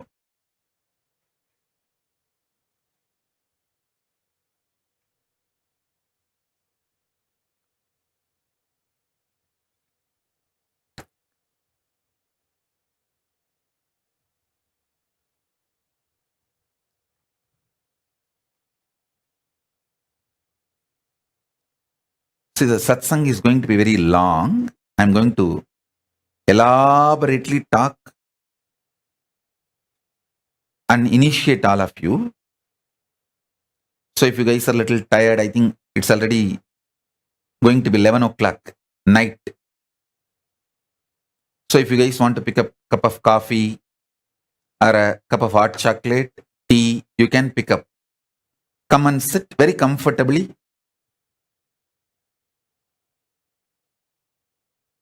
All I want is you being in a very relaxed, sweet, fresh mood.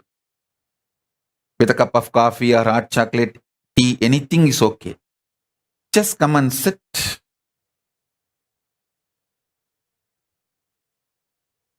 Enjoy.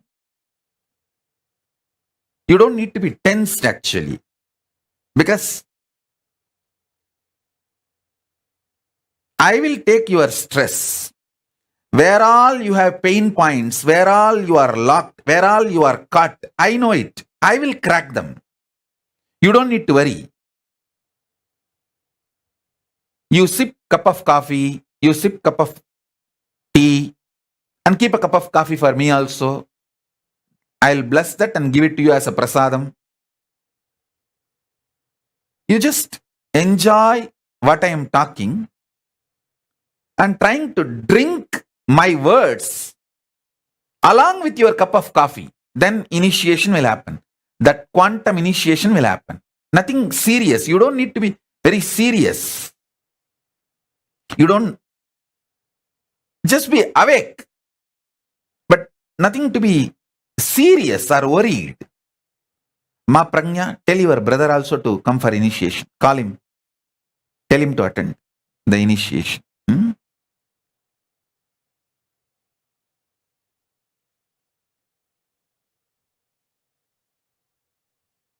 Vinesh, can you get all your pets?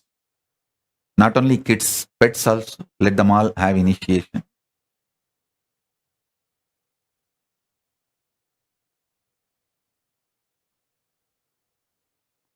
So listen.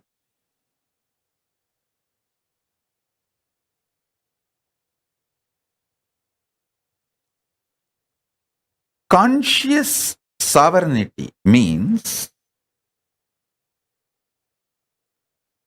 there is no blind spot about you and your existence.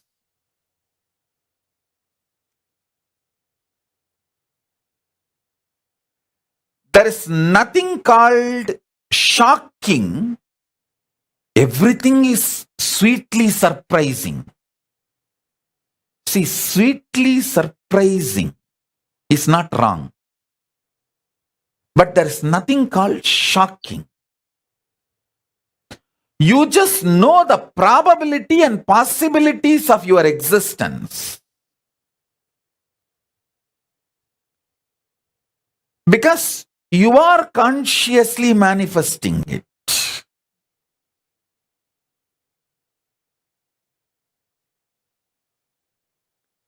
Even your so-called negative patterns, bondages, chains, which binds you, your mind, your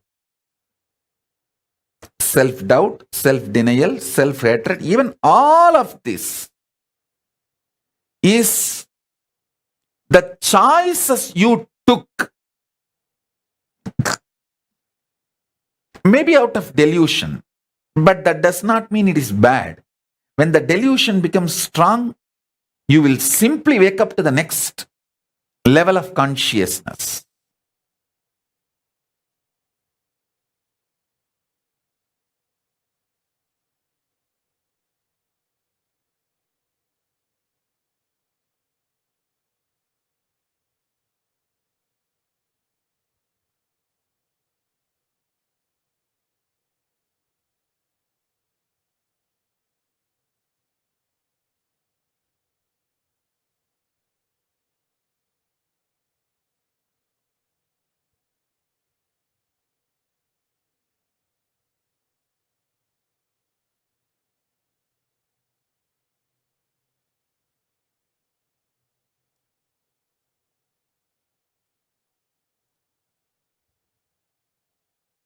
One funny thing with human beings, all the things they like, they feel as good.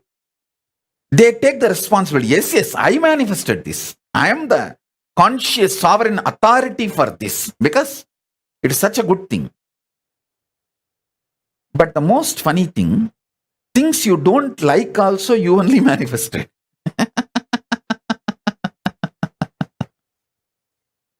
You manifested it for different reason. Maybe after manifesting you forgot. You liked it and you wanted it. You called for it. So listen.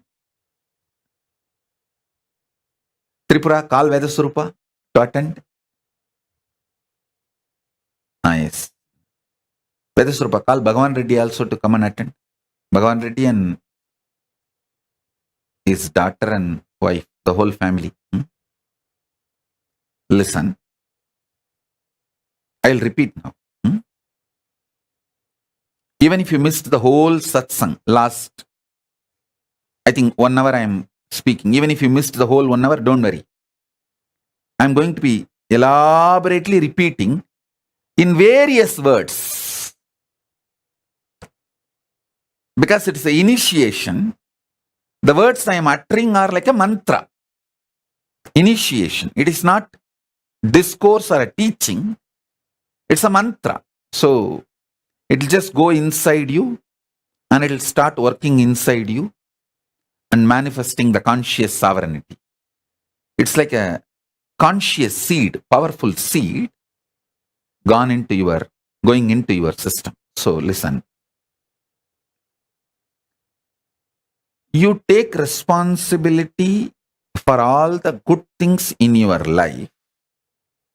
That's great. Nothing wrong with it. Understand, even the bad things you think, you only called for it. And if you don't want to take the responsibility for the bad things, that irresponsibility is also okay. Because that irresponsibility is delusion. Irresponsibility, not wanting to take responsibility for the bad things you invited in your life is delusion. That delusion is also going to wake you up and lead you to liberation. So it is not that delusion is something bad.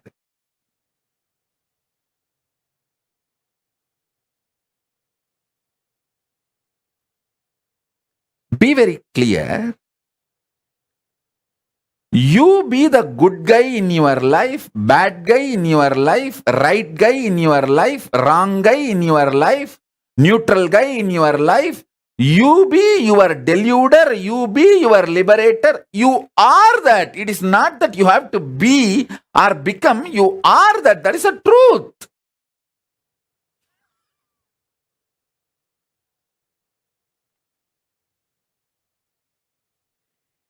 Get comfortable with this. And if you don't want to get comfortable, also is okay. Because you are that. See, even if you don't get comfortable with the truth, you invited your headache by having a head. You deciding to have a head itself. You accept the process of possible headache, the possibility of headache. The moment you decide to drive in the road, you accept the possibility of the accident or a sweet surprise of meeting your friend whom you did not meet for a long time. So the surprise, sweet surprises, shocking accidents, both are possibilities, probabilities of your decision to drive in the road. So ultimately, you are the source is not teaching, it's a reality. And the great news is, when you start getting comfortable with this truth, you manifest powers. You manifest powers. You manifest powers of conscious sovereignty. That is what is powers of Paramashiva. Every time when you manifest powers of Paramashiva, I give you one powerful cognition. Powerful cognition is one of this liberating principle. So now, I am giving you multiple liberating principles. So, you start manifesting multiple powers.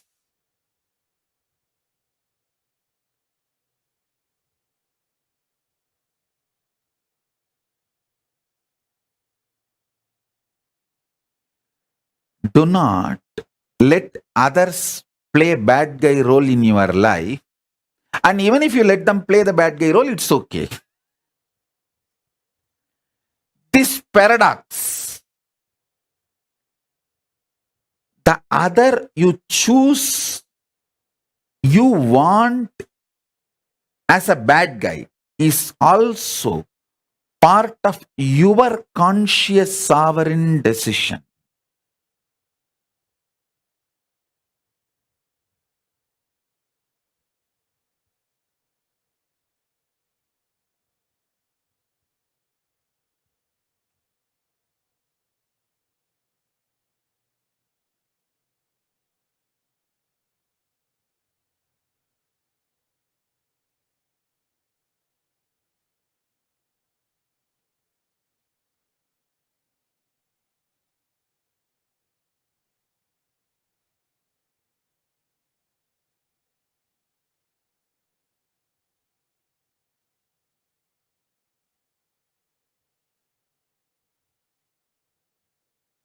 Paramashiva, creation, creation of sustenance, creation of destruction, creation of delusion, creation of liberation,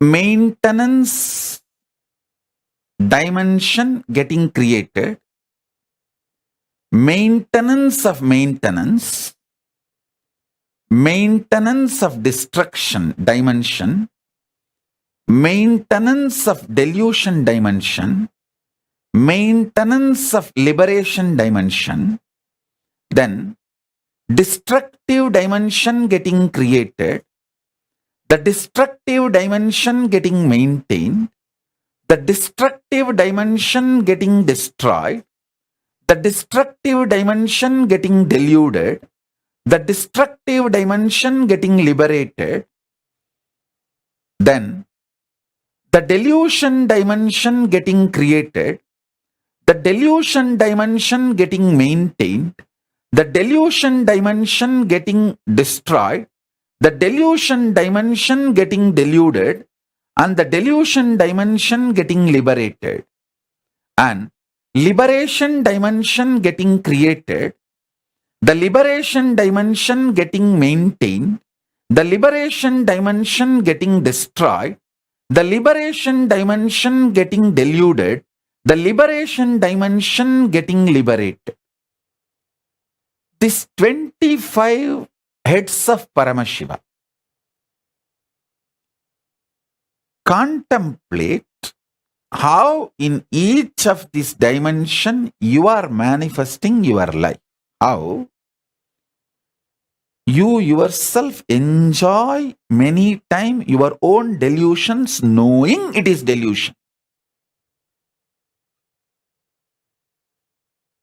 Multiple times you enjoy your delusion knowing it is delusion.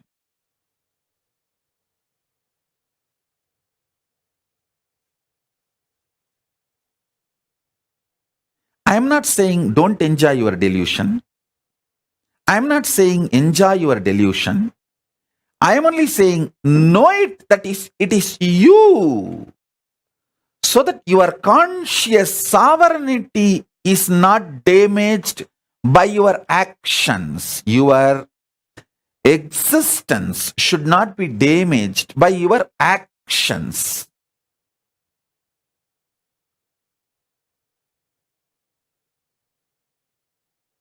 You may be eating, does not mean you are an eater.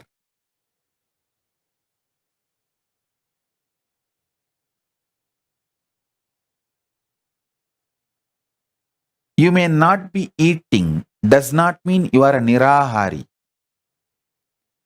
You may be having sex, maybe sometimes even with different persons. That does not mean you are a womanizer or a nymphomaniac. I am not saying go and be a womanizer. I am not saying do this or don't do this. All I am trying to tell you is the actions does not damage your existence. Your conscious sovereignty is independent of all your delusions put together.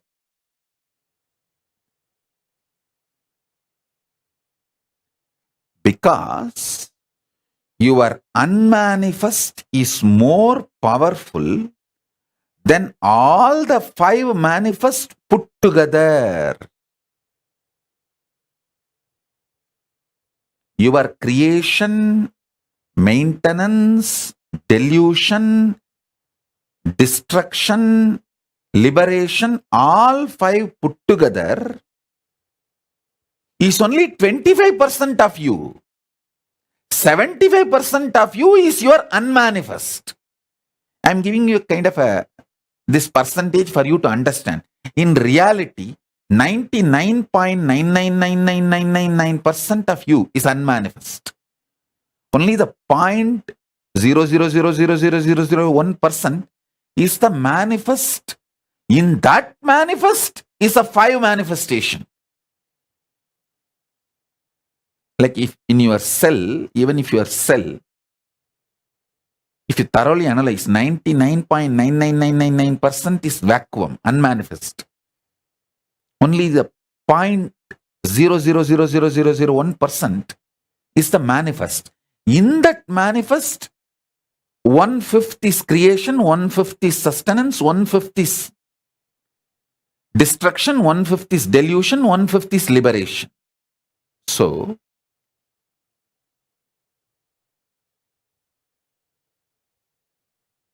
drop from quantity, quality based, irritative, stressful, kind of a drugged thought flow, life current. That's the right word, I'll call it. Drugged life current.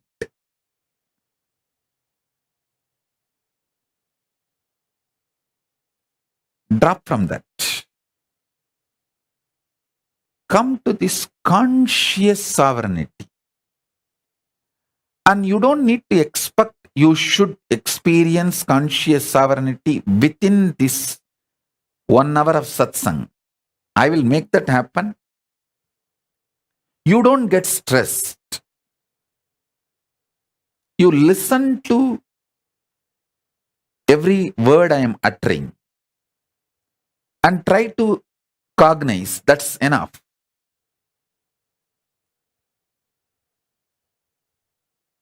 Mind is a drug.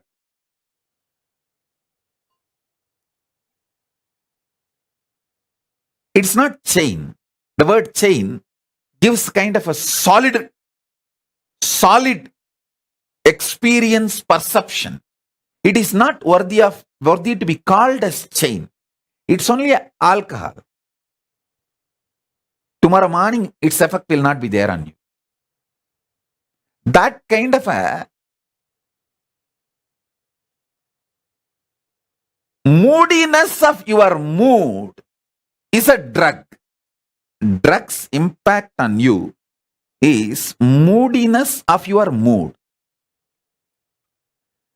So the moodiness of your mood is mind, which is like a drug. See, the fear. Fear is the substance out of which your mind is formed. That substance, fear itself, is moodiness of your mood. It is not even the permanent mood. When the lust comes, the fear just disappears because it is only moodiness of your moods. As I said, delusion is only one dimension of the 5 dimensions. So the fear is just a moodiness of your mood.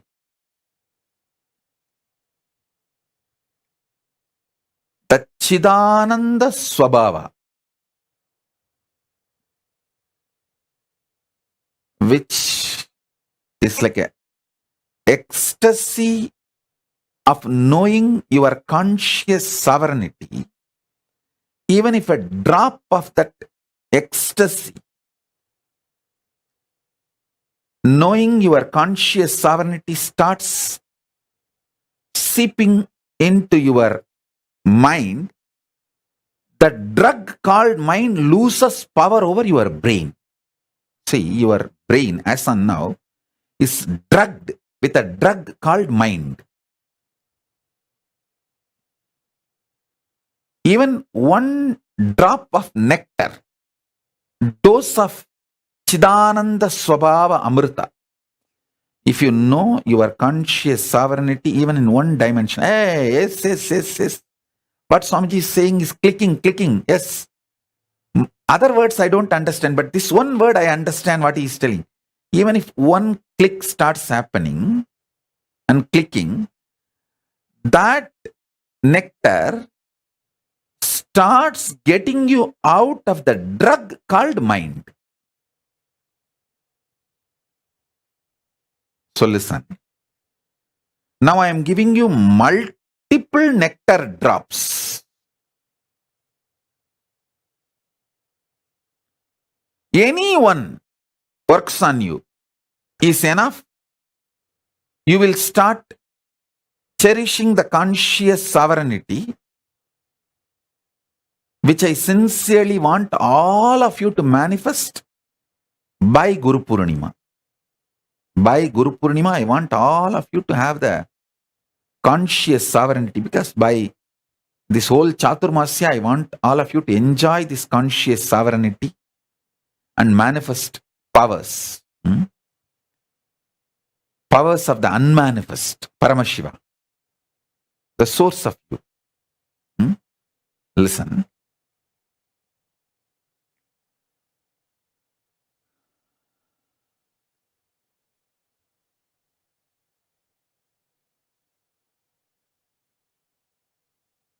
Many of the truths now I am revealing, I uttered in last 27 years of my public life, documented multiple times in multiple places, in multiple words. I am just now putting all of it together with this focus and presenting it to you. See, whatever I am sharing is basically from the revelations Paramashiva revealed in Vedas and Agamas. Last 27 years of my public life, whatever I was sharing, from what I inherited from my gurus, now I am compiling with the focus of you experiencing conscious sovereignty. I want you to catch the glimpse of conscious sovereignty. Vishoka, tell your mom to attend the session. Vishoka, get your mom to attend the session.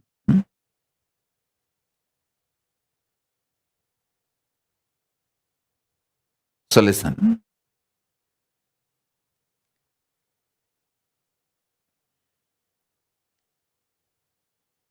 First, stop hating. Stop getting powerless about anything in your life. Do not get powerless. Do not hate. There were so many assassination attempts on me. Even those things, I neither care nor hate nor enjoy. I don't enjoy the assassination attempts on me, and I don't hate the assassination attempts on me. I don't care about it. So first thing, stop forming rigid attitudes. Stop appreciating rigid attitudes as your wisdom. That is not wisdom. Rigid attitudes are informations frozen in your brain not wisdom radiating in your brain. Informations frozen in your brain can only be the brain blockage.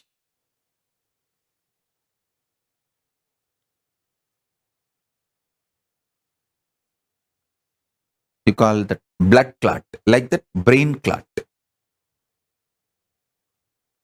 It's only the brain clot.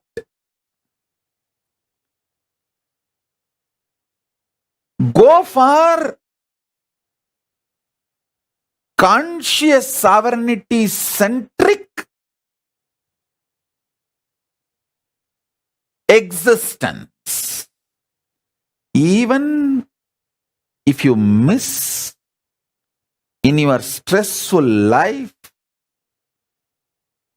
to be conscious sovereign being, when you come back home, when you drop your coat and shoes, drop your mind and stress and decide, inside my home, I will be conscious sovereign being. Sit and remind yourself, cognize conscious of you. In few days, this will become your existence. Because anything you enjoy,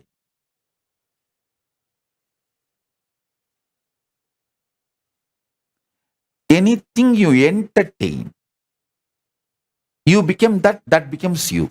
See, throughout your life, if you enjoy being a clerk, you will retire as a clerk. If you enjoy being a manager, you will retire as a manager.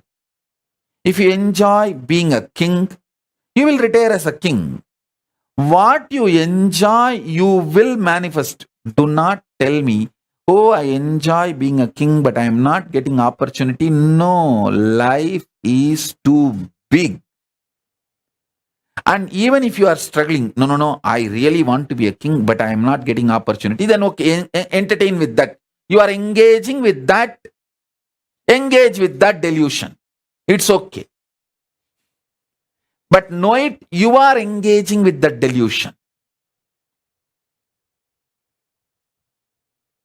Listen.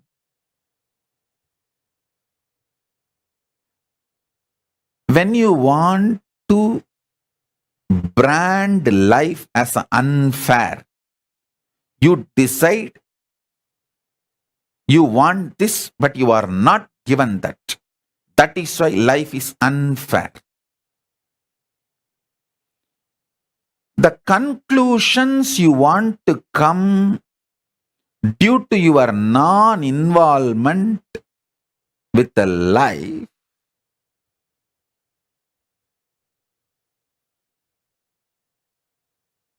is the real delusions.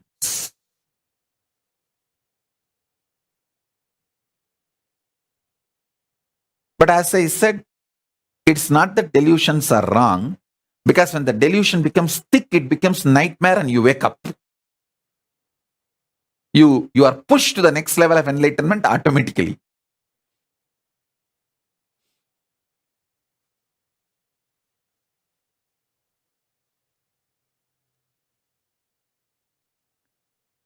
Engaging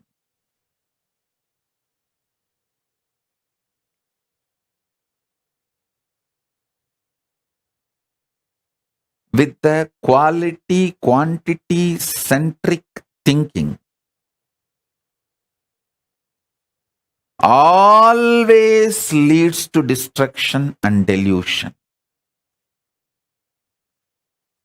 Decide truth about the life is the goal of your life. I tell you, first be genius. What is the meaning of genius? Search for the truth is the center of life. From that, make a six-pack body. From that, make billions of dollars. From that, make all the relationships you want.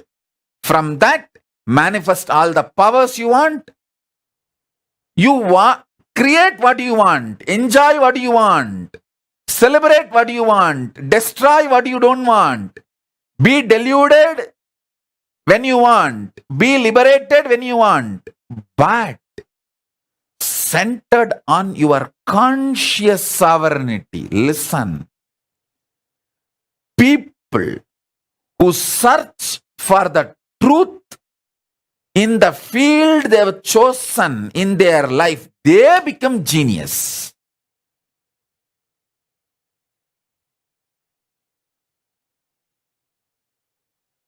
In my life, I have met many genius people.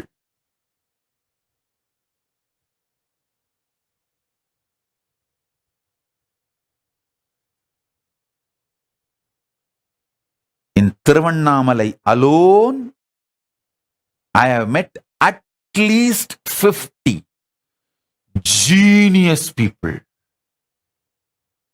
Genius means extraordinary genius because their whole focus is about the truth of life. From the truth, whatever they want to manifest, they can manifest, and they manifested that what they need and lived it. I tell you, Annamalai Swamigal had only 2 loincloth and 2 towel his whole life. But I have not seen a more richer person than him. In my life, I have not seen anybody else richer than Annamalai Swamigal because he manifested the 2 kaupin and 2 towel from his conscious sovereignty. His decision to exist on the truth of life is a genius, I tell you. I have met many Nobel laureate scientists, but the geniusness, nobody can be compared to Annamalai Swamigal or Ram Surat Kumar. A geniusness is not related to what others feel about you. It is related to your strength of cognizing the truth of life. Your brain's capacity to cognize the truths of life and manifest them in your life in a very cohesive, coherent way. That is geniusness. That's what I call geniusness.